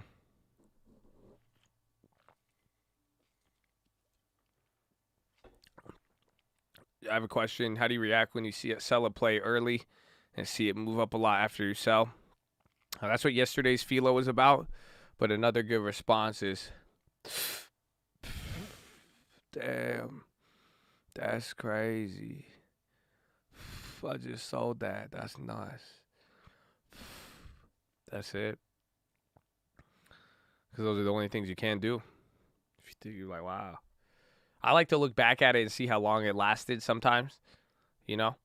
And then you're like, see, it didn't even last that long, so you could go.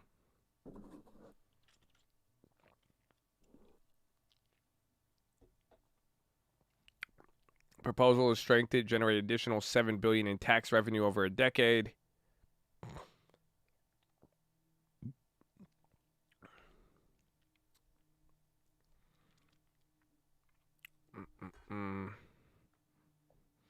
Feds execute a warrant at Giuliani's home. They're going after Rudy.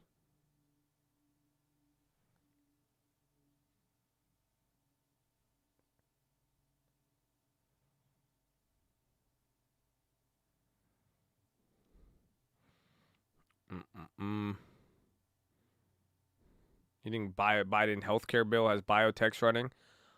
Could be actually. That could be part of it, but I also think you're entering a schedule. I mean, I'm seeing a lot of old biotechs. Heron has been around for a while too, but healthcare has moved up a little bit. It's hard to say. Earnings today: Apple, Facebook, Qualcomm, Ford, Teladoc, eBay, ServiceNow, MGM, OPK, Grub, AUI, Align, TWOE, O'Reilly, HOLX, Logi, MTH, Equix, URI, MOH, Cake, NLY, AR, AFL. All those today. And Jerome Powell in an hour and a half, baby. In an hour and a half, you're going to get Jerome Powell.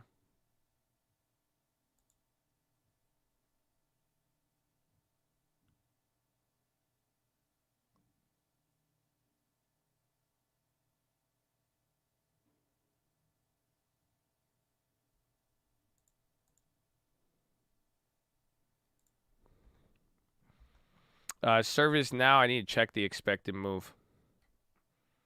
Let me see.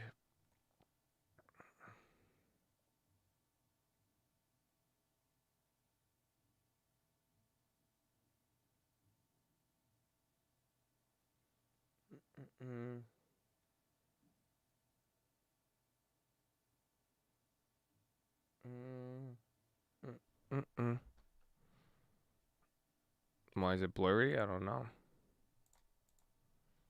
Let's see, Service Now. I haven't made any. I like those ones. Service Now pricing in $28. What? Yeah, it's pricing in $30 on Service Now. So that's actually a big move if you think about it. And those options are expensive as hell. 30 would be $580. $620 kinda is decent. That'd be double the so even then though that's still a 5% move.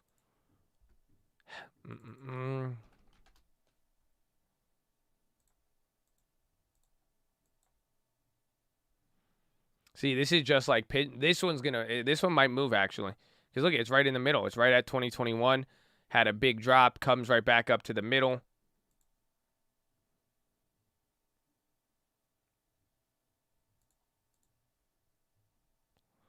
The question is how much, and at the same time, I think there might be. I think a lot of them are going to be just the opportunity to play the continuations. I mean, that's why we waited. AMD, Microsoft, every other big earnings today. You could have just played you could have waited till after the report and made money on all of them.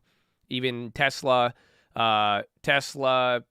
Google, Microsoft, even Pinterest. Every single one you could have waited.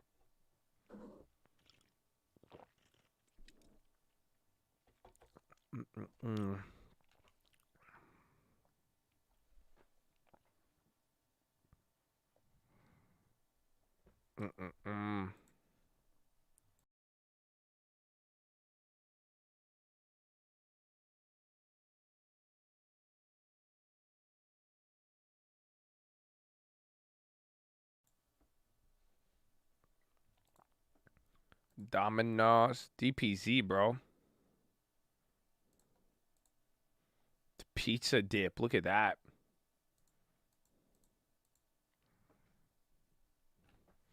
Tesla's beat earnings and it drops. Yeah, and even in general, I mean, the premiums too. That's what I'm saying. You could have made the move after earnings and did a lot better. 21, graduating college August, working a QuickBooks job on the side, studying for real estate exam. Where do you recommend I hold my license when you haven't? We have our brokerage and then all this stuff we got through EXP and all the people in the cult, but realistically, you know, and again, I'm not an agent or I don't have my brokerage license or anything like that. That's why I think I could give some pretty good advice with it. It's go wherever is going to give you the best training.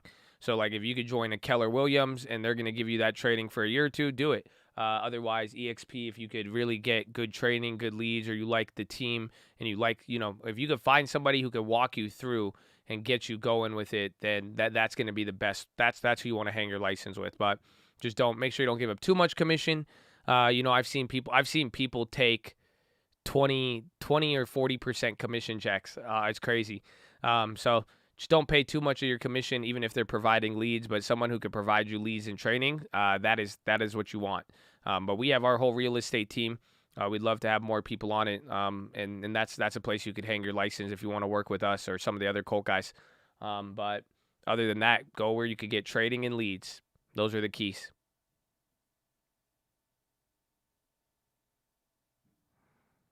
Mm-mm-mm.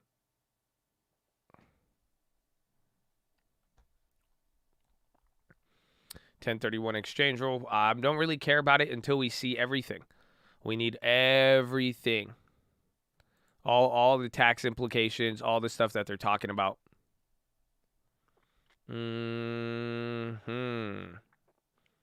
How are we going to do this? I do have an Instagram, yeah. At the Trading Fraternity.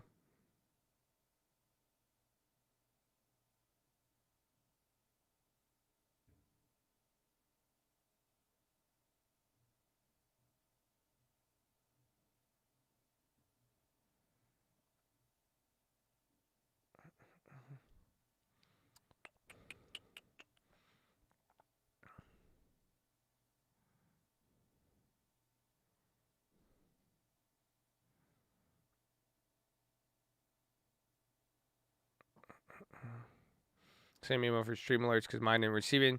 You can hit tradingfraternity@gmail.com or log in where you purchase the stream alerts. There should be a support link. It should say like help or something like that.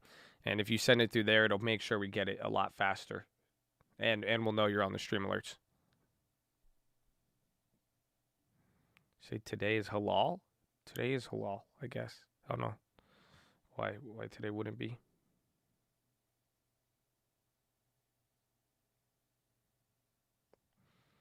At the Trading Fraternity. That's what you wanted.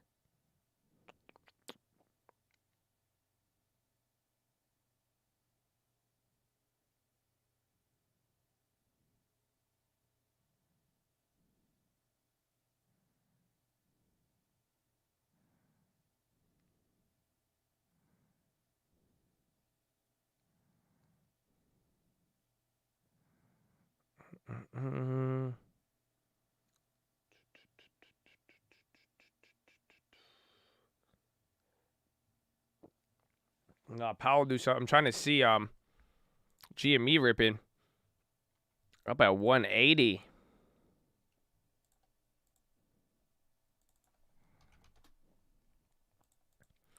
Trying to see because I have a PHILO, but I'm trying to see if we push it to tomorrow instead or not. Because we're gonna have Powell here in like 4. I could give a little quick one, I guess.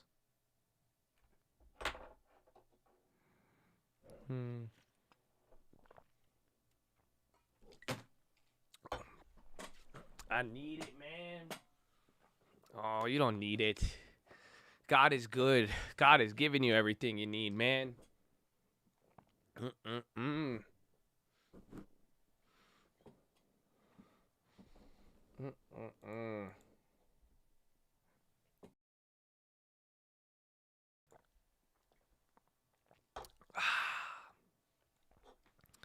Let's see. Give it a sec.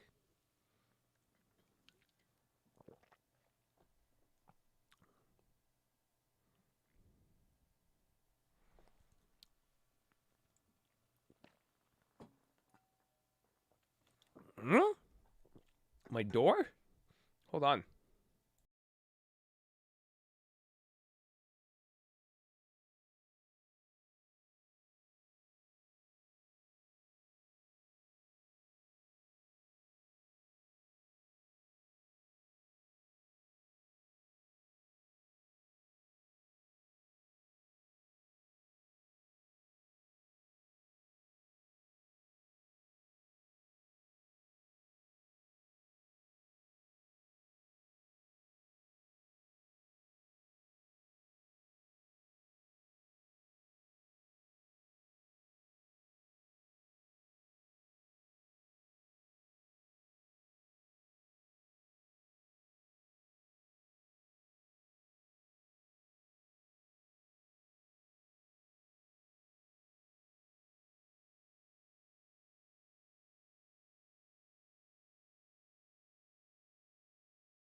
Until the sun comes down.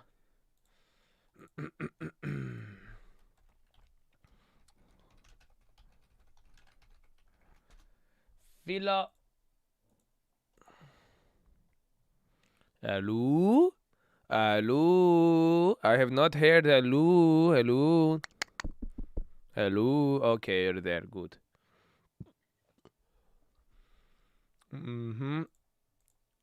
Jimmy with the little pop.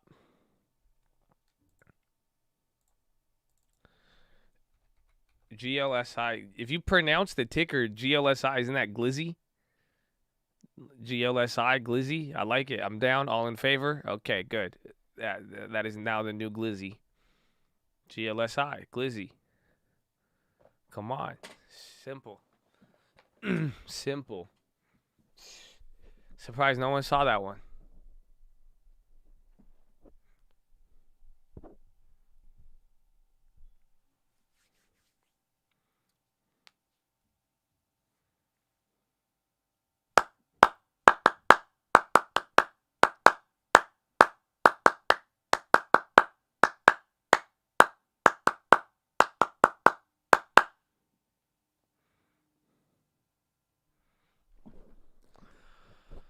Ladies and gentlemen,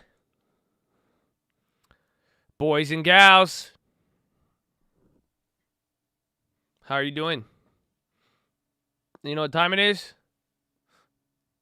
You smell it? It's the PHILO, baby. So, ladies and gentlemen, this is now time for PHILO. We're gonna kind of make it quick. This one's gonna be a little bit more of a loose. I have two. I could give you one or the other. I could maybe blend it. I could make it small. This one's gonna be kind of weird. Honestly, I think this one's gonna be a little weird. But we got the Federal Reserve in 45 minutes, and then we got Jerome Powell in 30 minutes after that at 2:30. So we're gonna get it here for you. But at this moment, we're going to talk a little bit about personal development, some positive concepts. There will be some Bible preface or summary. I'm going to give you the Spark Notes. I'm not going to read it for you. You'll see what I'm talking about. But pretty much, we love all of you. We don't want to disrupt you. We don't want to disturb your peace. I'm not trying to force anything on you. Just like that little talk I gave with investments. I mean, I'm not here to really convince anybody anything. If you haven't noticed, I just do me. And that's just what it is. You know, I'm here and there's a lot of people who are similar, different. We all have differences of opinions. We all have mutual respect. Some people don't really understand that. So if you don't, you know, we're not trying to get you all negative and riled up. That's not what we do here. We're just, you know, sharing some thoughts with some people that we got, you know. So we love you. We hope you benefit off this. I wish you all the best peace in 2021. I hope it continues, and I hope you feel good, and I hope you know you're blessed. And regardless, we love and respect everybody here, even if you don't believe what we believe. I mean, we're just not that type of group. You know, you could believe whatever you want to believe. I think however your actions are determines. It says a lot more. You know what I'm saying? And I've had a lot of people behavior and, you know, how people treat each other. You could tell me all you want about what you believe, but, you know, how you behave it says a lot. You know what I'm saying? So I hope you behave beautifully. I hope this doesn't make you behave in a bad way.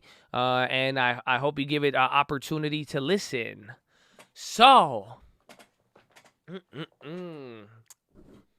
it's good, baby. It's good. Are you ready?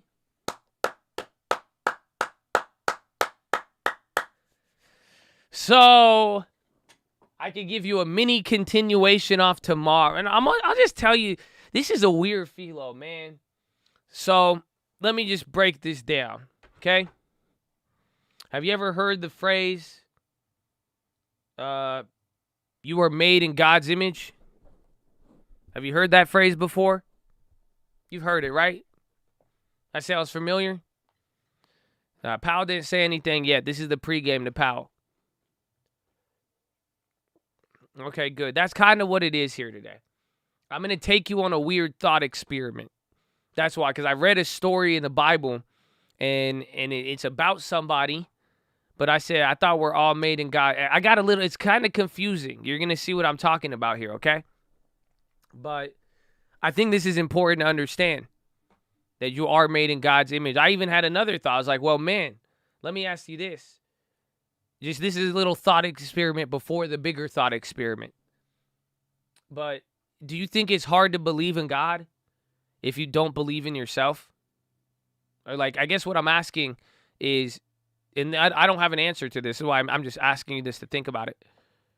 Does belief in oneself correlate with the belief in something unseen? That's all. That's what I ask. I don't know. I had this question the other day, yesterday. Okay? It's just something I wanted to think about. I don't know. There's no right or wrong answer. I just thought I would share that to you. So I was reading in the Bible, Mark 14, and it explains pretty much everything from Jesus getting turned over by Judas to Peter denying Christ. Some of you may have heard all of these little stories. They all happen in one verse, Mark 14. And I was listening to this, and I'm gonna paraphrase the story for you so you could see. But in a weird way, this idea of God being made in God's image kept coming up, but in a really weird way. So I'm going to share you these stories, but I want you to kind of, like, you're going to have to bear with me on this one, okay? Because I'm going to pretty much swap things very interchangeably, which is how I view it. That's why I pretty much picture all of the stories, but I want you to look at it in a different way to view it.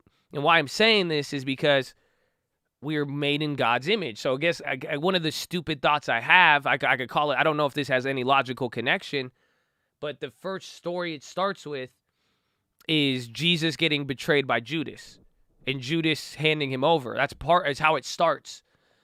So I was like, maybe we are made in God's image. So then where does Judas fall into this picture? You see what's happening there? And then I realized as I read this story and you kind of realize how it developed, I don't think Judas betrayed himself, or I don't think Judas betrayed Jesus. I ruined it for you. I think Judas betrayed himself. And that's where reading this story and I was looking at it, I was like, where else have people betrayed themselves? Where sometimes you may think you're betraying God, but did you just really betray yourself? Oh, y'all don't feel me. Do y'all feel this? Or do you feel me? I don't know. This might be a little too deep. Yeah, kind of deep, right? I don't want to get too deep on you. So then I kept reading, and then parts of the story, like this whole, because I thought it was weird that in this verse of the Bible, it explains everything from Judas all the way down to Peter denying him. And in a weird way, I viewed all of this as parts of betraying yourself. Every single situation, you see the development of how one betrays themselves. That's what I got. That's what I'm going to say. I'm going to take you on a thought experiment. I'm going to paraphrase some of this story to you, but it's not about this. But that's what when I started to look at it, I was like, it's weird. I just had some questions. That's why I said, I don't know, maybe that's why some people don't believe in God. I don't know. Do they not believe in themselves? When we do stuff, do we not realize, like, honestly, like, you know how many people who have attacked me and talk shit to me, and even some would come back and say, I'm sorry, and at the end of the day, I'll be like, I don't even remember. Like, they've hurt themselves more than they've hurt me. And I think about how many times I myself have hurt myself thinking that I was doing something. I was like, oh, wow, I get my ego with a business deal. I do something, I don't want to listen. I'm like, damn, I'm not doing this deal. But then I just hurt myself. It's a crazy concept. So here's how it starts. Jesus gets anointed in Bethany. That's how Mark 14 starts. So it's 2 days before Passover, right? They're all hanging with Jesus. They're at one of somebody's house that Jesus healed. The whole gang is there, the squad, everybody. And then what happens, some people say it's Mary Magdalene. Other parts of the Gospels say it's just a random person, a random woman. A random woman came in, and she takes this really expensive oil, and she washes she pours it on Jesus' head. And she anoints Jesus with this expensive oil, right? So what happens next? What's about to happen next? Okay. She literally gets criticized. By who? Who do you think criticized her? It was Judas. Judas criticizes her. He says, "Wait, why did you do that?" He said, that could have been sold for 1 year of wages, and you could have sold that and given it to the poor. See, Judas handled the money. And then even then, Jesus said, "Nah, man, leave her alone." He said, "Why would you criticize her for doing something good for me?" So that's where Judas, and then guess what happens? The next thing is then Judas betrays Jesus.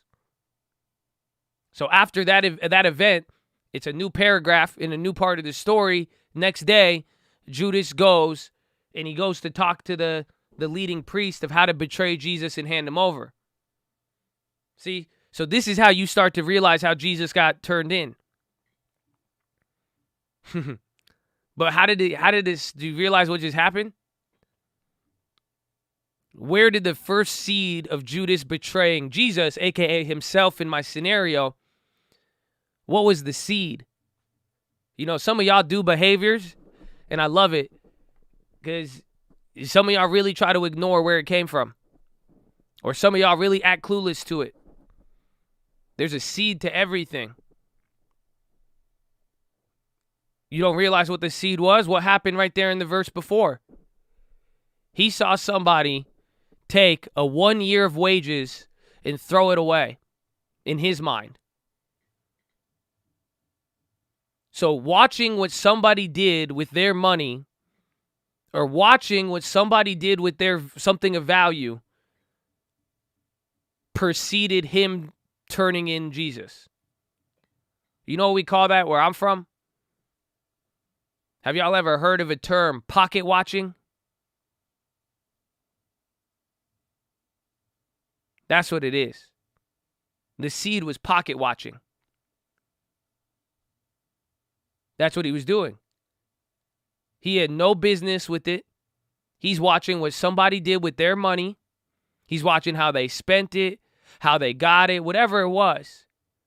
But there's no coincidence that the next thing he does is get mad and angry and start to try to retaliate. He was more concerned with how people were using their money because he just wanted money.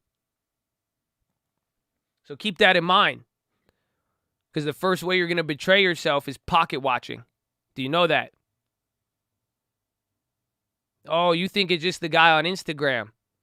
You think it's just the internet. No, it's going to be your family. It's going to be your friends. Some of you are going to betray yourself and get problems and waste your time and thoughts and energy. You're going to miss out opportunities because what somebody is doing with their blessing or their money or whatever you think, you're going to be so focused on that. It's going to plant a seed of envy and spite and anger. But that's how it starts. That's the first part. So then he goes from that pocket watching to then all that stuff. It's going to literally plot to turn in Jesus. So then what's the next part? The Last Supper. That's the next part of the story. Right after it says Judas goes to betray him, it says the Last Supper. Then they asked Jesus where to go. They went in the city. They found it. And then guess what happens at the Last Supper? Jesus even says, yo, one of you is going to betray me.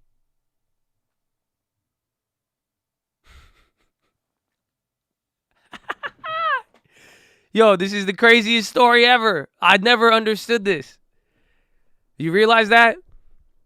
This doesn't sound stupid, but so realistic that Jesus is sitting down at a table with his 12 homies, and he's like, yeah, one of you guys is going to betray me. One of you is going to kill me.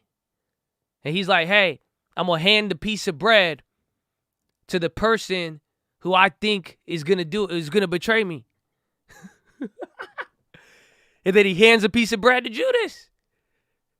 And nobody realized it. Oh, y'all don't feel... You don't think that's crazy? This never made sense to me. Ever. I'd be like, why? Wouldn't you really think that when the guy got it, when Judas got it, everybody would have been looking at Judas like, oh...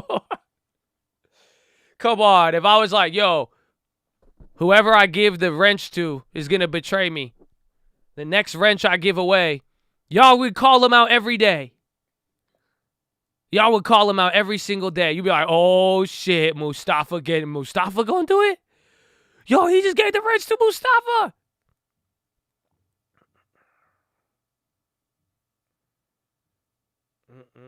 Isn't that weird?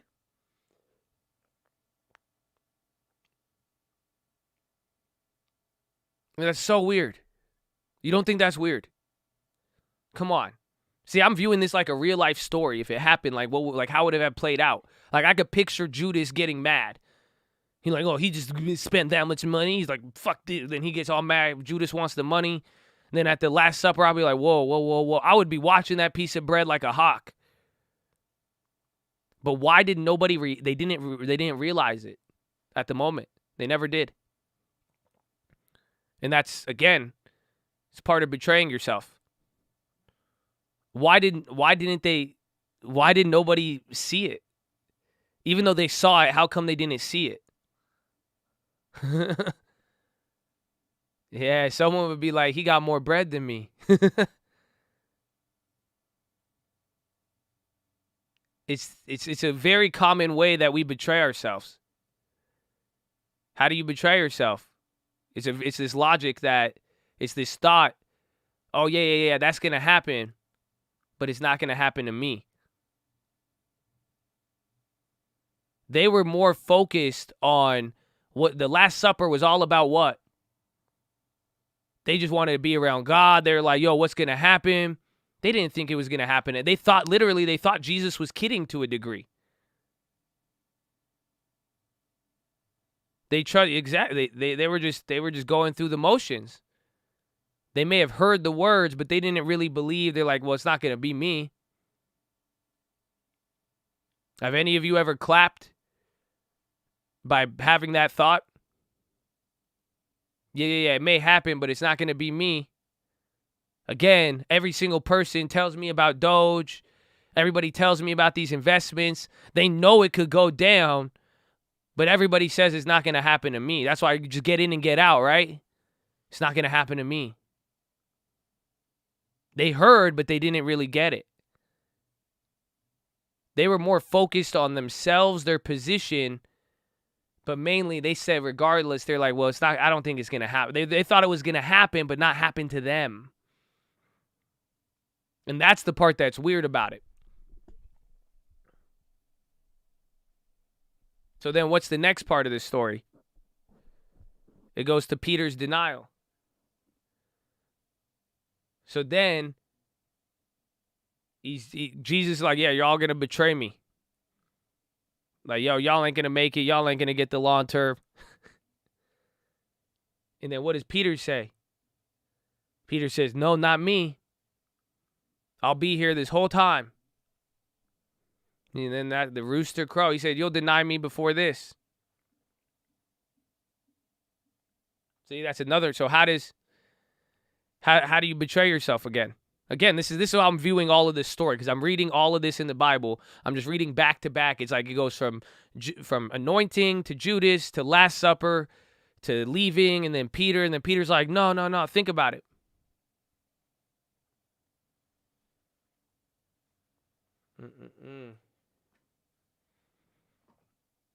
How does he betray himself? What did Peter want? Peter wanted to be at the right hand. He wanted to be the best. Again, Peter was part of that. If anything, Peter wanted that perfection. In a way, it was the opposite of everybody else in a weird way, but the same logic. He's like, oh, it's not going to happen to me. Some people are just oblivious, thinking it's not going to happen to them. That's how they betray themselves. But then some people, It's the reverse. They get so emotional and so excited, or they're going for this level of perfection. He's like, I'm going to be number one. We see it a lot. Honestly, I get weirded out by people like that now because I've seen it so many times. Exactly. That's part of the ego. How many of you guys, you remember that one kid? That was the best one. I remember you guys, some of you guys remember that 11 out of 11? I called someone, he answered. And this guy, first thing, said, Josh, I love you. You're amazing, Josh. Everything. He's like, you've changed my life. He said, let me know what I could do for you. He's like, I'll do anything for you. I'll quit my job. I'll come work for the co. I want to do all of this, all of this, all of this, all of this. 1 week later, this guy types a crazy paragraph on the watch list, comes in the chat. He didn't see a play happen. He just wasn't there. He misinterpreted my action on a play, and then he goes and writes this whole, I hate you. I can't believe this. I can't believe you. Remember that? That's the way we betray ourselves. It's not his fault. It's not my fault. I'm bringing up that story so you could just understand this is what happens when you commit to that level of perfection and all of that without understanding it. See, Peter doesn't get what's about to happen. Peter said, I'm going to be with you through all of this. That's what happens. That's the way a lot of you guys betray yourself. You realize that, right? Because you think, you're like, I know the market stocks are going to go down and I'm going to hold my long term. Watch. No, you're not. You don't understand what you're about to get into. You understand it now and you could say that and it feels good when you say that. But when you're down 50%, when you're down 30%, when you actually see the money change or maybe something else in your life changes, just like Peter, when you have 3 people surrounding you, accusing you, you might change. That's exactly as soon as it goes down. That's how you betray yourself. Not by only going for perfection and having this ego, but by getting committed and not fully understanding the commitment. Saying you're about something when you don't really understand what it's about, or it's easy to commit to it when it's doing good. That's the key. So then what's the next thing? After it says Peter, Jesus goes and prays.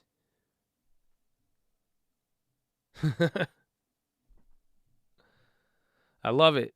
He goes and prays on Gethsemane. This is where Jesus prays right before they come and take him. This is where Jesus, he was praying so hard, he started bleeding. Literally tears of blood. And what happened? It tells about the disciples. They fall asleep. They come up with him and he says, stay with me. Keep watch with me. But they went to bed. He comes back. He finds them. That's where Jesus first says, the spirit is willing, but the flesh is weak. Then he left them again, and they kept sleeping.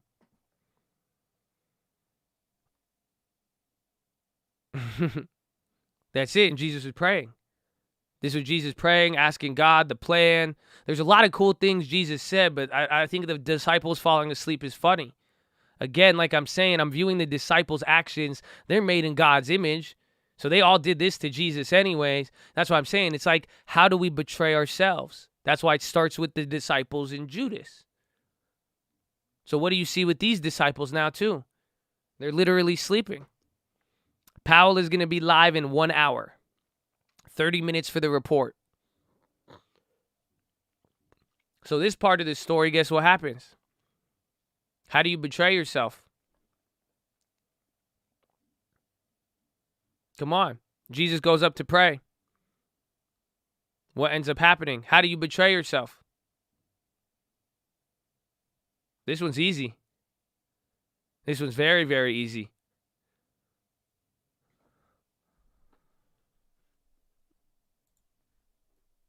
No one, hello?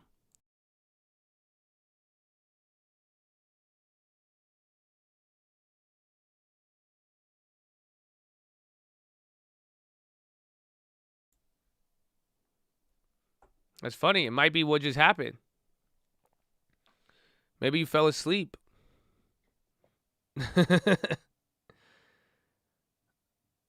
By not applying yourself. I like that. They betrayed themselves by not staying awake.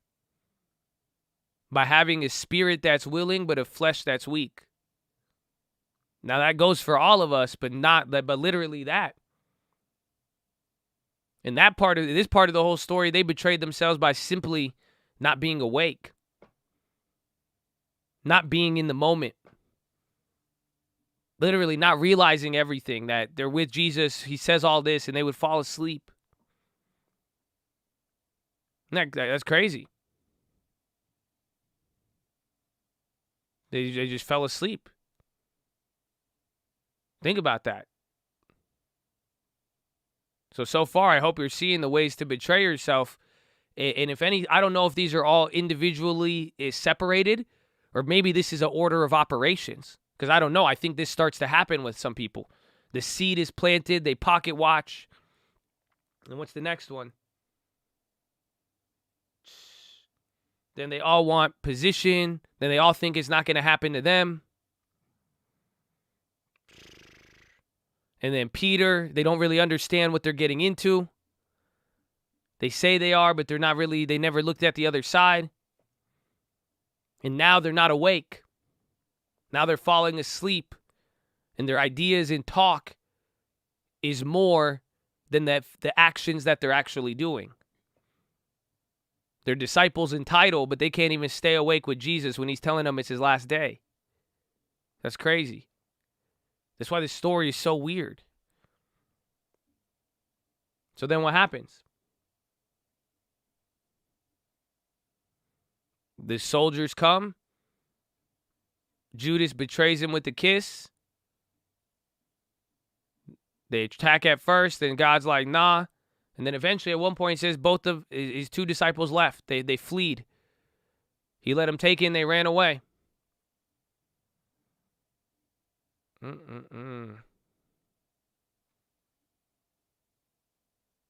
So what happens?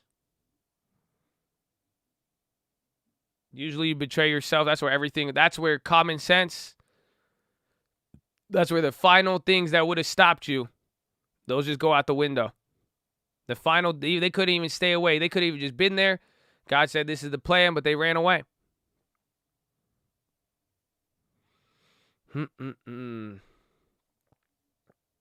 So, all of this that I'm telling you about, does this analogy make sense?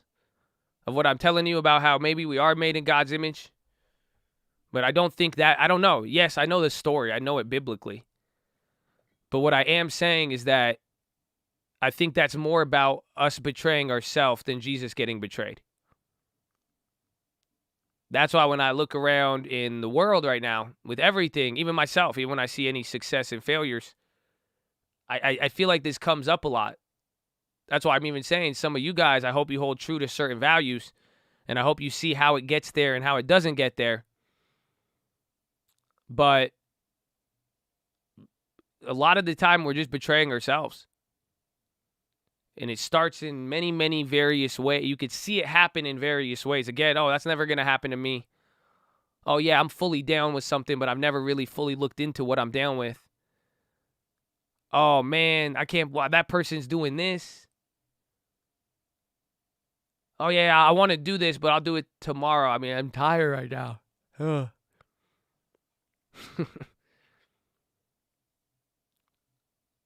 So, if I could give you this PHILO, maybe you could reread it, Mark 14. But I encourage you not to betray yourself. Encourage you to believe in yourself. And that's what I'm saying. A lot of people, the next time you think you're hurting somebody, maybe you want to clap at somebody. Next time you think you're hurting God, honestly, you tell me your God is fake, screw your PHILO. I get it, that's cool. But just think, are you betraying yourself? Next time you make an investment, next time, I don't know, maybe next time you say you're down for something without really looking into it. Just ask am I betraying myself? Next time you look at what somebody's doing with their money and it makes you feel some type of way, Or maybe you're doing your own thing and you think about that. Ask yourself, are you betraying yourself? Oh, yeah, that'll never happen to me. No, I understand that could happen, but it will never happen to me. Just ask yourself if you're betraying yourself. Because Judas failed God. Yeah, Jesus, sure. But they all did in that story. One after another for different reasons. That was a collective, one after the other, every single person betraying themselves and what they said they believed and stood for. And then when it's all said and done and when you do get confronted from the issue, the final things that probably could have saved you are going to run away. So, I know this sounds a certain way depending on how you took it. It shouldn't. Because all of these should end with an exciting tone. Because I think it's very exciting. Because you are made in God's image. If betraying yourself is betraying God, if all of this, you could pull it, that means on to the contrary, doing the exact opposite, you're working with something very, very positive. And that's something I think all of you need to believe. You know, this is one thing you're going to get some of these thoughts and these ideas to betray yourself, and there'll be outside influences that could very well influence that. But this is where a real faith is going to come into play. But I mean faith that you know you're going to win. A lot of people don't get this. I love it. It was a comment on the Watchlist yesterday. And I remember I listened to it yesterday. I loved it. And I've heard this years ago. And I remember years ago when it clicked to me, that was it. God counted Abraham as righteous, not because he was a good man, not because of what he did, simply because of his faith in that he believed. He just believed the fact that good things were going to happen to him. He said, I believe God is going to give me this. I believe I have an inheritance. That's it. I've noticed you're going to start betraying yourself when you don't believe. That's it. If you believe there's a shot you can lose, I get it then. I get why you would do those things. I get why you would be mad about what somebody does with their money. I understand that because you don't believe. You think there's a possibility you will lose when it's all said and done. I believe the contrary. That's what's happening. You think it's never going to happen to you, so you're going to think you could get away with all the bad stuff when in reality you're like, well, what's mine is mine. What's going to happen to me is always going to work. I don't need to, so maybe I should listen and take things at face value because maybe this could help me avoid it. Maybe that's just what it is. When you know you're going to win, you know you have that belief, it's easy to stay awake. It's easy to fall asleep when you think you're going to lose. That's what giving up looks like. When you believe and you know it, everything stays with you. Nothing runs away. You're going to be ready to fight when something shows up. You believed you were going to get this fight. So that's why you should be excited. That's how you counter all of this, is that belief. You don't need anything crazy. Not saying you don't need to pick up a Bible. You don't need to do anything. I'm not telling this is no altar call. This is not what you're getting right now. Do you believe you're going to win? I think you are. I believe I am. No matter what. I don't care. Call me dumb. Call me ignorant. Call me stupid. That's fine. I know I'm going to win. I know a lot of you are going to win in here too. I cannot determine it because you are the only one who gets to decide that. There's no we will win. You have to say I will. That's between you and God. Because again, I don't want you being surrounded by a bunch of people just like the disciples were. You're in a group setting. You're like, nah, it's easy to fall back in that. No, you. That's it. If you believe that, there you go. So next time you ask yourself, am I betraying yourself? Maybe you should ask yourself, do I believe I'm going to win or not? And there you go. So take that to the bank, ladies and gentlemen, because I think you're going to win. And I hope you're ready. And that is your philosophy. Make sure you guys are subscribed. We're live Monday through Friday, 30 minutes before open. Drop your thumbs up on that video. Make sure you're subscribed. You're on mobile. Press hi chat.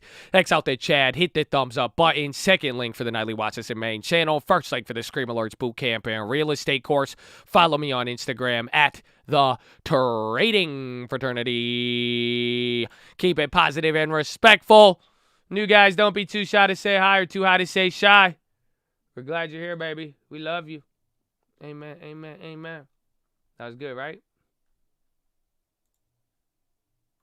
That's good. I like it.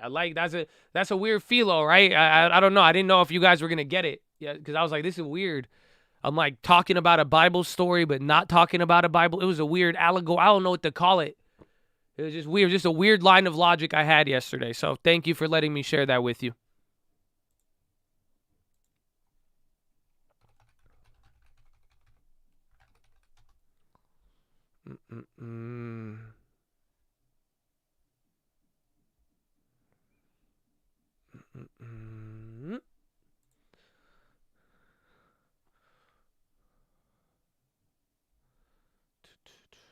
Don't betray yourself.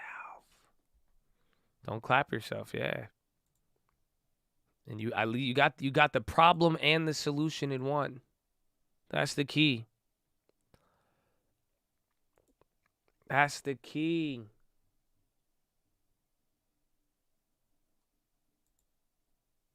My cause to be naked. Funny when I make a bad play, I get a standing ovation. It's like I'm addicted to antibiotics to try to get rid of this clap. But fuck it, I always come back in the AM to the GG. What's that stand for? I am not a drug dealer, I'm a landlord. On my tendency to roof, that Mercedes Benz don't need one. I went from Bailey to Bel Air, from the slums to the Ville to the top of the hill to a street where you can't park a car without a parking pass. I'm just trying to chill with my boys in the island off the coast, bar hopping like it's Alcatraz, watching make moves like a salsa class. Plus I got so many bars like the women in church. I already know you can't handle it. You ain't making moves, you a mannequin. We got that flame, that candlestick. They ain't got that flame. Tell them it's a coat, not a game. Walk through the mud and the rain, just bring a little hope to the people in pain. I don't want lies, I want honesty. Negative vibes bother me. Stay up on your grind until you make it out of poverty. You ready? I'm ready. Let's get it, my bag on heavy. I'm zoom to the Fetty. My pockets look full, not empty. You loaded, I'm loaded. We never gon' fold, you know it. That's fast right there, go quote it. It's coke, we goated. Different level, it's level, untold. They watching, we popping like options. You know, it's real, it's really real. Like PHILO time. Cause you can't help but make a meal if your people blind. Restless, cause I've been up grinding, I just want the Lexus. Cooking up like I'm making breakfast. Oh, I'm eating good, but you know I had to bless it. Looked inside the mirror, told my demons hit the exit. That was Benny, that was level. Fuck the demons, fuck the devil. Throw the pebble, be successful. You can't tell me code ain't special. I got rich, I made a stencil like a chair. It's really simple, the framework is intellectual. Ay, like Curry on the chain, my brother, you know, wait. I know you know the name, you ain't never seen my face. Probably watch us in the game, did it with a couple plays. Let me kick a little lesson, you ain't never get a chase. What's yours, you always guess what I'm really trying to say. Longer that you want the stock, more that it's getting safe. You relate to shit I say, I ain't trying to make it stay.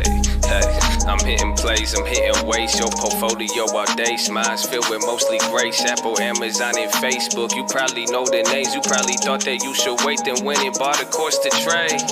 Benny, get some clothes and buy the clothes this shit. Clap them if they talking on some hopeless shit. Cause I've been there and going back. I told y'all that I'm focusing. I know they getting mad. The news is fair as well as motivating. Let's go and a shout out to the vets. Hit the players, then we sending in the jets. Don't be shy, you could send a pray request. And the list got everything you missed. I love y'all, baby. It's a cup. 2020. Talk to me in 2030. You know what it is, baby. Cold music, 2020, we coming. Watch out, on the radar. Tell them I just want the Lexus. We out here making moves, baby. Let's go. Let's go. That was Benny. That was Level. That song goes so hard, bro. I'm telling, but now that I'm even back in the gym, I'm telling you, that song goes crazy. That song goes crazy. That song, you know, I like strategy EDM too, but that song go crazy. Let's go, baby. Let's go. Woo. Woo. Woo. It's good, baby. It's good, baby. Game time. Got Powell in 5 minutes. You're not going to get Powell. You're going to get the FOMC in 5 minutes. That will be the initial report. You'll get a little mini pop and lock. And then 30 minutes later, after the press conference continues, then Powell is going to come up here. And then it's going to be good. Or it's going to make some more movements, but I don't think it'll be too big because you still got Bidonius. So it's going to be good. I don't think it'll be too crazy.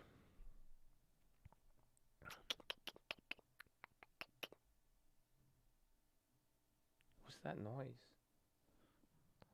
Baba selling off. Get ready for what's going to happen next, okay? Kinder Morgan. It's going to be an oil play. If you like oil, I mean, it's just that I think you're going to get all the oil plays are just going to be pretty much correlated to oil. That's it. What do you think will happen to Doge? I don't know. I mean, I'm not really a Doge analyst. I would say I could fall in like Bitcoin analyst, Ethereum analyst. I could fall into that category, but I don't know what's going to happen with Doge. You know, it's outside of my realm of expertise. Let's see what's about to happen next. Okay. We talked briefly on the 1031 eliminations. What I could advise, I mean, my best way to approach any of the policy. That's why Biden is going to be so important today.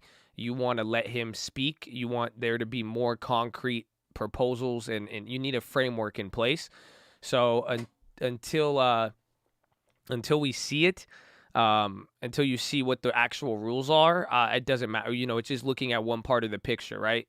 You know, it's like I'm trying to think of a good analogy. It's like zooming in on a part of a picture and you're seeing something that it looks like, you know, it's like zooming in and you see a gun and you think it's all about guns. But then if you zoom out, it was really just like a little symbol on a flag and there's a way bigger picture, if that makes sense.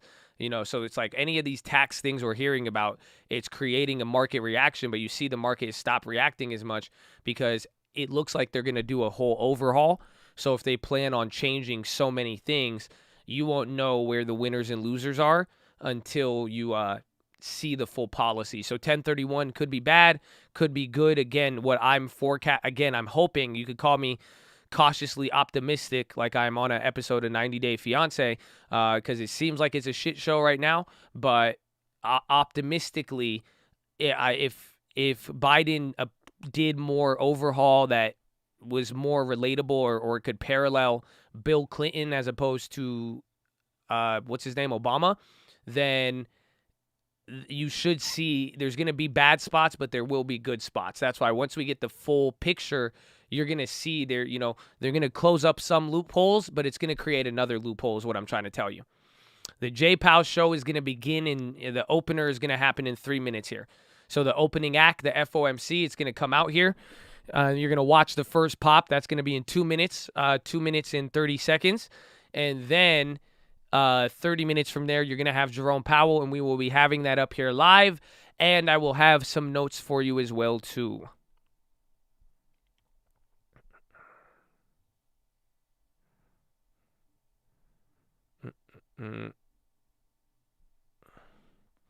Maybe Joey talking about weed. Probably not. He's going to talk about families. He's going to talk a little bit about taxes and how to pay for it. He's going to talk about healthcare. He's going to talk about jobs. He's going to talk about credits for children.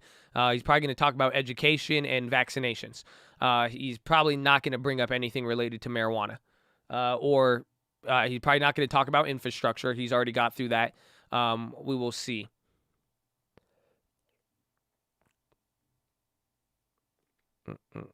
Corn pop.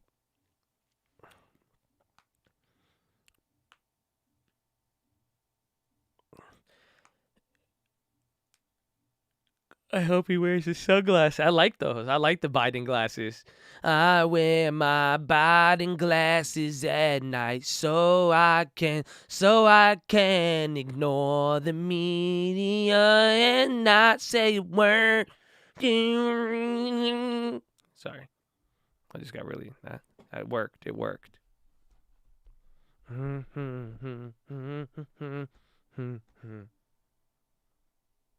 Let's see. Monetary policy. So yeah, it'll come out here about a minute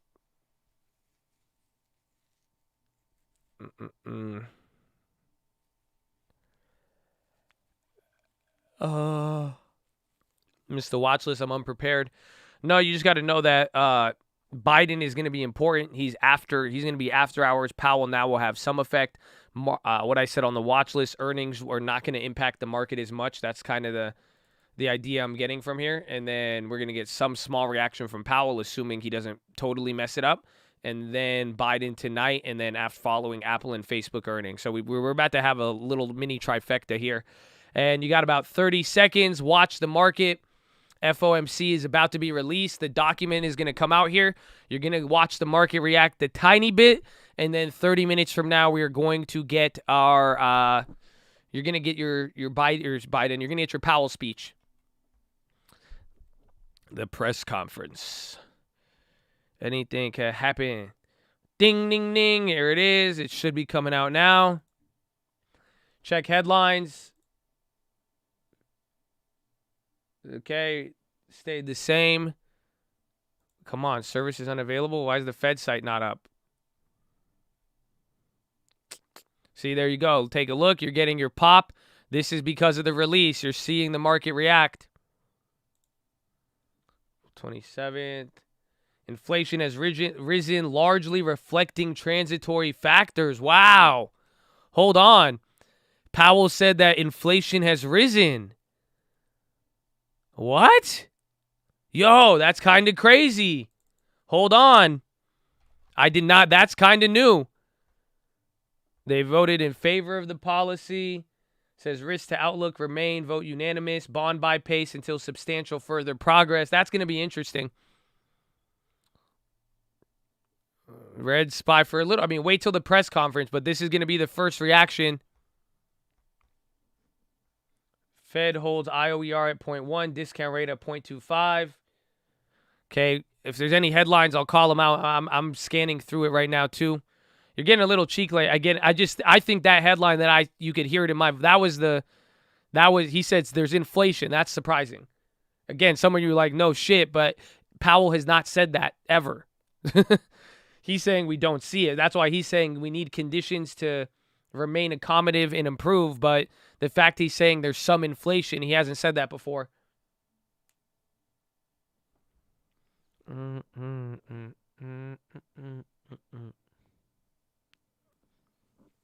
pandemic weekend showed improvement. Inflation largely has risen, largely affecting transitory factors.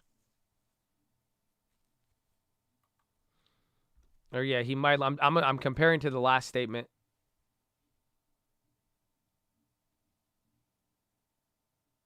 No.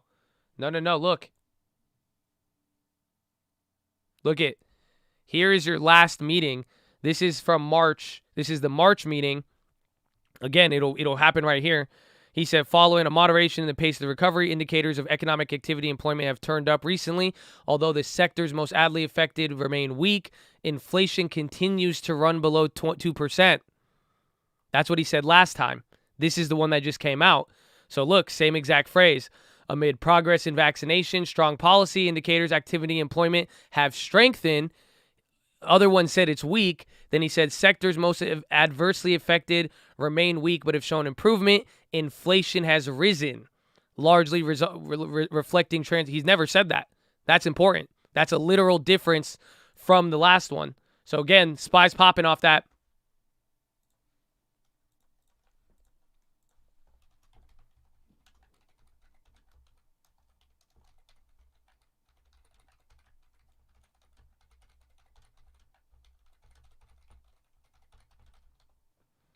That's crazy. That right there, that's a difference. He has mentioned but he's not said inflation has gone up. Prior he was saying we're still running below. That's why you guys would get mad. You guys don't remember? People would be like, "What do you mean inflation's below?" He'd be like, now he finally said it. That's crazy. Small words, big difference. Again, do you notice if I just showed you that other one, do you guys see how they use the same words? The market is kind of liking it, but just wait till the press conference. This is always what happens during these events. You're going to get the first reaction, It's going to level out at a certain point, and then the press conference is either going to kill it or drive it home. So I'm going to keep reading here. What other stuff?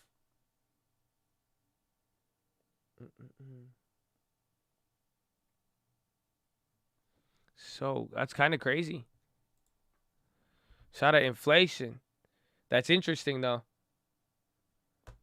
Because, again, that means if Powell's seeing it, that means the prices have finally hit somewhere.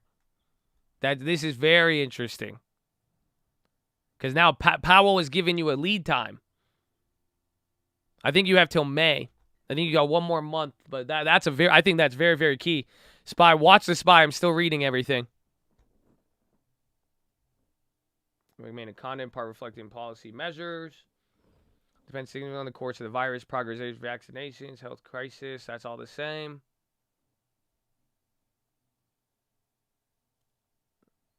So that inflation averages over the long run. The committee expects to maintain a accommodative stance. We've all heard this.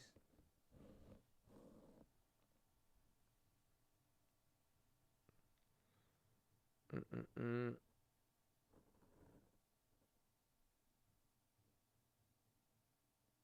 think the mortgage backs, everything stayed the same. That's it. The only thing is that inflation thing. That's crazy. That's actually pretty big.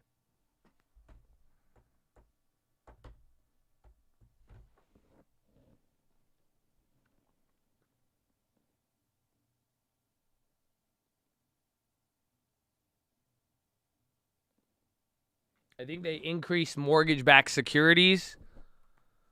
Let me compare. I think they put up the SOMA by 40 billion. No, that's been the same. So this is what I'm doing. If you guys don't see, I go through back and forth. I'm going between all the other ones. So again, most of this stuff I know, and we've watched this for so long, but that's part of the key is making sure you could compare this one to the last one to really see any changes.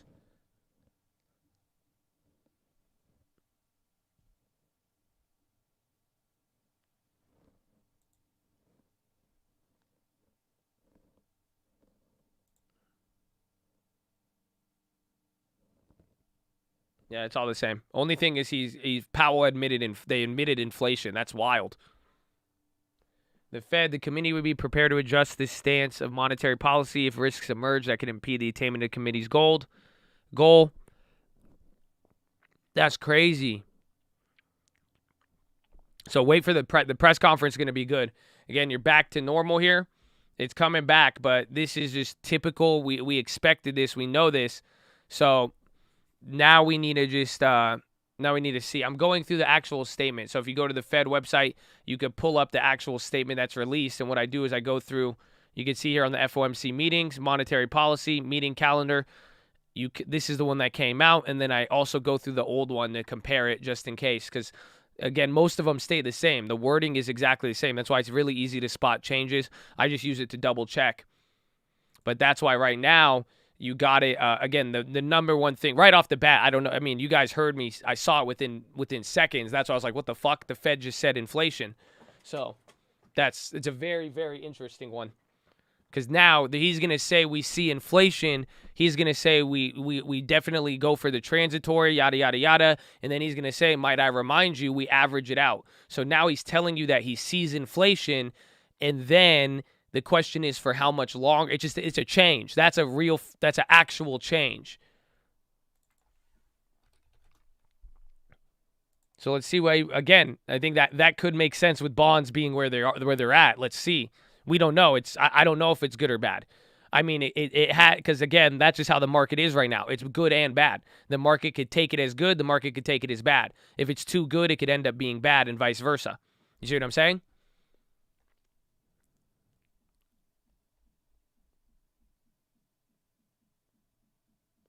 Yeah, he's gonna say we're not there yet, but almost exactly, because that's how it's supposed to be designed. That's the averaging out. He's gonna say we have it. We're running a little hot now. I want to see how. That's crazy. I'm very surprised.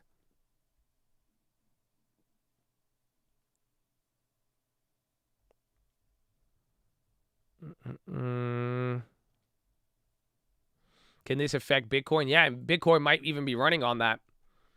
Just because, again, inflation and Bitcoin and cryptos as a gauge to inflation, there it is. It kind of is a warning in a weird way. We have to watch. That's what this press conference is going to be great, like absolutely great. This is where it's going to get really, really key. So again, he's going to come on here in 20 minutes. We'll have it up live. I will take notes. I will be listening. But you finally have a big change. If the last 3 or 4 Fed meetings this year, they've all been the same with no real info. You got something here. Crypto is hitting highs. Bitcoin's hitting a high. Where's Ethereum? Ether's hitting a high. Yeah, cryptos are running off this. So again, here's your inflation indicators. The cryptocurrencies, as we've talked about this with Bitcoin, it's hitting up. I mean, if it comes back towards 60, I mean, Bitcoin still has a little ways to go, but Ethereum is towards the high. You can watch those as we play out here, but get ready. We're making a play. No. The play is going to be listening to Powell here. He's going to come back on in 20 minutes?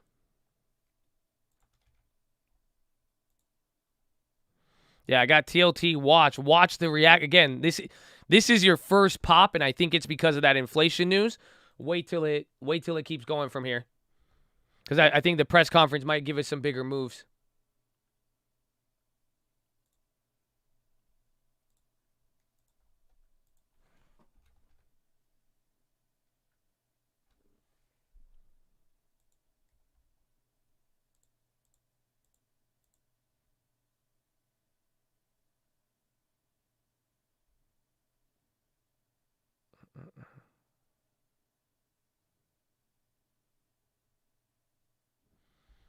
SNDL, Ethereum movement. I'm very, very surprised. So inflation will make bond prices. Just wait till you hear Powell. Again, it's important because there's a change. You know, if you didn't understand the broader economic effects of the inflation, that's a longer discussion. The real important factor here right now, the last every Fed meeting this year, he has not said we see inflation. He just said it right here, right now. That's what, and the Fed unanimously just agreed on that. So now what he says here is going to signify a real difference than the last 3 Fed meetings. That's it. Like, so you're thinking if it's bad or good, we don't know yet. You could look at it from an economic scale. You could make many theories, or you could kind of try to see. But in this marketplace, good is sometimes bad, bad is sometimes good, because you're dealing with COVID and everything else going on right now. So that's why the real key right now is you got new information. He has already admitted something. He's not that he has to admit. That's why whatever he says is going to be new and different. We want to watch how the market takes that.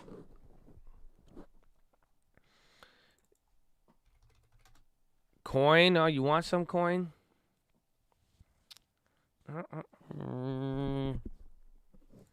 Big day, yeah. And with Biden after hours, I mean, this is very, I can't believe Powell said it.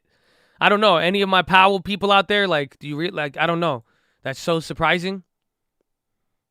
He literally just said inflation.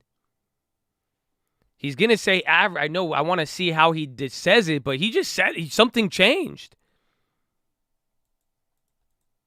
Like, that's it. Something definitely changed. I'm like surprised, but not.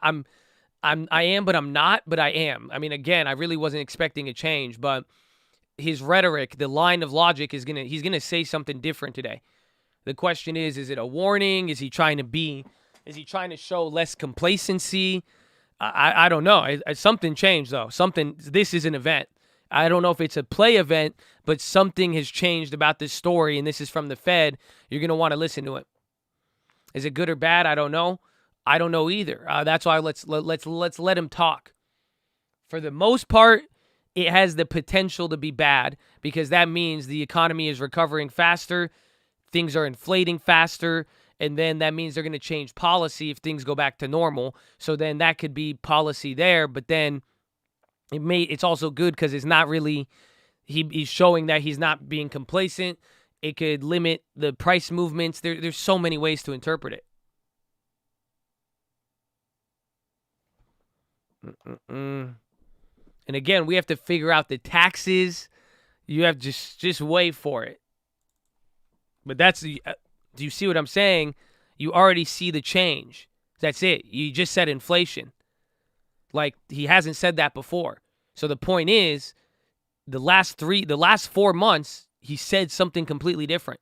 I just showed you what it looked like. What was he saying? Every single meeting, this is March 17th Fed meeting. Every other word above it and below it sounds exactly the same. But he says inflation continues to run below 2%. He said that every meeting, I could show you 3 of these that all say the same thing. Inflation ran below 2%. Inflation ran below 2%. Inflation ran below 2%. Today, April 28th, they all agreed we have inflation. Let's see. Again, Powell's going to come on here in 15 minutes. Let me show you.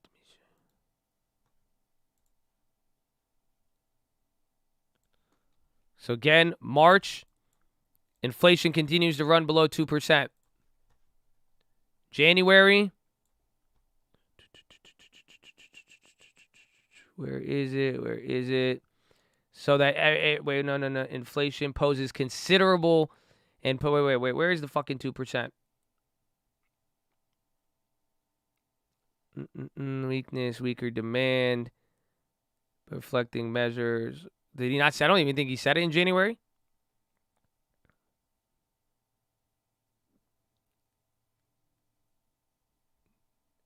The committee seeks to achieve inflation at 2%. Where did he say it's not there? Fourth paragraph, 1, 2, 3, 4. No, he says they seek 2%, but they have to say specifically it's not the 2% on the top shelf.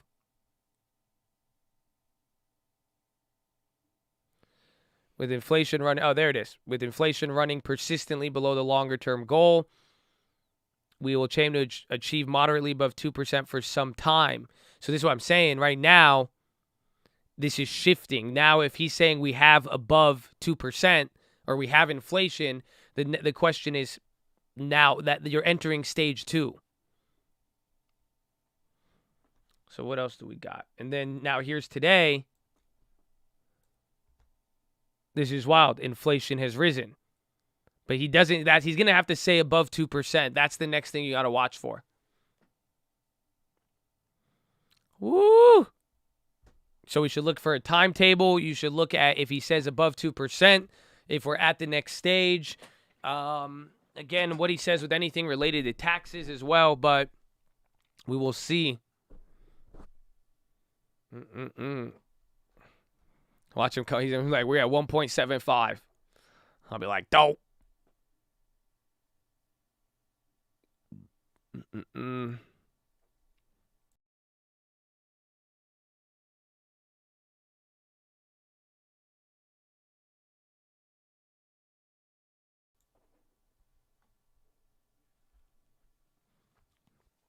I can't wait.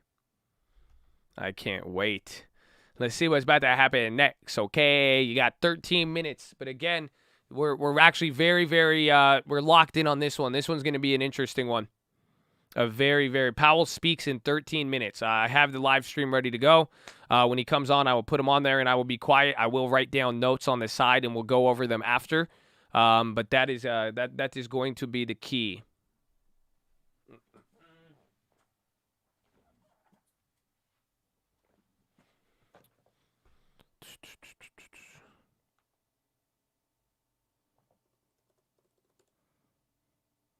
Let's set this up. Yeah, I'll take notes on this one, but just pay attention to anything he says about inflation. That's it. You really want to hear what he says. Watch the 2% if he gives a timeline towards it. If they say any change or anything.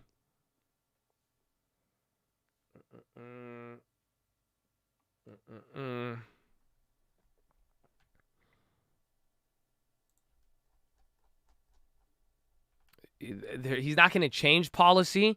I think he's going to hint at the next stage, or he's going to say we're going into the next level, but like that's why it's going to be so awkward. It has a lot to it.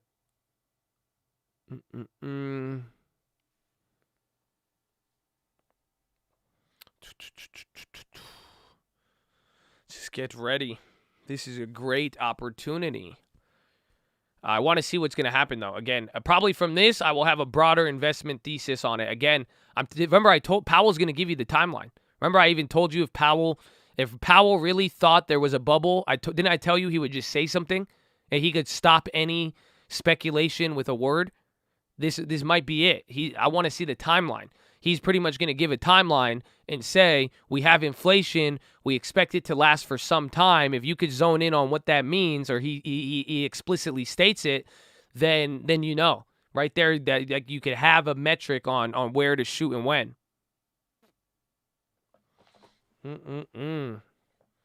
This will be good. You wouldn't want to make a play right now. No. It kind of reminds me of the first TLT where there was movement for like a week and then finally the bonds and everything broke out. So I think you're going to have time.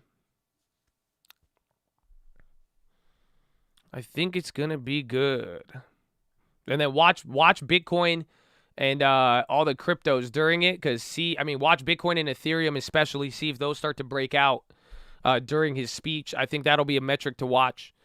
Not a possible crash. No. I'm more interested on the information and guidance he's going to give, and I don't think anything he says is going to really upset the market, but it just depends. I mean, it all depends on what he says. It could even be positive. Again, if the market takes it positively, if he can reassure, it'll be great.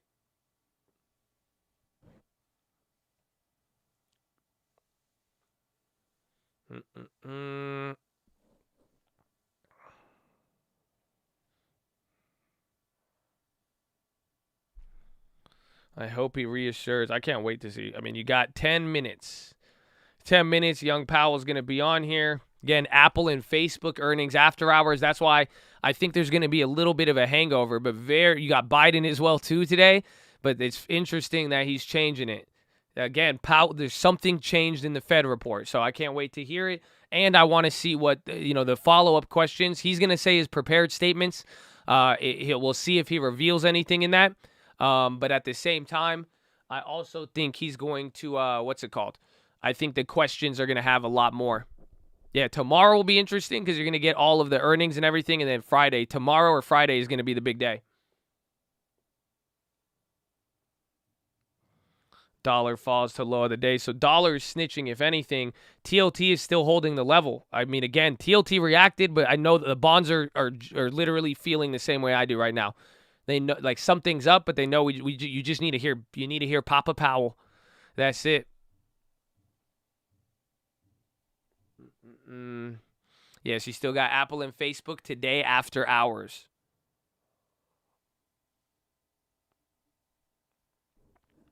What about gold and silver? You can, but Bitcoin has been more of a real inflationary gauge. I mean, if finally, gold has went down, but Bitcoin has finally hit highs and highs and highs, and now you're finally seeing Powell admit inflation. If anything, Powell's timeline of even talking inflation correlates more with Bitcoin than gold.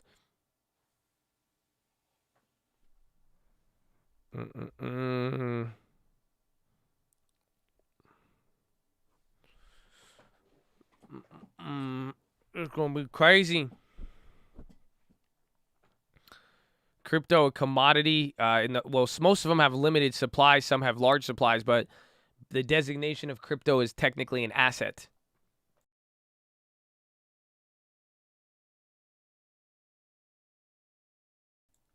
Does that mean Bitcoin buying comes up? It depends on Powell. This is why Powell is so important now, because if Powell he answers a question and he says, yes, we have inflation and we see it, it's going to last above this level for 5 months, you have 5 months of green light.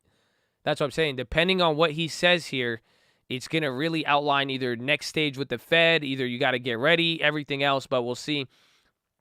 Market coming up a little bit, approaching the highs of the pop when it first came out.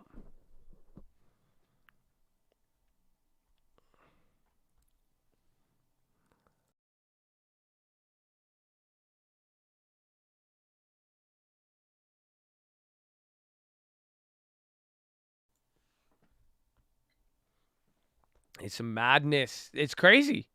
I can't believe it. He finally announced something new. This is new all year. We've heard about this whole idea and logic and what's going to happen and with everything changing. But like you guys were getting mad last thing. Every time he would say we don't see inflation, people were getting bothered. You guys are like, what do you mean no inflation? Look at everything. And now he finally switched. That means something is changing. Like right off, that's why I'm saying you don't even need to understand it that heavy. All you got to understand is that that is a difference from the last 3 Fed meetings and really, I mean, maybe 6 Fed meetings.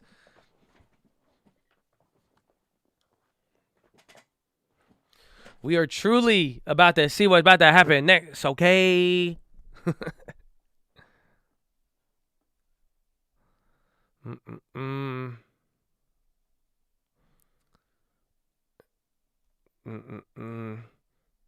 You can only bullshit so long. To a degree, Powell is good, and that's why I'm saying this could also be good, because even though he's making a change, the fact that Powell is not saying the same thing over and over and over again, it could be positive because he's not doing what Yellen did back in the day. When Yellen was the Fed chair, she was oblivious. The market won't like that. You see what I'm saying? If Powell kept saying the same thing over and over and over again, and then you see all these prices move up, Powell would lose credibility. So that's why this is interesting, because something is either changing, or if nothing does change, at least Powell is saying, hey, I see something, at least so the Fed doesn't look as oblivious right now. So this has many implications. They're staking their reputation on transitory, but not right now. Because right now, he's at least looking like he's playing the game. All it just looks like is Powell is a little bit slower. Or at least he took his time, and now he's like, okay, we see some inflation. The question is, does this initiate a next level of the plan or not? Or how does this change the other plan? Where do we go from here? Like, again, exactly, Wall Street may stop calling Powell a liar. So even if he changes nothing, he still kind of got in front of it today now. He's like, what? I just waited a little bit. That's all. He's like, we had to make sure we knew it was.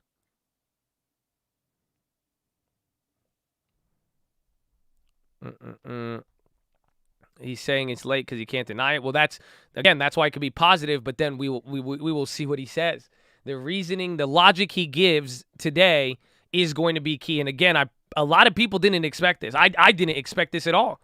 I thought it was just going to be the same shit. I thought Powell was going to be a little bit minor today. Biden was going to have more effect. The only thing I didn't like was the bonds, like I brought up on the watch list. This is just the only X factor right here. So now I think this is a pretty big surprise. Let's see what's about to happen next, okay?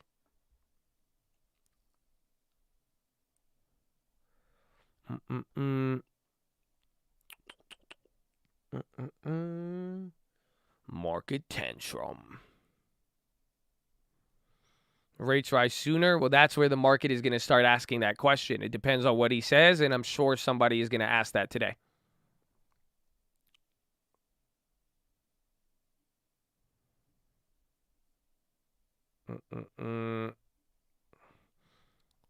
This is, dude, Powell did it again, bro. I'm telling you. Yo, that's why. Even the fact everyone's like, oh, now he admits it. This is like, look how good Powell is. It's just, I love Powell. I'm sorry, but he just did it. He did it. That's just how he could do. Like, even then, he could admit inflation at the weirdest time. Not even the weirdest time. It's so obvious, but it's not. It's just so funny. He's great. He's great. Let's see what he's about to do.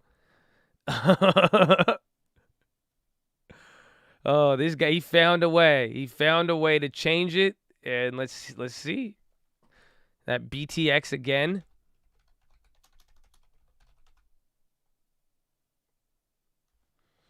You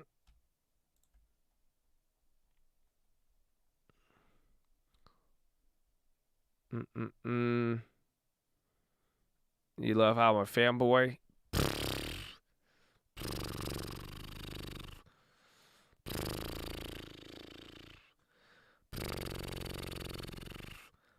I'm just trying not to clap. I'm just trying not to clap, You know what I'm saying? Try not to clap. Yeah, they don't understand. They don't understand. I forgive them, Lord. Forgive them. Forgive them. It's great. It's great. They don't get it. They don't get it. We're going to act like Powell is not my background. Look, I haven't even had this. I don't even know what this is connected. This is supposed to be connected to my Robinhood. It's just my scheme is already Powell. That's it. That's it. Y'all don't feel me. Okay? That guy didn't make you a lot of money. He made me a lot of money. I love him. I know him. He's very good. He's very good. Y'all may not get it. If you had to compare his career to an athlete, Michael Jordan. Kobe Bryant, close second.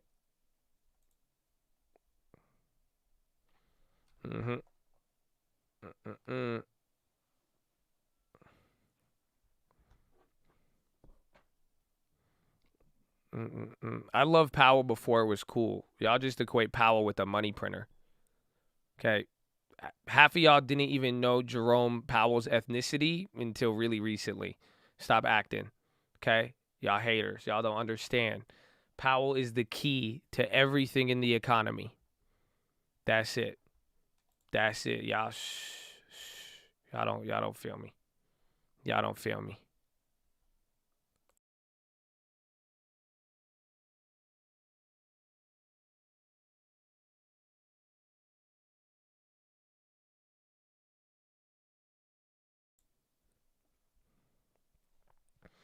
You ripped up the shirt when you had to. I know. I clapped Powell that one time. That's why I didn't like him. I didn't like him that one time. But this is, 11:30. What the fuck is this? Find a wide range of resources on the Board of Governors website at federalreserve.gov. What the fuck is this? This is the weirdest shit ever. Bro, that was the weirdest intro I've ever seen. Hold on, Powell. Dude, that was weird. Dude, they had like a little like video animation for the Fed. Oh, shit. I didn't mean to do that.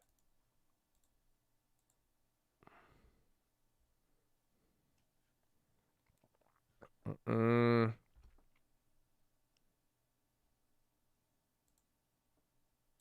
our sizable There it asset is. purchases. These measures, along with our strong guidance on It's interest loud. rates and on our balance sheet, Watch out. will ensure that monetary policy will continue to deliver powerful support to the economy until the recovery is complete. Widespread vaccinations, along with unprecedented fiscal policy actions, are also providing strong support to the recovery. Since the beginning of the year, indicators of economic activity and employment have strengthened. Household spending on goods has risen robustly. The housing sector has more than fully recovered from the downturn, while business investment and manufacturing production have also increased. Spending on services has also picked up, including at restaurants and bars. More generally, the sectors of the economy most adversely affected by the pandemic remain weak, but have shown improvement. While the recovery has progressed more quickly than generally expected, it remains uneven and far from complete. The path of the economy continues to depend significantly on the course of the virus and the measures undertaken to control its spread. Since March, progress on vaccinations has limited the number of new cases, hospitalizations, and deaths. While the level of new cases remains concerning, especially as it reflects the spread of more infectious strains of the virus, continued vaccinations should allow for a return to more normal economic conditions later this year.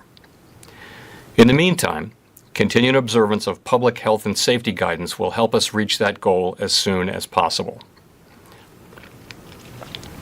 As with overall economic activity, conditions in the labor market have continued to improve. Employment rose 916,000 in March, as the leisure and hospitality sector posted a notable gain for the second consecutive month. Nonetheless, employment in this sector is still more than 3 million below its level at the onset of the pandemic. For the economy as a whole, payroll employment is 8.4 million below its pre-pandemic level. The unemployment rate remained elevated at 6% in March, and this figure understates the shortfall in employment, particularly as participation in the labor market remains notably below pre-pandemic levels. The economic downturn has not fallen equally on all Americans, and those least able to shoulder the burden have been the hardest hit.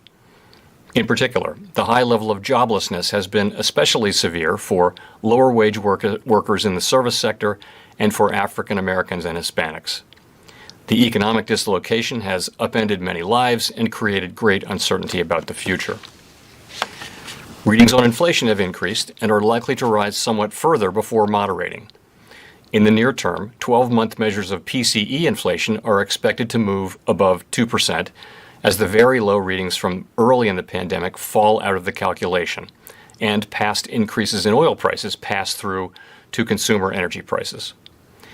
Beyond these effects, we are also likely to see upward pressure on prices from the rebound in spending as the economy continues to reopen, particularly if supply bottlenecks limit how quickly production can respond in the near term. However, these one-time increases in prices are likely to have only transitory effects on inflation. The Fed's response to this crisis has been guided by our mandate to promote maximum employment and stable prices for the American people, along with our responsibilities to promote the stability of the financial system. As we say in our statement on longer-run goals and monetary policy strategy, we view maximum employment as a broad-based and inclusive goal. Our ability to achieve maximum employment in the years ahead depends importantly on having longer-term inflation expectations well anchored at 2%. As the committee reiterated in today's policy statement, with inflation running persistently below 2%, we will aim to achieve inflation moderately above 2% for some time, so that inflation averages 2% over time and longer-term inflation expectations remain well anchored at 2%. We expect to maintain an accommodative stance of monetary policy until these employment and inflation outcomes are achieved. With regard to interest rates, we continue to expect it will be appropriate to maintain the current 0 to 1/4% target range for the federal funds rate until labor market conditions have reached levels consistent with the committee's assessment of maximum employment, and inflation has risen to 2% and is on track to moderately exceed 2% for some time. I would note that a transitory rise in inflation above 2% this year would not meet this standard. In addition, we will continue to increase our holdings of Treasury securities by at least $80 billion per month and of agency mortgage-backed securities by at least $40 billion per month until substantial further progress has been made toward our maximum employment and price stability goals. The increase in our balance sheet since March 2020 has materially eased financial conditions and is providing substantial support to the economy. The economy is a long way from our goals, and it is likely to take some time for substantial further progress to be achieved. Our guidance for interest rates and asset purchases ties the path of the federal funds rate and the size of the balance sheet to our employment and inflation goals. This outcome-based guidance will ensure that the stance of monetary policy remains highly accommodative as the recovery progresses. To conclude, we understand that our actions affect communities, families, and businesses across the country. Everything we do is in service to our public mission. We at the Fed will do everything we can to support the economy for as long as it takes to complete the recovery. Thank you. I'll look forward to your questions. Thank you, Mr. Chair. First, we'll go to Paul Kiernan.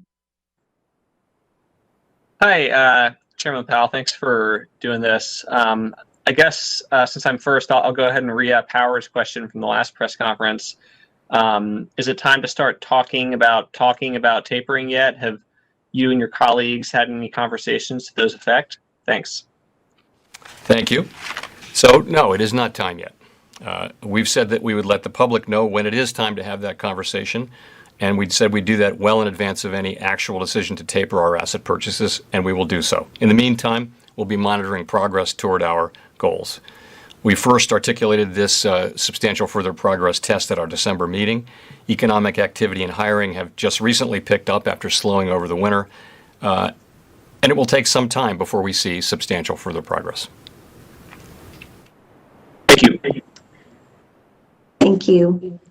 Janelle at Reuters. Okay, hi, thank you so much. My question is about what's going on with the virus and what if we don't reach a level of herd immunity per se? So in your scenarios, thinking about the outlook in the economy, do you have a model where you might start to still normalize policy, even if there's like a baseline of infections still going on? Or how can you talk about how you're weighing those things? Yeah. We have to leave questions about herd immunity and what that looks like to the health experts, but I would certainly say that what matters the most to the economic recovery continues to be controlling the virus. The economy can't fully recover until people are confident that it's safe to resume activities involving crowds of people. There may be people who are around the edges of the labor force who won't come back in unless they feel really comfortable going back to their old jobs, for example. And there may be parts of the economy that will just won't be able to really fully re-engage until the pandemic is decisively behind us. But we've articulated particular guidance for tapering our asset purchases and for lifting off and raising interest rates. So for asset purchases, we've said that we would continue at the current pace of asset purchases until we see substantial further progress toward our goals. So, and that is what it is, substantial further progress. For interest rates, as I said a moment ago, we want to see labor market conditions consistent with maximum employment. We want to see inflation at 2%, and we want to see it on track to exceed 2%. So those are our tests. We don't have an independent test to do with the virus. I will say, though, as I started with, the path of the virus is going to have an effect on our ability to achieve both of those tests.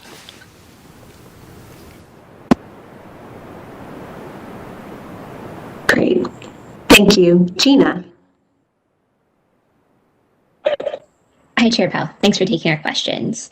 I wonder if you could talk a little bit about that test for raising interest rates that you just elaborated. You've obviously made it very clear that you want to see improvements in the real economy, in the real data, and not in just sort of expectations data before making that move. But I guess I wonder what happens if inflation expectations were to move up before you see some sort of return to full employment. It seems like a lot of sort of the stability in inflation has been tied to the fact that those have been so low and stable. And I guess I wonder how your reaction would be, or sort of how your reaction to that is how you're thinking about that. Right. So it seems unlikely, frankly, that we would see inflation moving up in a persistent way that would actually move inflation expectations up while there was still significant slack in the labor market. I won't say that it's impossible, but it seems unlikely. It's much more likely that we would, having achieved maximum employment conditions, we'd also be seeing 2% inflation and be on track to see inflation moving above 2%. They tend to move together. So that's not to say inflation might not move up, but for inflation to move up in a persistent way that really starts to move inflation expectations up, that would take some time. And you would think that it would be quite likely that we'd be in very strong labor markets for that to be happening. If that actually were to happen, though, there's a paragraph in the statement on longer run goals and monetary policy strategy, which says that when the two goals are somewhat in conflict, we weigh various factors, including the time it would take to get back and forth. So we do. It doesn't really tell you what to do, but it tells you that we will weigh those two factors and how far we are away from them and how long it would take to reach them, or we to reach that sort of pretty unlikely state. Thank you. Steve Leisman. Thank you. Mr. Chairman, I want to follow up on Janelle's question, and I wonder if you can help us understand better your thinking about how COVID infection rates and the virus calibrate with monetary policy. As you recall, we had a major resurgence in the virus last fall, and I'm wondering, would you need to be assured that there wasn't such a resurgence coming before you began, for lack of a better term, thinking about tapering? And what kind of comfort level would you need? Would it be something that would be declared from the CDC or the World Health Organization, for example, downgrading the virus from a pandemic before you had the comfort level to reverse course on policy? Thank you. Yeah, we really have just articulated the goals that I've just mentioned a couple of times, which is substantial further progress toward our goals before we taper. Now, that's very likely for us to achieve that. It's very likely going to be the case that we've also made really significant progress on controlling the virus through vaccination and other. Those two things should more or less coexist. We haven't articulated a separate test for a state of the virus that we'd like to achieve, because we're not experts in that area. We're really focused on the economic outcomes. And again, my guess is that we it's very likely, it seems to me, that for us to achieve the economic outcomes we would need to taper or to raise interest rates, we would also have to have made very substantial progress in getting the virus under control. Not necessarily fully under control. There is a possibility, of course, that we will have ongoing outbreaks over the summer, various regional outbreaks, and potentially next winter as well. But we'll be looking for substantial progress toward our goals, substantial further progress toward our goals as we think about tapering asset purchases. Thank you. Thank you. Victoria. Hi, Chair Powell. I wanted to ask, you've talked a lot during this crisis about the need to have a lot of help from fiscal policy and monetary policy to make sure that there's not long-term scarring in the economy. And I was just wondering, given all the policies that have been put in place, do you expect there to still be some long-term scarring? And if so, what are you most worried about? Where are you most worried about that showing up? So I would say that we were very worried about scarring, both in the labor market, from people being out of the labor market for an extended period of time. The evidence is clear that it becomes much more difficult if you're out for a long time to get back in and get back to the life that you had. Same thing with these small businesses, many of which are the work of generations. Were we going to wipe out many of those unnecessarily? That was a big concern. I would say that so far, here we are in late April of 2021, we haven't experienced that level of scarring either in the labor market or among smaller businesses. So we're not living that downside case that we're very concerned about a year ago. Notwithstanding that, we're a long way from full employment. Payroll jobs are 8.4 million below where they were in February of 2020. We've got a long ways to go. And also, it's going to be a different economy. So we've been hearing a lot from companies that they've been looking at deploying better technology and perhaps fewer people, including in some of the service industries that have been employing a lot of people. It may well be, it seems quite likely, that a number of the people who had those service sector jobs will struggle to find the same job and may need time to find work and get back to the working life they had. These were people who were working in February of 2020. They clearly want to work.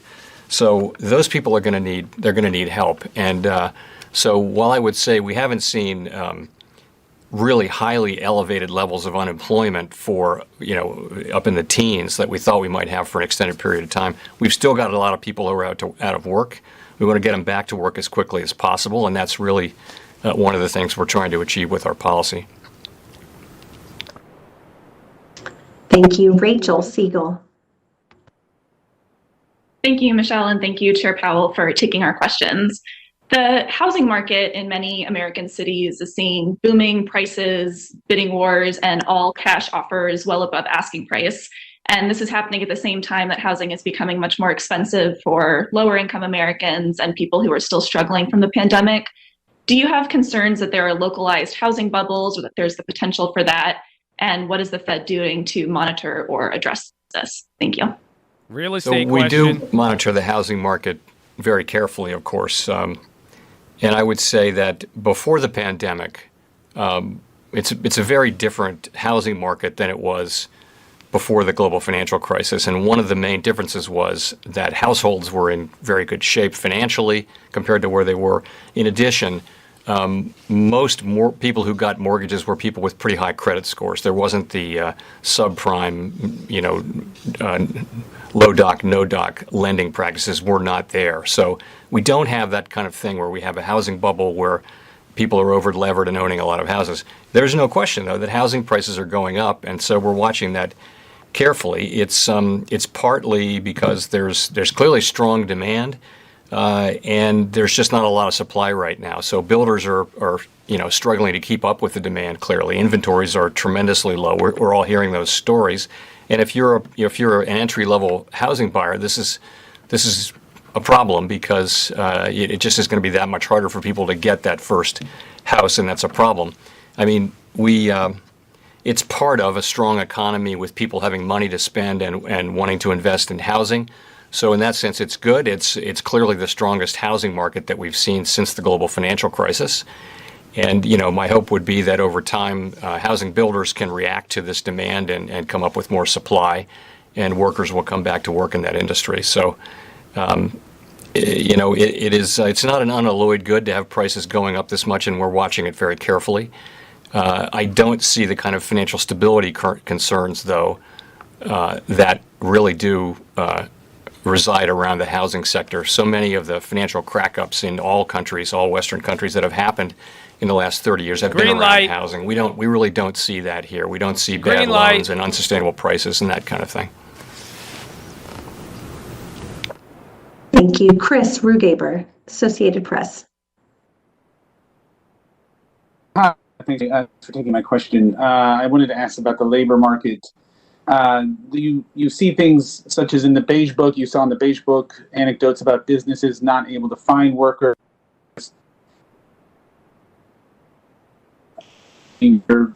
Back to the labor market for fear of getting sick, childcare concerns, and so forth. Do you see these as also just sort of temporary bottlenecks that won't have much effect on the long-term health of the labor market? Or how are you thinking about these kinds of issues?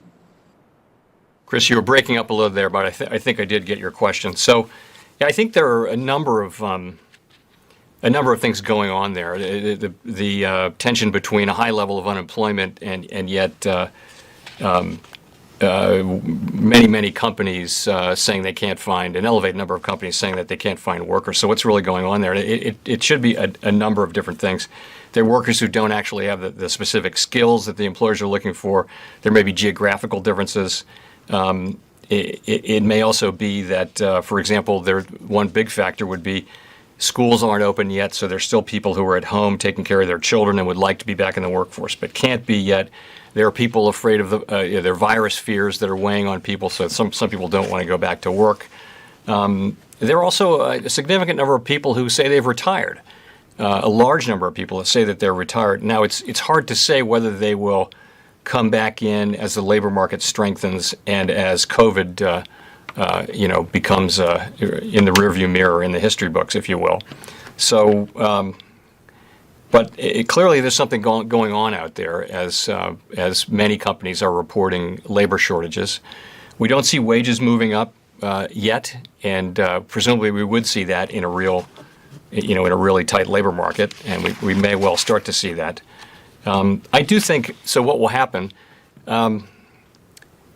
what we saw during the last expansion, and it may be a different expansion, we don't know, but what we saw was that labor supply generally showed up. In other words, if you were worried about running out of workers, it seemed like we never did. The labor force participation held up. People came in the labor force. They stayed in the labor force longer than expected. So my guess would be that you will see people coming back into the labor force, and these jobs will be, the labor market will reach equilibrium. Maybe pay will go up. But I do think that, and I do think also the unemployment insurance benefits will run out in September. So to the extent that's a factor, which is not clear, it will no longer be a factor fairly soon. So my guess is that we'll come back to this economy where we have, equilibrium between labor supply and labor demand. It may take some months, though. Thank you. Heather Scott. Quick follow, or? I'm sorry, go ahead. Go ahead, Chris. We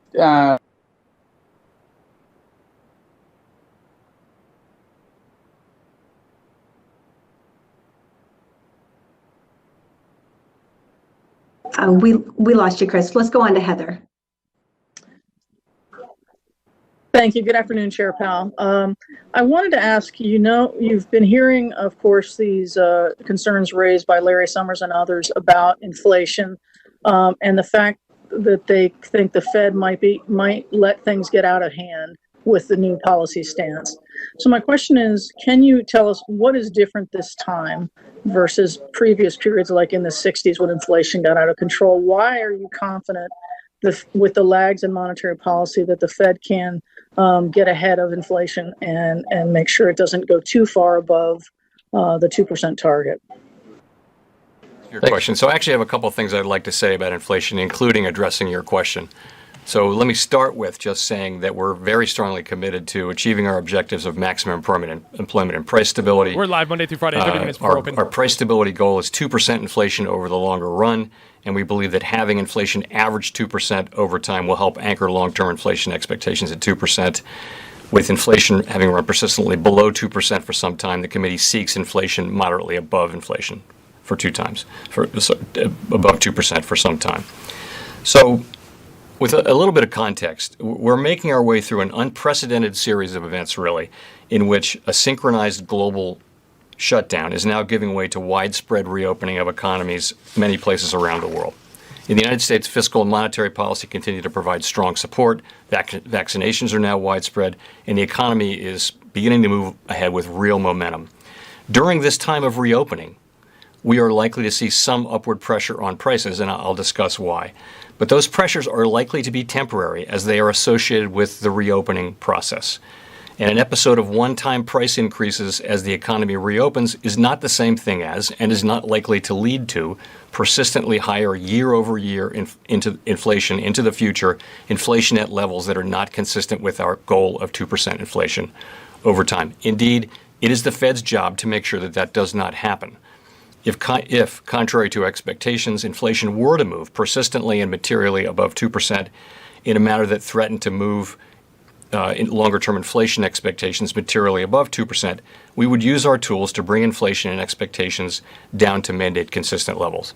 And I would say, if I may, that is a principal difference from, we're all very familiar at the Fed with the history of the 1960s and 70s, of course. And we know that our job is to achieve 2% inflation over time. We're committed to that, and we will use our tools to do that. So that's a very different situation than you had back in the 1960s. There are many, many differences, actually. Let me talk quickly about the two reasons, two or you could say three, but really two main reasons why we think inflation will move up in the near term. The first is the base effects. 12-month measures of inflation are likely to move well above 2% over the next few months as the very low inflation readings recorded in March and April of last year drop out of the calculation. That process has already started to show up. You saw it in the March CPI reading, and you'll see it later this week in the PCE price data. These base effects will contribute about 1 percentage point to headline inflation and about 0.7 of a percentage point to core inflation in April and May. So significant increases. And they'll disappear over the following months, and they'll be transitory. They carry no implication for the rate of inflation in later periods. So that's base effects. The other big one I would talk about is bottlenecks. So this is what we're seeing in supply chains in various industries, and we're in close touch with all of these industries. You know, the Fed has a network of contacts that is unequaled in businesses and in nonprofits, for that matter, too. So what do we mean by a bottleneck? A bottleneck really is a temporary blockage or restriction in the supply chain for a particular good or goods, something that slows down the process of producing goods and delivering them to the market. We think of bottlenecks as things that in their nature will be resolved as workers and businesses adapt, and we think of them as not calling for a change in monetary policy since they're temporary and expected to resolve themselves. We know that the base effects will disappear in a few months. It's much harder to predict with confidence the amount of time it will take to resolve the bottlenecks, or for that matter, the temporary effects that they will have on prices in the meantime. So, I'll just sum up and say we understand our job, we will do our job, and we are focused, as you've seen, for many years, we've been focused on inflation deviating below 2%, and we used our tools aggressively to keep it back up at 2%. If we see inflation moving materially above 2% in a persistent way that risks inflation expectations drifting up, then we will use our tools to guide inflation and expectations back down to 2%. No one should doubt that we will do that. This is not what we expect, but no one should doubt that in the event we would be prepared to use our tools. Thank you. Thank you. James Politi. Powell, you said a few weeks ago that it would. Thank you, Chair Powell. You said a few weeks ago that it would take a string of months of job creation of about 1 million to achieve progress towards your goal. Can you define what your definition of a string of months is more specifically? And on inflation, the FOMC said the rise in inflation we're beginning to see largely reflects transitory factors, as you just described. But why use the word largely? And what are the factors driving higher prices that may not be transitory based on the initial data that you're seeing? So what is a string? What do I mean by a string? Well, I would say what we have right now is one really good I can tell you what it's not. It's not one really good employment reading, which is what we got in March. We got close to 1 million jobs in March and a very strong labor market reading. And I was just suggesting that we'd want to see more like that. We're 8.5 million jobs below where we were in February of 2020, and that doesn't account for growth in the labor force and growth in the economy, the trend we were on. So we're a long way from our goals. And we don't have to get all the way to our goals to taper asset purchases. We just need to make substantial further progress. It's going to take some time. On largely, there are a bunch of factors. I was really thinking, we were thinking of the base effects and also the energy effects. I wasn't meaning to say there are some real effects. I mean, there are always relative prices going up and down within inflation. There's a basket for CPI or PCE. There are, many factors that go into it. Relative prices are always moving up and down. We think it's very fair to say that the increases we see and frankly are about to see later this week are largely due to base effects. It would have been more contentious to say entirely due to base effects because there are some things that are always going up, and so we just said largely.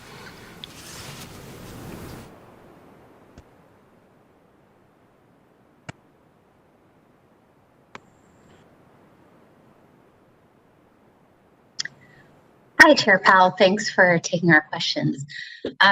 Over the past decade, the Fed has invested significant resources in large-scale bank supervision. It has completely overhauled that approach, and it's even created a special committee that looks horizontally across the largest banks to find common risks.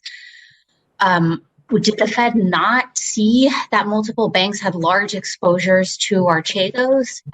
If not, why not? And then what regulatory changes would you like to see implemented to change that going forward? Yeah, we supervise banks to make sure that they have risk management systems in place so that they can spot these things. We don't manage their companies for them or try to manage individual risks. In the grand scheme of these large institutions, the Archegos risks were not systemically important or were not of the size that they would have really created trouble for any of those institutions. What was troubling, though, was that this could happen in a business for a number of firms that is thought to carry relatively well understood risks.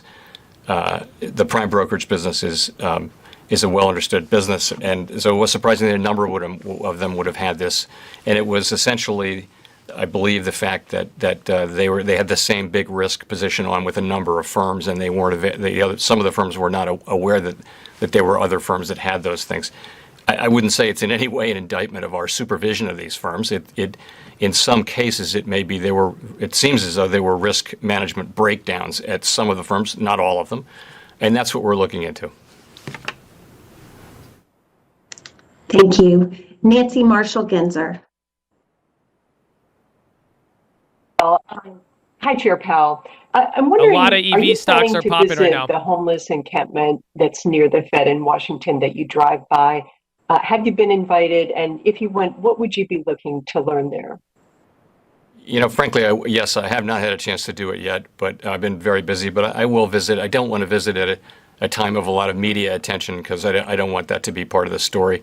But I will go visit when it's no longer a news story. And I've met with homeless people many times, a number of times anyway, let's say, and I think it's always good to talk to people and hear what's going on in their lives.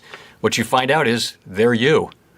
They're just us. I mean, these are people who, in many cases, had jobs and they have lives and they've just found themselves in this place. It's a difficult problem, though. There are many facets of it, and I'm well aware that this is not something that the Fed has all the tools for or anything like that. But I will do that when the need arises and when it's not so much, in the public eye. And is there anything specifically that you would be looking to learn there? Not really. I mean, I think I know what I'll find there. I think you connect with these people, and what you find is they're like you. News that is could related be you. to I mean, GM. that could be your sister. That could be your kid. You always feel that way in that sort of an encounter, and it just is. It's an important thing to engage in, I think, and I think we bring that understanding into our lives and, frankly, into our work, the work that we do as well. Thank you. Hannah Lynn.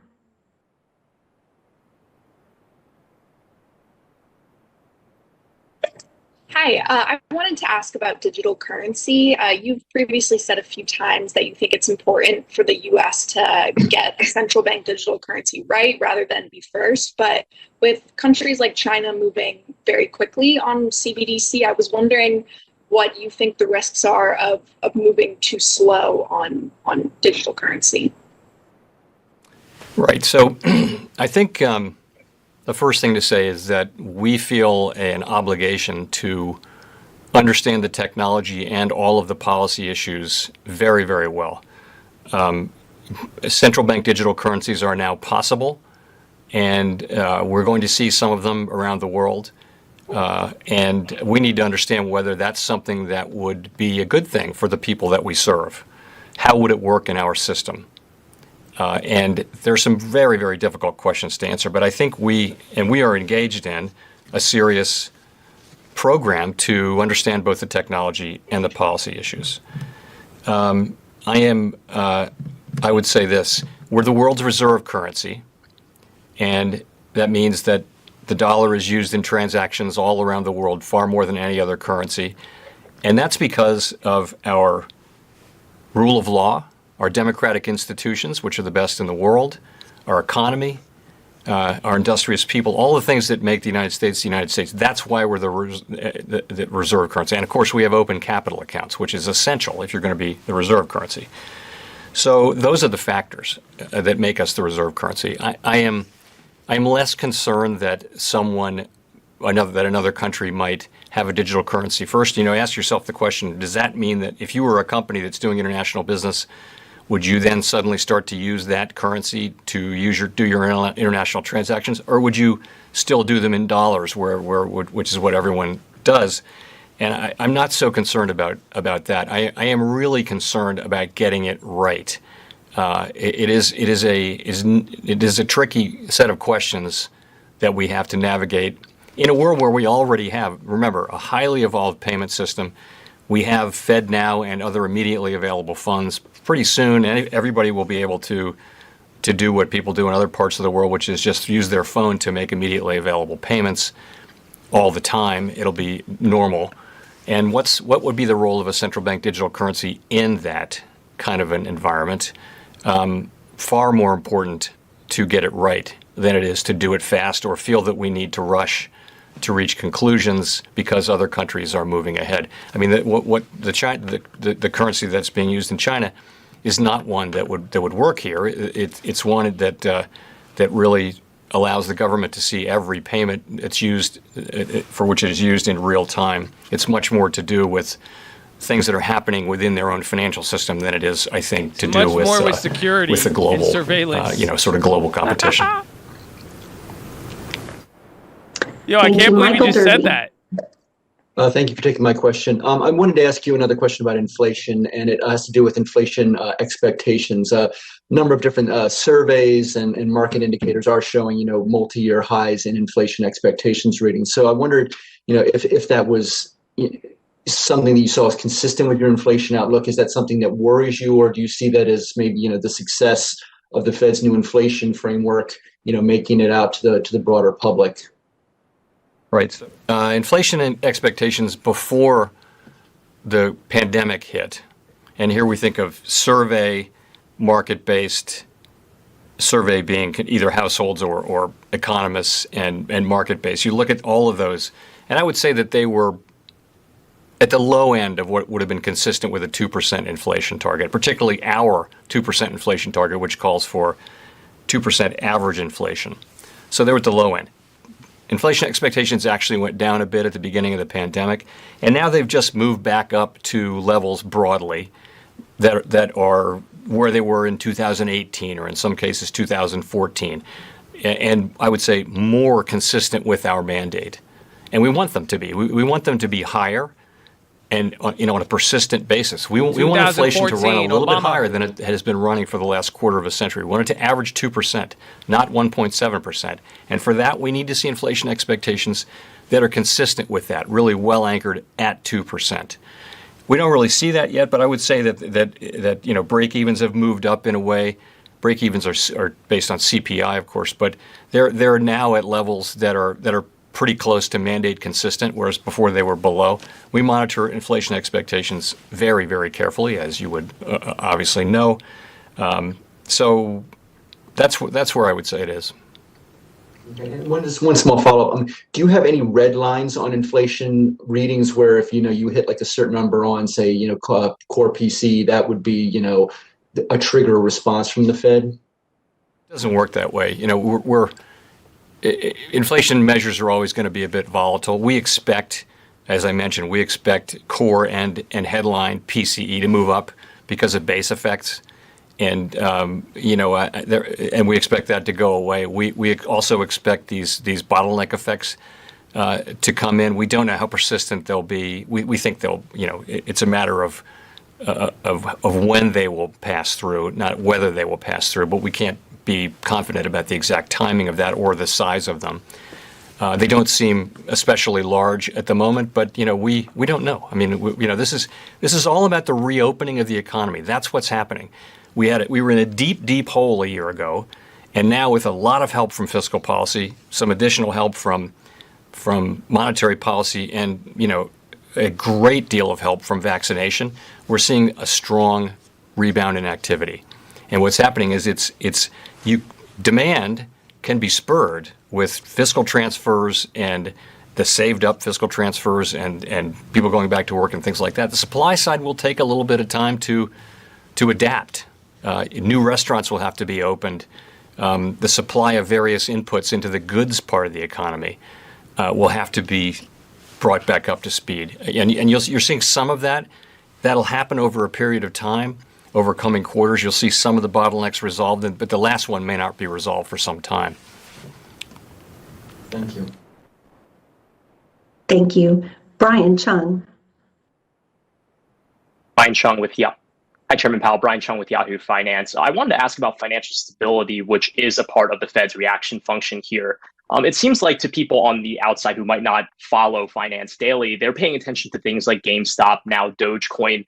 And it seems like there's interesting reach for yield in this market, to some extent also Archegos. So does the Fed see a relationship between low rates and easy policy to those things? And is there a financial stability concern from the Fed's perspective at this time?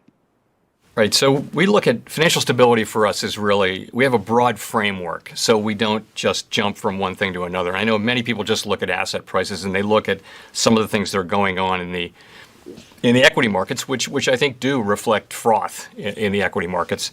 But really, we try to stick to a framework for financial stability so we can talk about it the same way each time, and so we can be held accountable for it. So one of the areas is asset prices, and I would say some of the asset prices are high. You are seeing things in the capital markets that are a bit frothy. That's There's a fact. A warning. I won't say it has nothing to do with monetary policy, but it has a tremendous amount to do with vaccination and reopening of the economy. That's really what has been moving markets a lot in the last few months, is this turn away from what was a pretty dark winter to now a much faster vaccination process and a faster reopening. So that's part of what's going on. The other things, though, leverage in the financial system is not a problem. That was one of the four pillars. Asset prices was one. Leverage in the financial system is not an issue. We have very well capitalized large banks. We have funding risks for our largest financial institutions are also very low. We do have some funding risk issues around money market funds, but I would say they're not systemic right now. And the household sector is actually in pretty good shape. It was in a very good shape as a relative matter before the financial crisis. The pandemic crisis hit. There were real concerns, of course, with high levels of unemployment and loss of wages and all that the household sector would weaken dramatically. That hasn't happened. So with the fiscal transfers, money that's on household balance sheets, they're in good shape. You see relatively low defaults and that kind of thing. So the overall financial stability picture is mixed, but on balance, it's manageable, I would say. And it's, by the way, I think it's appropriate and important for financial conditions to remain accommodative to support economic activity. Again, 8.5 million people who had jobs in February don't have them now. And, there's a long way to go till we reach our goal. So that's what I would say. As a follow-up, you mentioned money market pressures. The Fed didn't make changes to interest on reserves or excess reserves. What was the logic behind that? It seems like SOFR has been drifting closer to zero. So just hoping for clarification on that. Right. So the federal funds rate has been well within target and target range, and money market conditions are fine. We have the ability to use our administrative tools to make sure that remains the case. We do expect further downward pressure on rates through asset purchases and also the runoff in the Treasury General account. But at this point, we didn't see a need to deploy our tools to support rates. And of course, we will do so if the need does arise. Thank you. Jean Young. Hi, Chair Powell. I wanted to ask a similar question. We are seeing elevated market valuations, and some economists are concerned that the economy might overheat, at least for a period of time. So should the Fed and other regulators be thinking about tightening capital requirements or extending oversight to the non-bank sector so that financial stability risk stays as low as it has been? Thank you. So I think capital requirements for banks are, to me, they went up tremendously, really, over the course of the 10 years between the financial crisis and the arrival of the pandemic. And the banks really made it through a real stress test very well and passed two of our stress tests, and then there's another one that's pending. Capital is in a good place, as far as I'm concerned, in the banking system. But to your point, what we saw was, what kind of happened during the pandemic crisis that requires attention? And number one is money market funds and corporate bond funds, where we saw run dynamics again. And we're looking at that. So we're looking at ways, and people around the world are looking at ways to make those vehicles resilient so that they don't have to be supported by the government whenever there's severely stressed market conditions. It's a private business. They need to have the wherewithal to stay in business and not just count on the Fed and others around the world to come in. So that was that. The other one is Treasury market structure. Dealers are committing less capital to that activity now than they were 10 or 15 years ago, and the need for capital is higher because there's so much more supply of treasuries. And so there are some questions about Treasury market structure, and there's a lot of careful work going on to understand whether there's something we can do about this. Because the U.S. Treasury market is probably the single most important market in the economy in the world. It needs to be liquid. It needs to function well for the good of our economy and the good of our citizens. So it's not clear where that takes you, but we are taking a careful look, and the Treasury Department is really going to be leading this at Treasury market structure and all of the various aspects of that to make sure that we do have a resilient, strong Treasury market that can work even in difficult times. As you know, at the very beginning of the of this recent crisis, there was such a demand for selling treasuries, including by foreign central banks, that really the dealers couldn't handle the volume, and so what was happening was the market was really starting to lose function, and that was a really serious problem, which we had to solve through really massive asset purchases.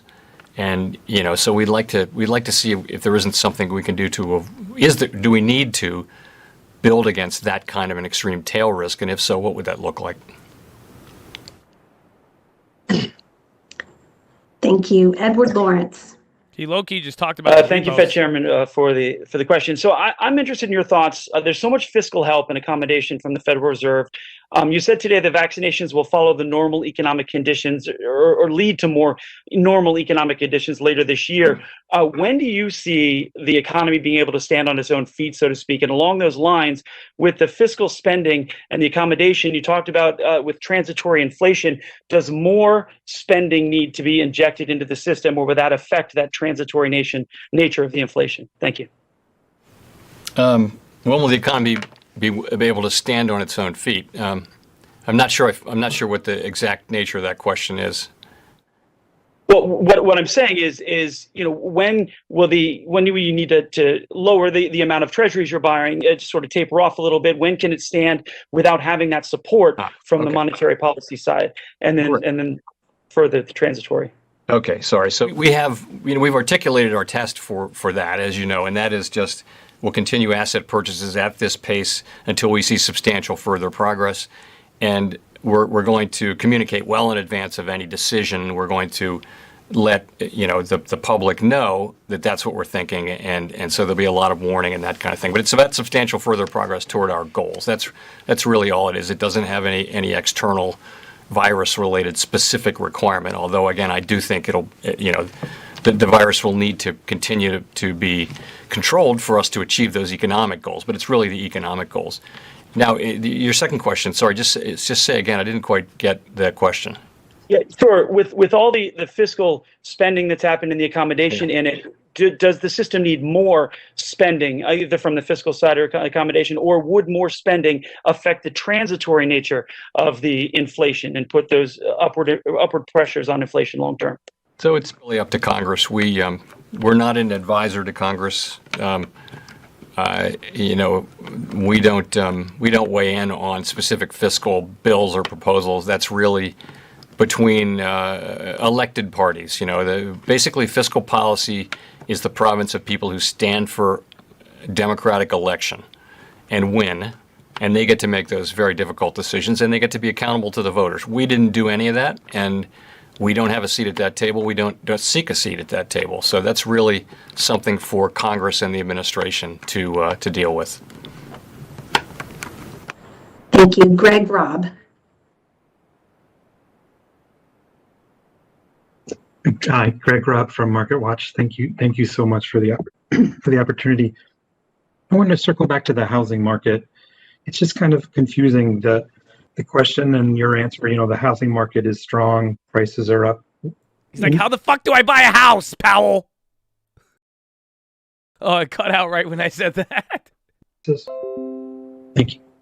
Yeah, we started buying MBS because the mortgage-backed security market was really experiencing severe dysfunction, and we've sort of articulated what our exit path is from that.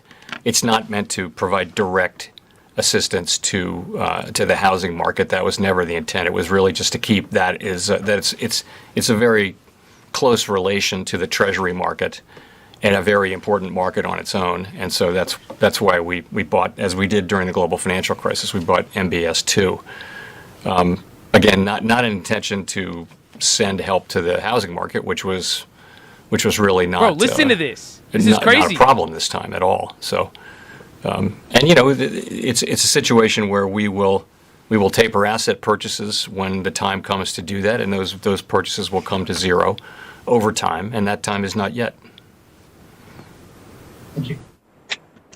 Thank you. And for the last question, we'll go to Mike McKee.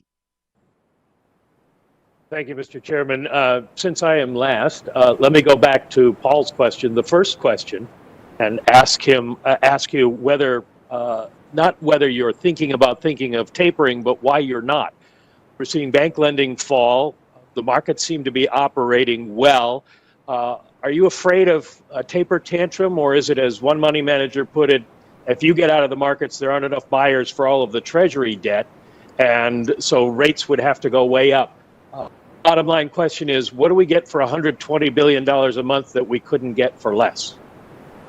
So it's really not more complicated than this. We articulated the substantial further progress test at our December meeting, and really for the next couple of months we're made relatively little progress toward our goals. And remember, substantial further progress from our December meeting. And then vaccination started to get more widespread. The economy reopened. We got a really nice job report for March. It doesn't constitute substantial further progress.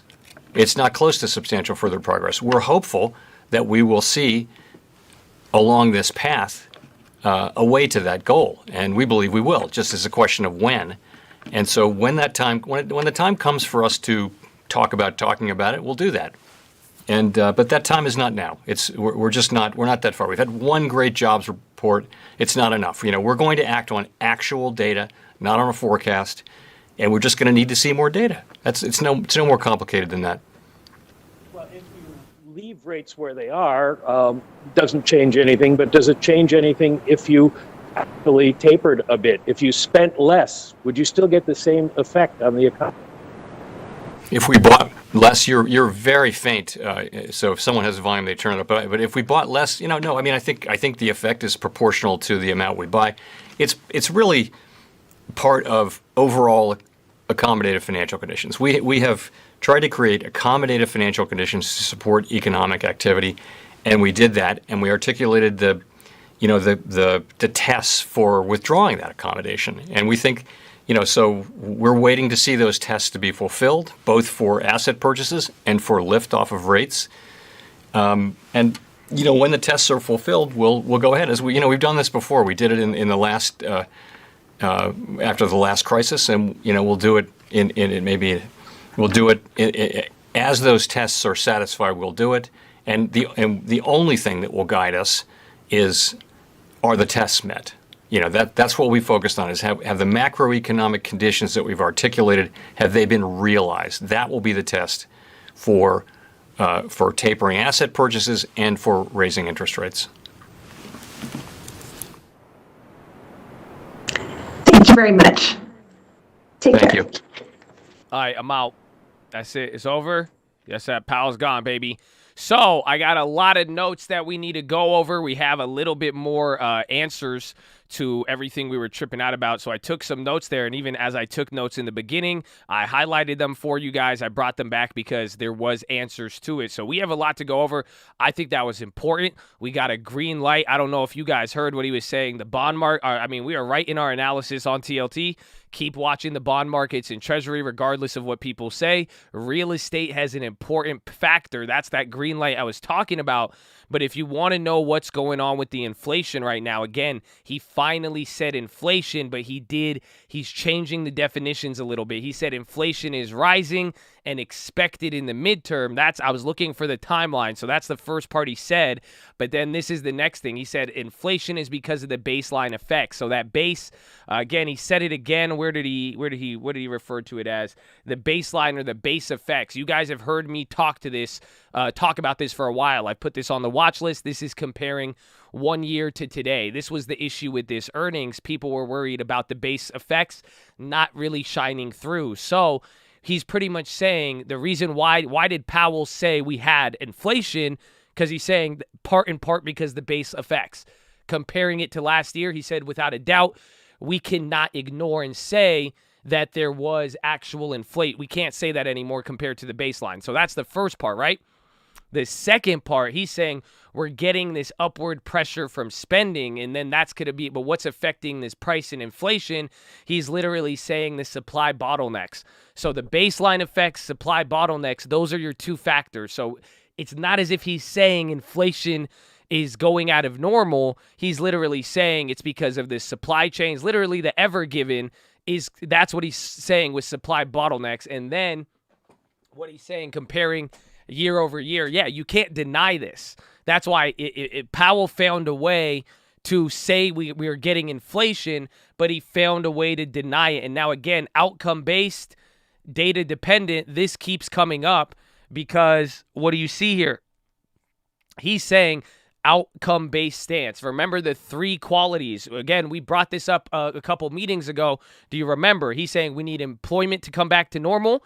We need inflation at or above 2%, and we need to know that it will stay above there. So what did he say today? He pretty much said, hey, we're getting inflation, and yes, I'm telling you the reasons why, supply bottlenecks, baseline effects, but what is the reason? What's he pretty much saying? Does this change anything? No, because although we're seeing it, we are not expecting it. Our expectations have not changed. So that's where I don't know if you guys, I highlighted this, and then he said that right off the bat. Pretty much inflation expectations are different than inflation itself. Does that make sense? So this is the key to today. He's pretty much saying we may have seen inflation, but we're not seeing the expectation. So just because inflation is shot up, our expectations that it's going to stay above have not changed. Are you guys following? Because that is the key. He found a way to say, yes, you're seeing inflation, you're seeing this, but why has nothing changed? Because it doesn't change the expectations in the long run. So this is part of that transitory effect, but he's kind of reiterating it and making it a lot more clear. So there you go. Ethereum's shooting up right now. Again, you saw the run-up, the rip was pretty much, you got this rip because what did he say? He said it's based on guidance for next year. We're not looking to raise everything. He's saying although we see it, he's answered the question to why you could see inflation and why it's not going to affect the future. So that's why the market liked it. They shot up. Again, he said they were worried about labor scarring, but that wasn't the case. He's saying it's not the same situation as last year, but they're still pretty far off. There's a lot in the future. Ethereum hitting a new high right now. Ethereum is going crazy. And now with housing bubble, he said the housing bubble isn't based on over leverage, but house prices are going up. Powell says it's a supply issue. It is a worry for the entry level, but he's saying there's no financial stability concerns. And again, this is something, I mean, you guys have heard all the real estate I'm talking about. The fact that he brought up the treasury markets and said how important they are, and then telling you that the housing market is in close relation to treasury, pretty much the Fed just told you what they're fucking buying. It's going to be supporting real estate, supporting bonds. That's it. The last thing they want to drop is real estate. That's the green light I got from that. But it's not pretty much your housing prices increase is not based upon over leverage. That is a big difference. So then, what did he say? He also said a couple months, if they're looking at one of the factors, if one of his factors is the labor market, again, the three qualities, employment going up, inflation above 2%, and then knowing that it will stay above 2%, he's saying the labor demand, he's saying at least a couple months. So think about the timeline. That's giving you a little bit more of the timeline. The lags in monetary policy, that lady asked a great question about it. Somebody said Miss Trunchbull. That made me laugh. But he's pretty much saying one time is not likely to lead to persistent inflation. So he is answering this whole question. Do you guys realize that? He's literally answering this whole factor and saying, again, we saw some inflation. It's not going to last, but he's saying this is just one time. That's why we need to see what's going to happen. So then 2 reasons for baseline base effects, that they don't have those transitory factors. So again, baseline effects, supply chain, those 2 reasons do not factor into transitory. So pretty much, or you're not going to see it continue. He's literally saying baseline effects, supply chain issues, those aren't normally what we see. Yeah, Ethereum is going crazy. But this is where it gets better because he said our Fed business contacts are unequaled. Did you guys catch that line? Powell literally says, I know more people in business than anybody in the world. That's why they're saying the supply chain issue, that was their answer to lumber. I don't think you guys realize it. So a lot of you keep saying lumber, lumber, lumber, lumber. He answered it. He's saying the bottleneck is literally lumber. So that's where those effects are coming from, leading to higher prices. So again, that crypto question, he even said China is using crypto to surveil their citizens. Again, the logic of cryptocurrency and a Fed-backed digital currency, he said it wouldn't be worth the same way here because we don't want to monitor our citizens the same way. That's exactly what he brought up. So he's saying it's not a competition factor, and he's not really worried about competition from overseas. And then this is where the market started dropping. Again, you had that pop up based off of the 1-year expectations. Market coming down. You got this big red candle right now, and this is based off of the froth. He answered your fucking question. I don't think you realize this. He said something very, very important. What did he say? He's saying asset prices are high, real estate is high. He said we're not worried about it, but he's saying it's pointing to some frothiness, and he's now saying that some asset prices are too high. The guy mentioned Dogecoin. The guy mentioned GameStop, and then again, Powell said, yes, some asset prices are too high. Not all of them. That's where you did not get your green light for again, you started to watch Blink and some of those charging companies. That's a yellow light to me, pretty much. I think he's saying you're getting, and you saw the market react. He's going to start. This was kind of your warning that I talked about. Do you guys remember I told you if Powell was worried about any sort of bubble, what would he do? I told you he would say, yes, we're concerned about prices now. He didn't say it as aggressively. That's why I'm saying yellow light, if anything. But that is what got us coming down. But those some asset prices, some are higher. He did warn a little bit, but it wasn't as aggressive. It was not as aggressive. So it's not like he said, be careful, no.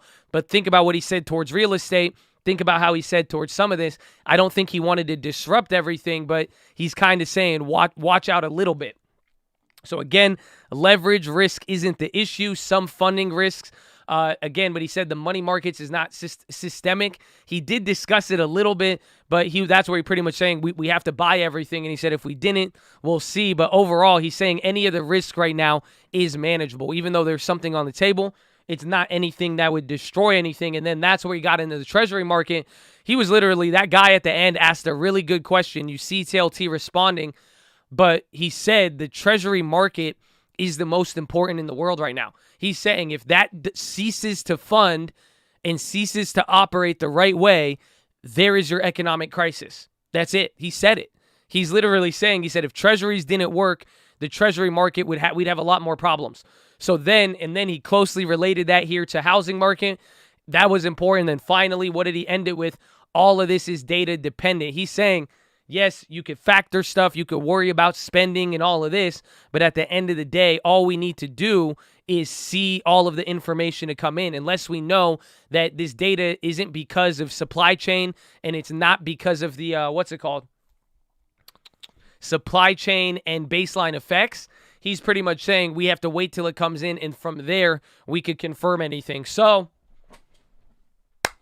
that is your rundown. I'm sure we're going to get a lot of analysts after hours, so come to the watch list. Second link in the description. By end of close today, I will be able to summarize this a lot easier for you.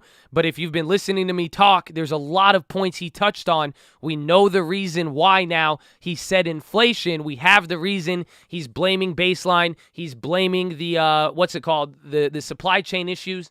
That makes sense. He's worried about some asset prices, but inflation, he's saying you're not going to get anything. They're not going to raise rates for another 12 months. That was one green light. I think real estate has a green light. I think in general, I think you have a couple more months. Pretty much I would expect 3 to 4 more Powells.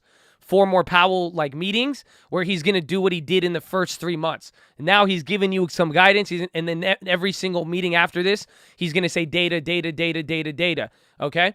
So that's all of it in once. This may be a lot if you don't understand it. Second link in the description. We're going to have the watch list tonight. I will get this a lot easier for you, but there's a lot of different factors he took out of here. So this is your job. This is where you got to make sure you're subscribed. Drop your thumbs up on that video. We're live Monday through Friday, 30 minutes before open. Drop your thumbs up on the video. Make sure you're subscribed. You're on mobile. Press hide chat. X out that chat. Hit that thumbs up button. So come on, do us a favor. Hit that like button. Hit that subscribe button. Hit the bell. Go smile too. Make sure you love yourself. Okay, we're about that. We're about that positivity, baby. But you get Biden tonight. That's why we need to see this watch list is important. You unfortunately, you saw all of this market reaction to bring you right back to that first candle. So it's telling you something. But wait for Biden today. But Powell gave us something. I have more guidance for the next 3 months. And at the end of the day, I have green lights. You got to realize that he's giving you timelines. He's saying a couple months for employment, real estate, fucking green light totally, up until next meeting, and then that's it. Chad, I became disabled in 2019. Been here. Thank you, and God bless for teaching me how to invest in long-term PHILO and debit spreads. I'll be buying my first house, even on fixed income, baby. Small, good decisions. Hey, man, baby, I'll bring the topic of marijuana in here. That's what Ryan said. God bless you. Shout out all the donos. If I missed any, I love you all. Horn. It's lit. Okay. So, that was great. I love the notes. I'm telling you, he gave a lot right there. Oh, bro, transitory, baseline effects, supply chain issue. The treasury market is the most important market in the world. Said from the most important man in the world. I swear 2 weeks ago, I saw headlines saying that the bond market doesn't matter. Does that sound familiar? So that means somebody is wrong. Either Powell is wrong or everybody else is wrong. I'm betting on Powell, baby. I'm betting on Powell. Good Fed analysis, boss. Thanks for the insight for your own work. Don't you worry. I got that lawn, sir. Ooh, amen. Amen. Jared. Horn. Let's go, baby. Oh, yes. That's it. Powell. I don't think Powell's wrong. And then again, he tied it into real estate. He literally just said treasuries are like real estate. That's the silver lining. They're not going to let real estate crash. Pretty much, if real estate crashed, everything would be in the dog shitter, I would say. It would be a lot harder. Pretty much, it's easier to answer the question of real estate going up with a lack of leverage than to answer why real estate would be in the gutter with everything else. Do you understand that? That's what I'm saying. Yes, stocks don't even matter at this point. Because again, with real estate up, you could support the stock market. If the real estate market was down, you're not getting any of that stock market activity. So he's saying both of those are important. That's why they're increasing the SOMA, the mortgage-backed securities. So if they don't have that, there you go. That's why he's supporting mortgage-backed securities, supporting the treasury market. More money is being spent on that than anything.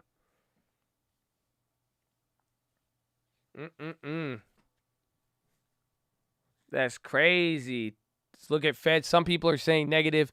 We will have to see. Watch how that fact. But he's not saying any rate hikes. And again, even though he said inflation today, the reasons he gave are both they're short-term, non-lasting. So even then, any analysis towards cutting rates, I don't think it would hold weight. It's data dependent. Powell we're back to Powell communicating. Powell is keeping it very, very simple. He even said it. The last question was very, very good. But what did Powell say? He said, listen, it's not difficult. Just wait for the data. He said, once we get the data, we'll see. And the reasons why he's justifying any inflation or why he could say the I word is because supply chains and then baseline effects. He can't ignore those. So now he found a way to appease the market, not look complacent. He's circled all the way back to those three qualities that we're looking for. Employment numbers back to normal, inflation above 2%, and then reason to believe they will stay above 2%. He's saying there's no reason to believe they'll stay above 2%. And that being said, we expect the next 12 months, we're not expecting any rate hikes, but doesn't necessarily change the rate cuts or anything else. So pretty crazy. I like it. I think he said a lot, and I think he gave me a lot more information to my broader investment thesis. So there it is. Do you have any questions? I'd love to answer them. You got 20 minutes left in the market, and then you got Apple and Facebook earnings. Charge point. I mean, I'd be careful. I'd be careful of any frothy assets. I think Powell, he found a way to diss them without having to scare the overall market, but he said it. You just saw them come down. If they pop again, I wouldn't believe the second pop.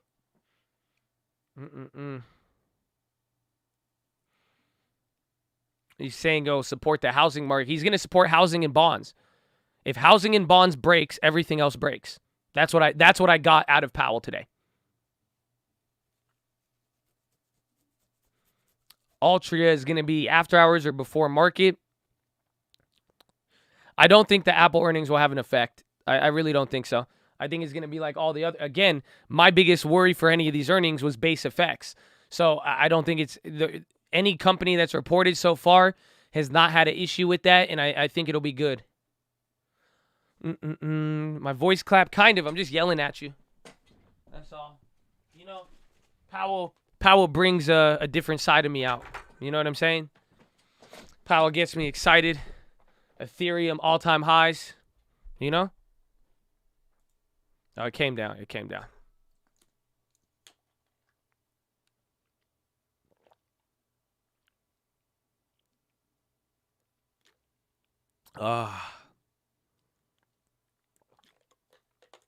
Coin clap. I'm surprised coin didn't go up. So the black swan would have to come from housing or the real estate market. Yes and no. A black swan could come out of everywhere, but essentially, you know his golden goose now. That's it. I mean, there's a lot of the people will listen to what just happened, and people don't know how to listen to Powell. I take him seriously. That's it. When the Federal Reserve Chair says that this is the most important market in the world, and then he says the bond market and then real estate, that's it. You know what he's what's it called? You know what he's focusing on.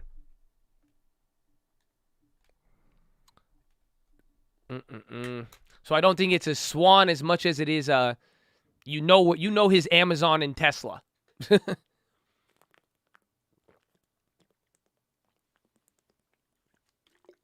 The real estate reason, he said it's the same reason. I mean, he said it's going up, but he said it's not based off of leverage, but he said it's because of supply. That's it. He just said it's an inventory issue. That's all. And he said right now, but he said it's looking good. If anything, this is the strongest the real estate market's been since the collapse in 2008. And he's saying this is not it's not because of over leverage. That's the difference. Back then, it was because of financial conditions, easy money, but that's not what's happening because people still can't get into houses. So he's saying that's kind of an issue, and they're monitoring that. But until then, it's better that the real estate market is like this than the contrary. Does that make sense? That's what he's trying to say, and that's where people don't get it because it's same thing with the bond market because people are looking for an answer, but he's just saying this is how you analyze economics. He's saying it's not good that people can't afford houses, but it's better that the real estate market is stronger with this level of stability, not based on leverage, than the contrary. That is better than the opposite.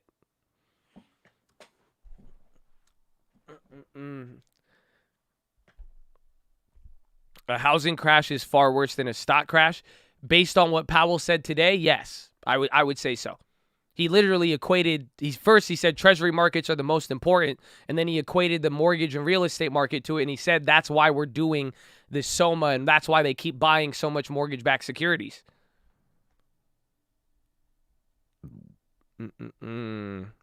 So are you investing in lumber? No, I think lumber's going to come back to normal possibly because he's saying we know the people in the supply chains. He's saying that's transitory. It's not going to last forever. He did not say that about real estate, though.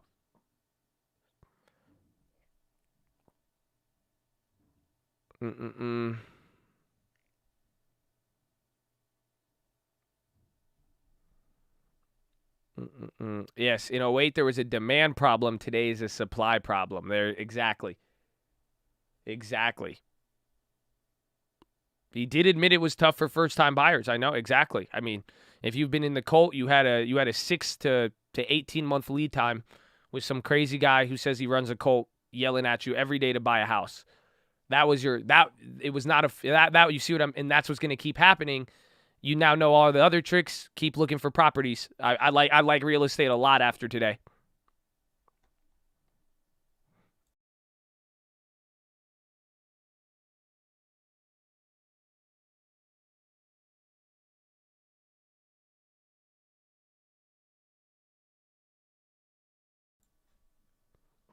Something doesn't add up. You're right. And that's what he said. So are the notes up? Here it is. Where the lags in monetary policy. You got to realize there's going to be a lag. Powell has the ability to both be ahead and be lagging at the same time. He has more information than the general person, but then at the same time, he knows that he has to only respond to data that came out a month ago. Do you see that? So he's saying there's a lag in monetary policy. So that's why he's finally admitting to the inflation, but he did so in a way where he also knows stuff about he's doing it he's slow. That's what I'm saying. There's going to be a lag. Powell is going to move at a lag. If it's important enough, if you pay attention, he's telling you where to look. That's what we just draw out of this today. That's what I'm saying. If anything, green light on real estate, yellow light on risky stocks. Again, yellow light means you can just be cautious because he's saying they're frothy, but I don't know if it's that much. You'll watch everything else. And then he's pretty much saying you have 12 months, no rate hikes, and then we need to watch for supply chain issues as well as the baseline effects and how the other jobs report will play out.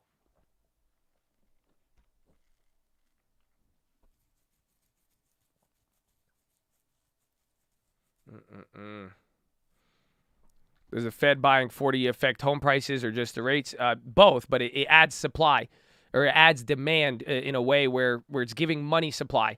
So the mortgages could get funded. There's a lot of liquidity out there. But then that's a weird chicken or egg scenario.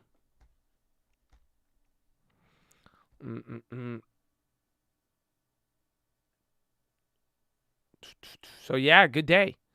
Good day. You got 10 minutes left in the market, and the action is not stopping.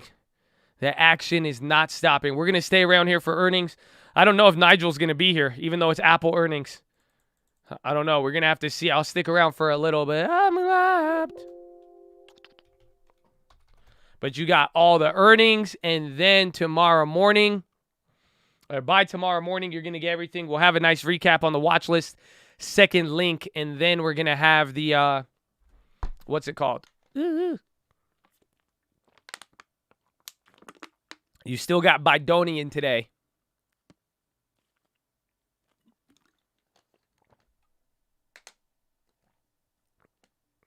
AT&T, $10 a month HBO.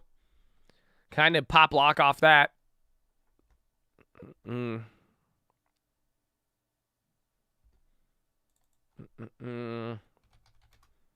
Spotify getting clapped. Come on, UWMC. How are you going to go negative on that? Rookie.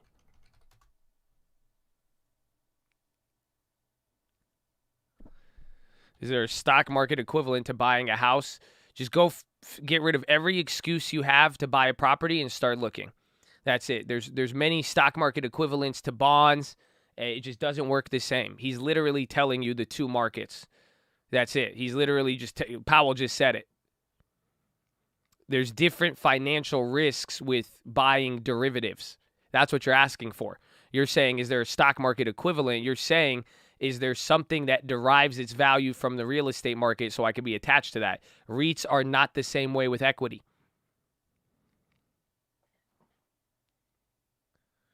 We go live for Biden. If it's after the watch list, I'm down.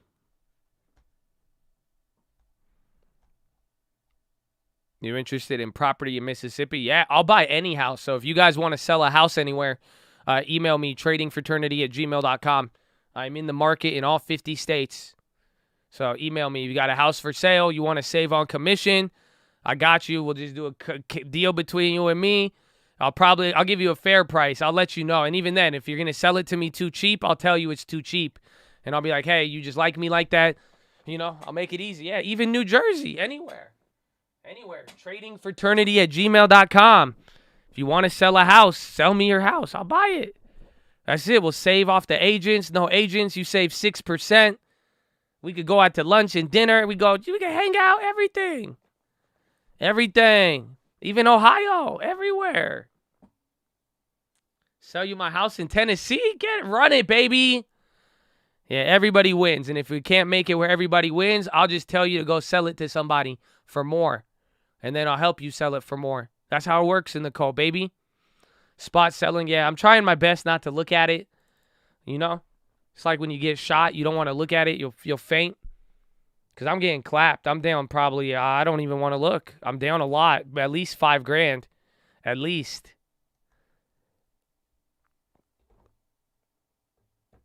Would you recommend to buy a house if you have to sell in 2 years? Yeah, why not? Why not? I love your energy. I love you. Shout out to Colt, baby. Appreciate all the positive and respectful people out there. Won't market fade once supply comes back? It could, but you got a lot of pent-up demand right now. And again, right, there's so many things supporting it. The only way supply comes back is if the economy fully goes back to normal. So then the people stop tripping out, or there's a bunch of government procedures that are going to help make it more accessible. To buy another home, then people will sell. But then it still will have the same effect.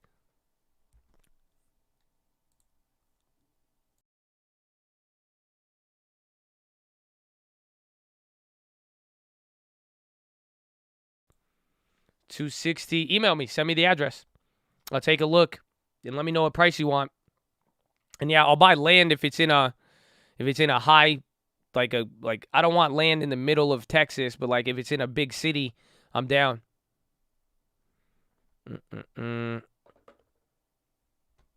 Let's go. AAPL.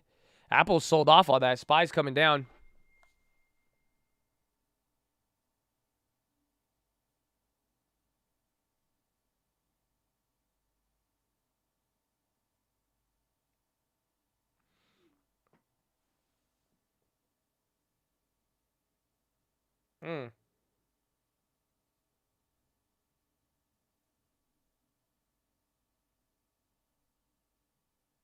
Nice. Got a lead. That's it. I got a different lead. You want to? Lending Tips just sent me a house. He asked me if I wanted to buy it. Lending Tips just sent me a house. He said I was charging the Tesla, and the guy next to me was on the phone trying to sell his home to Zillow. So he said, I'll just pay you whatever Zillow will pay.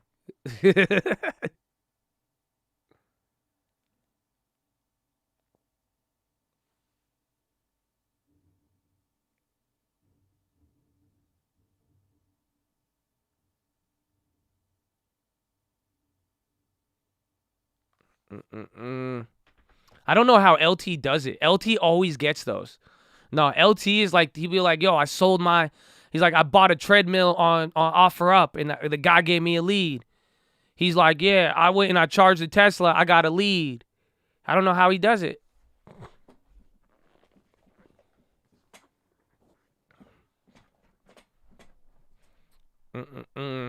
How do you blindly buy houses? Is it just an automatic moneymaker? No. I mean, I put in numbers. You guys have heard me turn down people. You just turn down the zombies. That's it. Go find a real deal that makes sense. Somebody who's motivated. You give them a fair offer. I've backed out of. You see, every single person in Texas turned into a zombie, and I said, nah, I'm out. You don't chase that. You don't. When you buy blind, it's all about the price. That's it. You just gotta use basic. If you could know the basics of value, it's not that difficult. And then most of you, if you don't have the experience, you're just hesitant because you've never done it before. I've bought in a lot of houses in my life. I mean, I don't even, between the flips and holds, all of that, this process is very normal to me. Some of you guys still view your first house as, you view it as what's it called? SPY's coming down. Now you're hitting, this will be your first low off the Fed. You got 4 minutes, but some people still view it as, what's it called?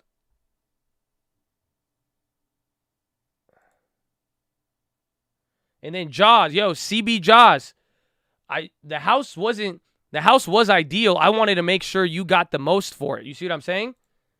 I think Jaws, I think you could just list that house and just get more money than I will. I'll take it from you if you want, or that's what I'm saying. That flipper, don't go with what that flipper guy offered you. He's trying to scam you. Try to list it yourself. Let me see if I could get Royke or one of the Texas agents. Otherwise, I'll buy it at the same price that guy would give. You could just sell it and flip it. So I'll get back to you on that one, if anything. But send me the address to the other property you just emailed.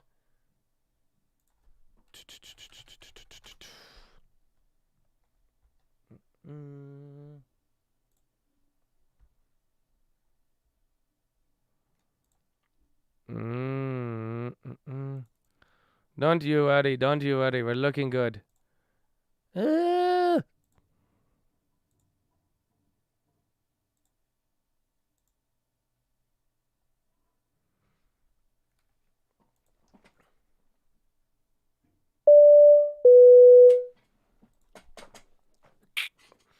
All right, ladies and gentlemen, we're making our final approach here. As we make our final approach, you guys are holding on to any bags. Please stow them in the overhead bins above. We'll be coming through the aisles with the trash bag if you'd like to dispose of those. As we make that final approach, we're going to be landing into the second link terminal. Second link terminal in the description. That's going to be your nightly watch list and main channel layover there. A lot with Jerome Powell. And then we will be taxiing for an extra 5-10 minutes here. Got Apple and Facebook earnings. So if that's your connecting flight, please stay on board. But as we land in the second link terminal, nightly watch list, main channel, 5:15 p.m. Pacific time, and then we're going to be taking off promptly around 6 a.m. out of San Diego, California. As we land here in the San Diego International, it is about a little cloudy, 68 degrees, 65, I'd want to say conservatively. Still under COVID guidelines, so please make sure you exit one row at a time and make sure all masks are worn. As always, we appreciate your guys' business. If you're interested in your Colt Rapid Rewards program card, please fly down your flight attendant. We'll get that to you as soon as possible. As always, thank you for flying with the Colt, and have a wonderful evening. One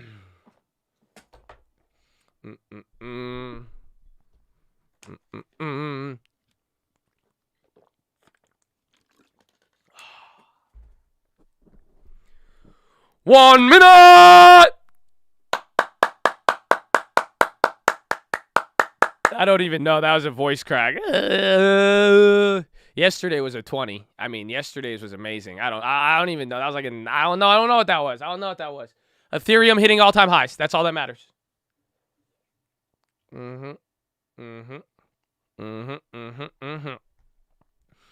Get ready. You got 30 seconds left. Wrap it up. You got Apple earnings after hours. I don't know if we're going to get Nigel. Nigel might have to come in halfway. I'm going to need like a water bottle. I got to get hydrated. You got Apple and Facebook after hours. We're going to stick around here. I'll still stay here. So get ready. Finalize the play. 10 seconds. Wrap it up. 4, 3, 2. Ding, ding, ding, ding, ding, ding, ding, ding, ding, ding, ding, ding, ding, ding, ding. Horn. Let's go, baby. Yes. We did it. We made it. We did it. We made it. Ladies and gentlemen, you got earnings on the way. Do not go anywhere. We're going to stick around for it, but GG's in the chat, baby. Come on, GG's in the chat. For it. GG in the chat. Come on, where's the GG in the chat? Good game. Y'all did good today. There was a lot. We learned a lot. No, thank you, Utah. But, 2.8 thousand likes. Hard. Wow.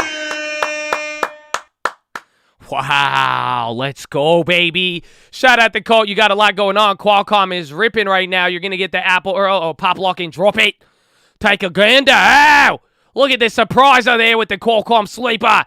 But before you go, sorry, Nigel, hold on, Nigel, please. But I love you all. God bless you. Before you head out, you're going to watch the earnings here with us. It's going to be fun. I need to go get me a water, but I just need to tell you thank you. I hope you guys enjoyed today. I seriously hope you learned something about the economy and economics and Jerome Powell and investing and all that. Hopefully you learned something, but either way, thank you for your time. I appreciate all of you. I don't care whether you like me or not. You put me on your speaker, your car, your work, wherever it was. You gave me an opportunity, and that's all I needed. That's all Chad needed. Chad got the opportunity to flex that positivity, that beauty. They did good, baby. So we love them, baby. Oh, service now. Is that the earnings surpriser? I didn't make the trade. No move. Get ready for it. But I love all of you. God bless you. I hope you know you're blessed. Stick around here for the earnings. 3,000 likes. Hey, man, but I love you, honestly. Thank you for being here. I appreciate it. I hope you guys learned a lot. I hope you had as much fun as I did. Shout out to all the members rocking a badge. Thank you for supporting. Shout out all the stream alerts. I know the stream alerts been coming in clutch, baby. So God bless all of you. We got even more for y'all. And that is it. I love all of you. God bless you. God bless you. God bless you. God bless you, baby. It's game time. I love you, Hunter. Shout out to real estate. Today's Wednesday real estate. Email the real estate squad if y'all, they don't want real estate. I've been telling them for 2 years. Since 2015. You know that? You know I was on the same shit. That's how Tyler Royke got into real estate. I would be doing like stock shit, and I would always remind my stock trading friends. I'd be like, hey, y'all know about real estate? I'd be like, hey, you know about real estate? We've been since 2015, 2014. 2010. Oh, we'll see you. I don't know. If you want it, you got it. You want it, you got it. I don't know. It's right there for you. Qualcomm killing it. Let me go see if Nigel is available. If anything, I need a drink. Okay, I need to go get me some carbo. Please hold. You got the earnings. They're coming out, man. That's it. You got the earnings. They're going crazy. They're going crazy. Oh, no. Qualcomm, we have those plays. I should have averaged on them, but these are looking good. You're going to get a good continuation on that. Qualcomm was the sleeper. They were just cheaper. I'll be right back. I love all of you, though. Thank you. God bless the cold, man. Shout out the real ones. Please hold. No. I can't do. I can't do that to you. Hold on. You need it. I know you need it. I understand. I understand. You know, I won't leave you. I won't leave you alone. You know what I'm saying? Qualcomm beat? You want Qualcomm type beat? What do you mean? Qualcomm type beat or what? Oh, no, they beat earnings. Okay. I thought you said Qualcomm beat. I said, okay. Qualcomm type beat.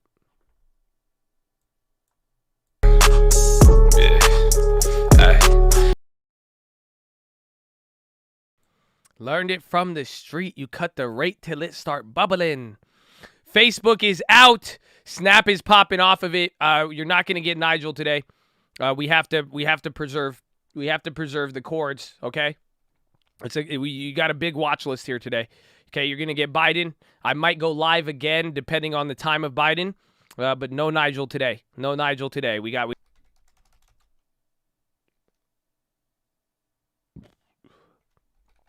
What was I going to check? ir.facebook.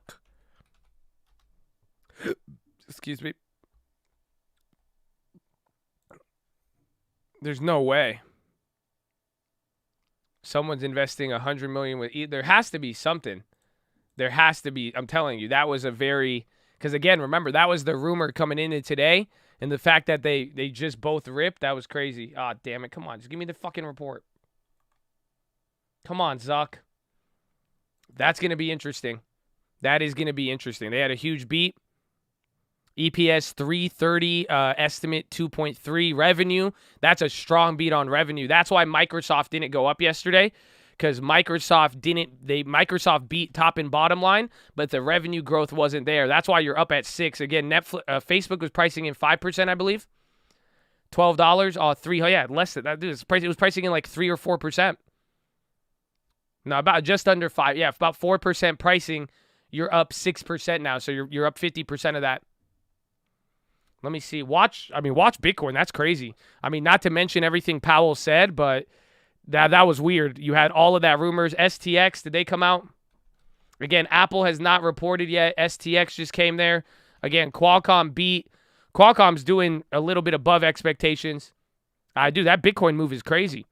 Just only because, just came out. Only because Facebook earnings came out. It surprises me. That's a Camry? Oh, shit. I didn't even think about that, huh? Shit, I didn't even check. I don't even check, man. Pray for Apple. STX moved. God bless you all, Chad. We love you. Hold on. That was a big move. Tesla on the low. GM on the low. Apple's starting to pick up some steam. Apple is not reported yet. And the F is for the fiscal. Bro, even Uncle said he'll buy your house too. Uncle will buy your house. If you want to sell a house to my uncle, he's also in the market. Camry down payment candle. God bless thy Chads. God bless thy Colt, baby. Aflac beat AFL. Nexon Corporation bought $100 million worth of Bitcoin. Is that it? That was just weird. The after hours Facebook. So again, maybe we get some guidance on that, but I don't know if it's been confirmed or not. If we get the I want to see it. That's why I was looking at Facebook's website, because if I could get everything back, if I could get the filing, it might be on the balance sheet, but we don't know. Yeah, that was yesterday. No, it's something with Facebook then. Again, I mean, watch. I don't know. I'm assuming. I thought the rumor was bullshit, but now that you just saw a $1,000 pop on Bitcoin right when Facebook earnings came out, I don't know.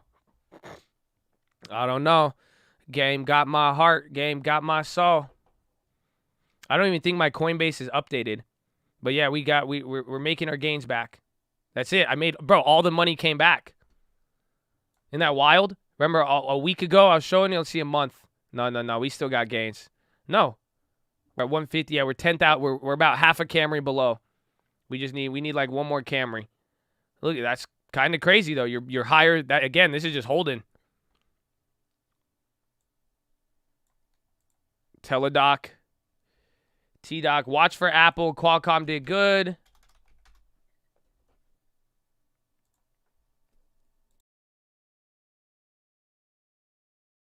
It's like it's like a Corolla, honestly. At that point, I'm fine with it. Corolla's legit. You know what I'm saying? We'll take it.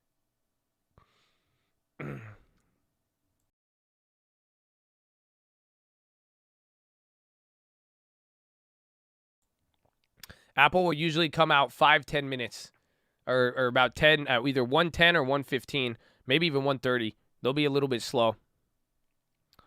Teledoc revenue grows 151. Again, year over year is those base effects. If you think about it, that's been the key with earnings. 453 million visits increasing 56%. Coinbase is slow. Normal Coinbase is lagged. If you want the active price of Bitcoin, Pro Coinbase will show you in real time. You're at 56.20. Again, you literally just shot up $1,200 right after Facebook earnings. I don't know if Ethereum got the pop. Ethereum was already going. Come on. If you why you said sus for real. I can't wait. I want to see what they say, or I want that filing. If I could get the battle, it's very, very interesting. Well, does Ethereum come down? Don't come down, Ethereum. Come on. What about the Bitcoin? Coinbit. It's literally following Facebook earnings. So weird. So weird.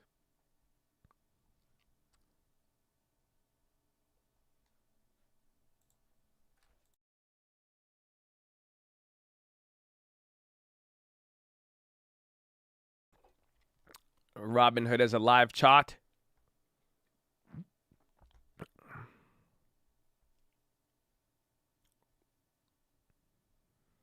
Come on, Ether. Apple release in 20 minutes. Is going to be at 1:30. They're moving up a little bit. Again, Nigel would tell you to take a look at the watering hole. Facebook's having a big effect on that.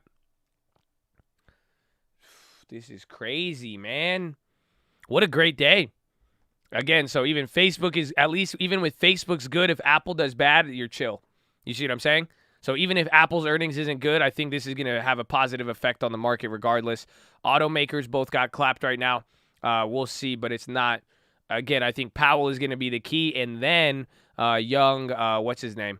Young Biden, baby. That's the final factor. So does anybody know when Biden is going to speak tonight? Because depending on the time, I could go live after the watch list. Teledoc is dropping. Overstock is in the morning. Qualcomm held up too. 9 Eastern. Excuse me.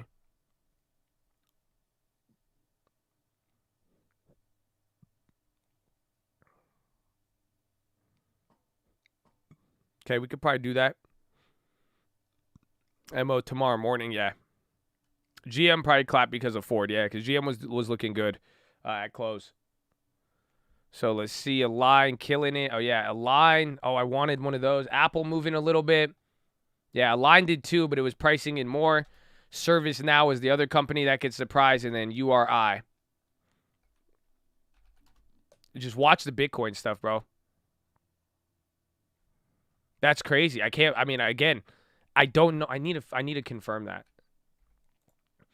Does anybody see the actual numbers come out? Like, not like the actual ballot, like the statement of it? I'm going to check on it. Because they don't have to file the 10Q till a couple days.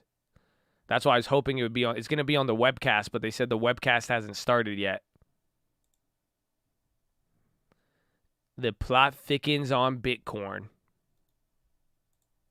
Oh, yeah, here it is. Oh, Bitcoin coming down.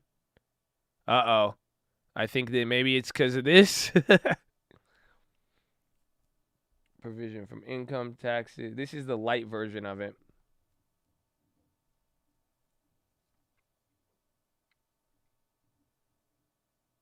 Targeting headwinds, a certain amount of transaction data transfer. They raised. Oh, whoa. Bitcoin just dropped. Literally. Do you guys see that? Bro, that's a wicked can. Bo, all of this is crazy. What the hell is this? Oh, that was Control F Bitcoin. Service now. There's moving to. Oh my God. Now it's lower? Yo, what the hell just happened? Dog, what the hell was that? Hold on. Yo, what? Dude, what? Yo, that was crazy. Damn it, I lost the camera. Fuck.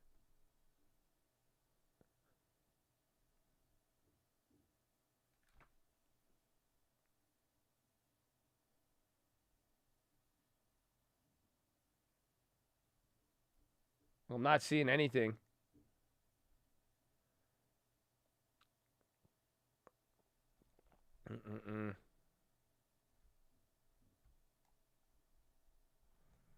Hold on.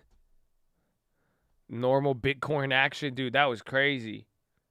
That was absolutely even Ethereum, dude. Everybody just got clapped, dude. That's a wicked move. Yo, the market's not even open anymore. Fox Business rumor. What's the rumor? It's probably something with regulation. There's a Facebook Bitcoin rumor. Now it's dropping because it's not legit. Is it because of Facebook or is it because of the regulatory shit? Because that's how they get it every time. It's either you usually get those regulatory stuff. Let me see.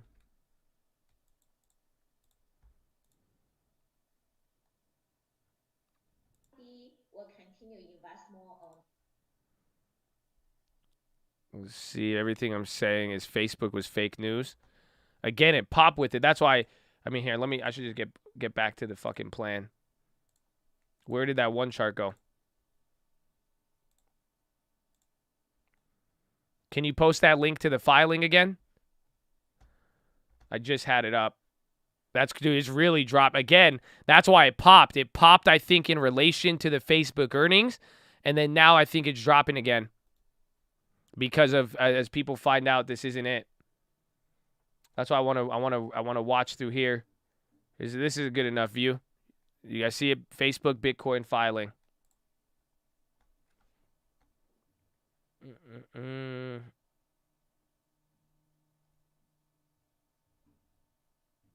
No, they don't have anything in this. That's why you could maybe find in the balance sheet cost or anything that income from operations.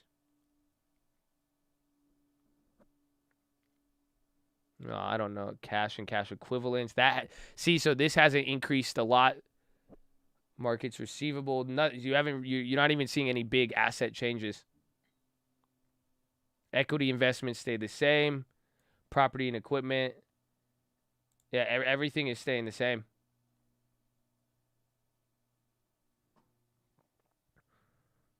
Now it's getting hammered. Well, that's why I said that could surprise. I didn't make the play. Bitcoin is dropping now even below where this... Dude, this is an epic move. I don't know if you guys see this. I gotta make it... Oh, look at it. It's dropping like... I gotta take it. It's dropping. Dude, this just... Bro, you just had a flash rip and a flash crash. It's just $1,000... it's what? Probably like 3%? Yeah, it's everything's getting dragged down. I don't know what it is. It's either going to be a foreign rumor or it has to do with the other stuff.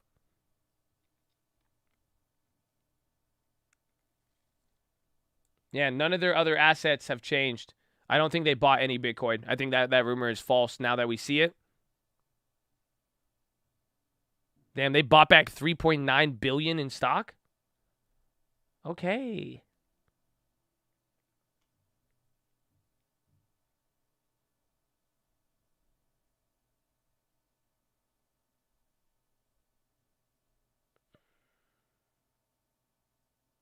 Yeah, Facebook has bought back a lot more shares.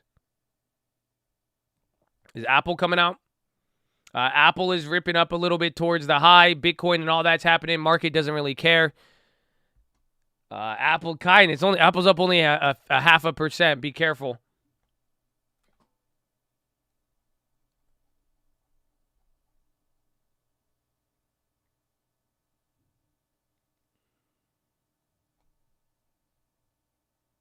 Yeah. I don't think Facebook bought Bitcoin. Clearly. All those numbers are in millions? Yes. It'll tell you on the balance sheet. It'll usually say in millions or in thousands. So if it's in millions, you see right here, in millions, you add, add six more zeros.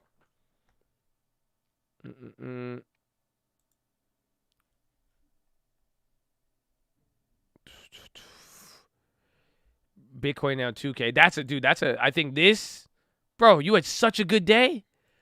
Bro, you had Powell holding it down. I'm going to switch this chart with Apple so I need to watch both of these. They announced SEC, that was earlier today. That news was earlier. That was not right now. The SEC decision on the Van Eck or the ETF thing, that's old. Dude, that's crazy. That is a lot of unnecessary. That's a lot of unnecessary movement for 5 minutes after market or 20 minutes.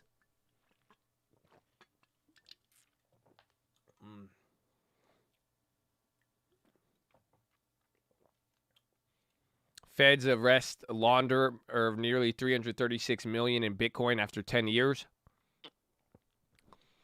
That could be bad. Anytime there's like Bitcoin associated with scams, you don't want it. It's like acid on the market. It will burn. You don't want that circulated because that brings up a lot of risk. But I don't know if that's it. Could be, but that was crazy. I think it's because of Facebook. Again, do you guys not you saw my reaction, right? Facebook popped up and then Bitcoin shoots up. I'm like, yo, this is because of I think this was just a disappointment. I think people thought it was in Facebook's earnings. And then people realized Facebook already came out.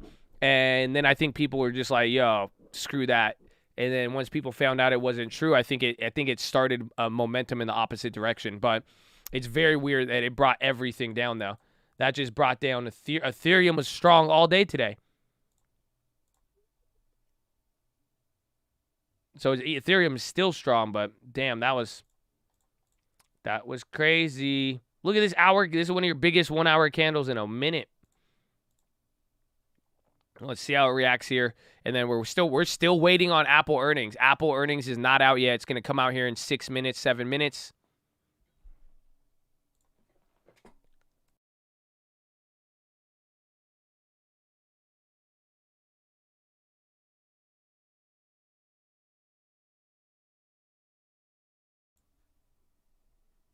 What a day, bro.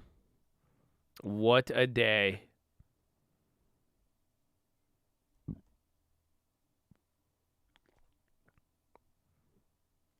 I'm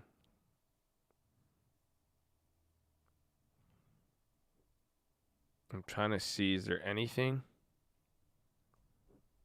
What if it's because Apple? Nah. That was all of this correlated right around Facebook. And then the earnings came out.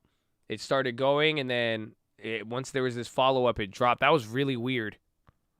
That was great. What a day, ladies and gentlemen. What a day. Welcome to earnings.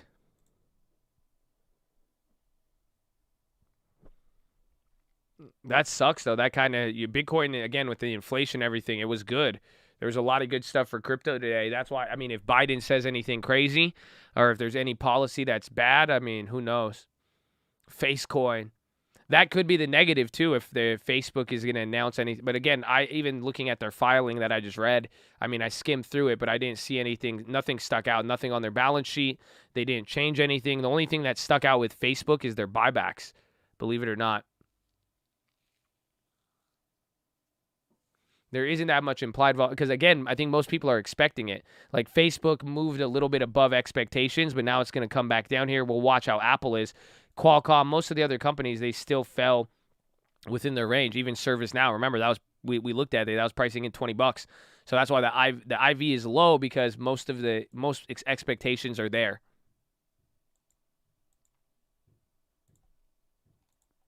So Apple is going to come out in 5 minutes. Yeah, Apple's going to come in with ridiculous buybacks probably. Facebook had Libra, but then the government, remember the government got really scared of it and then they said they're stopping?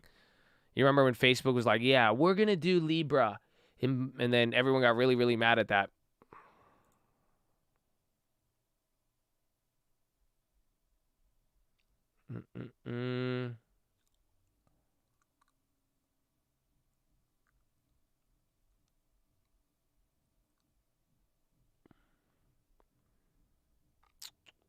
We buy back all our phones and shares.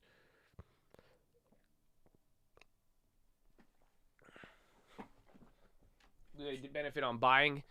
Well, yeah. I mean, you have to think about it. There's less shares. So if they buy back shares, that's why Apple, if you look at the price of Apple from 2015 to today, you would be like, whoa, like Apple's one of the biggest companies in the world. But take a look from like 2015, it was at 27. It's gone up, 6 times. Even by 2019, it went up 5 times pretty much, or it went up at least 100% or 200%. Why? Because they bought back 50% of their float. So when they buy back some of these shares, they will retire the shares. And when the shares get retired, there's less shares available. So now your EPS goes up. Earnings per share increases if there's less shares that exist. So these buybacks, eventually, if companies keep buying and buying and buying and buying, yes, they did split, but it's the relative price. Like they did have the increase because of that. They did so many buybacks for years and years. They ended up buying back half of their float, retiring it, and now the stock doubles and triples because literally the company's making more and more money, but now you're dividing the profits amongst less shares.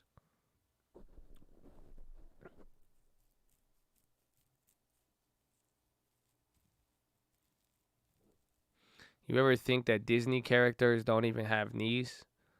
And it's Disney? That's crazy. That's nuts. I never thought about that.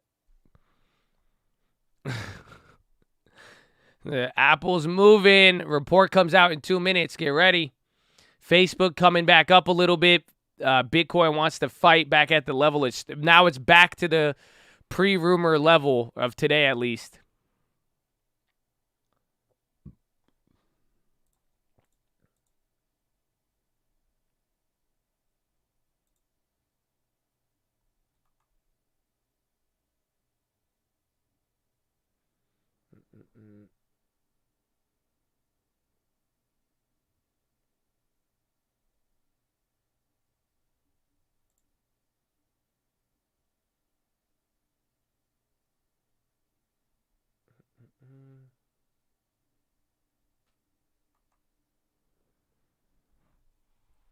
What's the bottom right? That's Apple. This is Facebook. This is Bitcoin. You can hear the smooth jazz.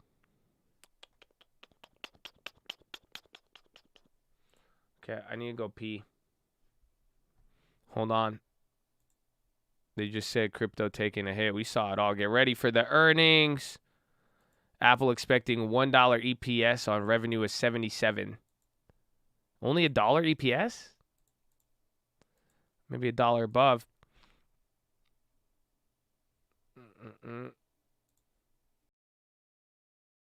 I was just wilding out, man. I was just wilding out. Apple killed it. They killed it. Raises quarterly dividend. They beat by 40% on EPS. I believe they beat on the revenue now, too. Operating cash flow, $24 billion. What else? What else we got? Any other Apple headlines? Uh-oh. 90 billion buyback. The rumor was only 50 billion. 50 billion is still quite a lot. But again, everything is still moving within expectations. Oh, whoa, whoa. You see that candle on Facebook? So SPY's getting a boost from it. That's just the waiting. Where was it? 135 is the price, right? Is this where everything went crazy the last time? So this is a key level there. Again, Apple, watch out for that. See how Bitcoin reacts. But I think it's going to be about the conference call. I think everything's just going to stay in line. Again, these are all good reports. The kicker is going to be Biden. That's it. You just need the kicker. Two good earnings. good buybacks, all of that stuff. All we need is that Biden to not come in too aggressively or to find a way to actually like it, and then that's it. Decent move secured. Yeah, it's falling with, well, I don't even know about the Apple. Facebook is slightly above expectations. Apple is pricing about 3 to 4, I think. It's all about the Bidonian. Bidonian and Powell. I thought Powell would have less effect, but Powell did say a lot today.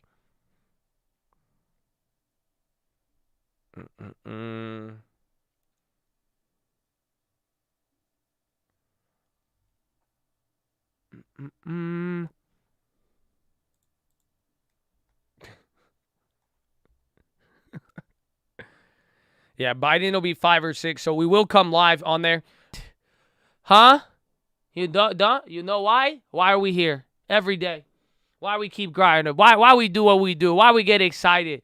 How do we even? We know we get lucky all the time with knowledge and information. How? Oh yeah. Finger to the sky, baby.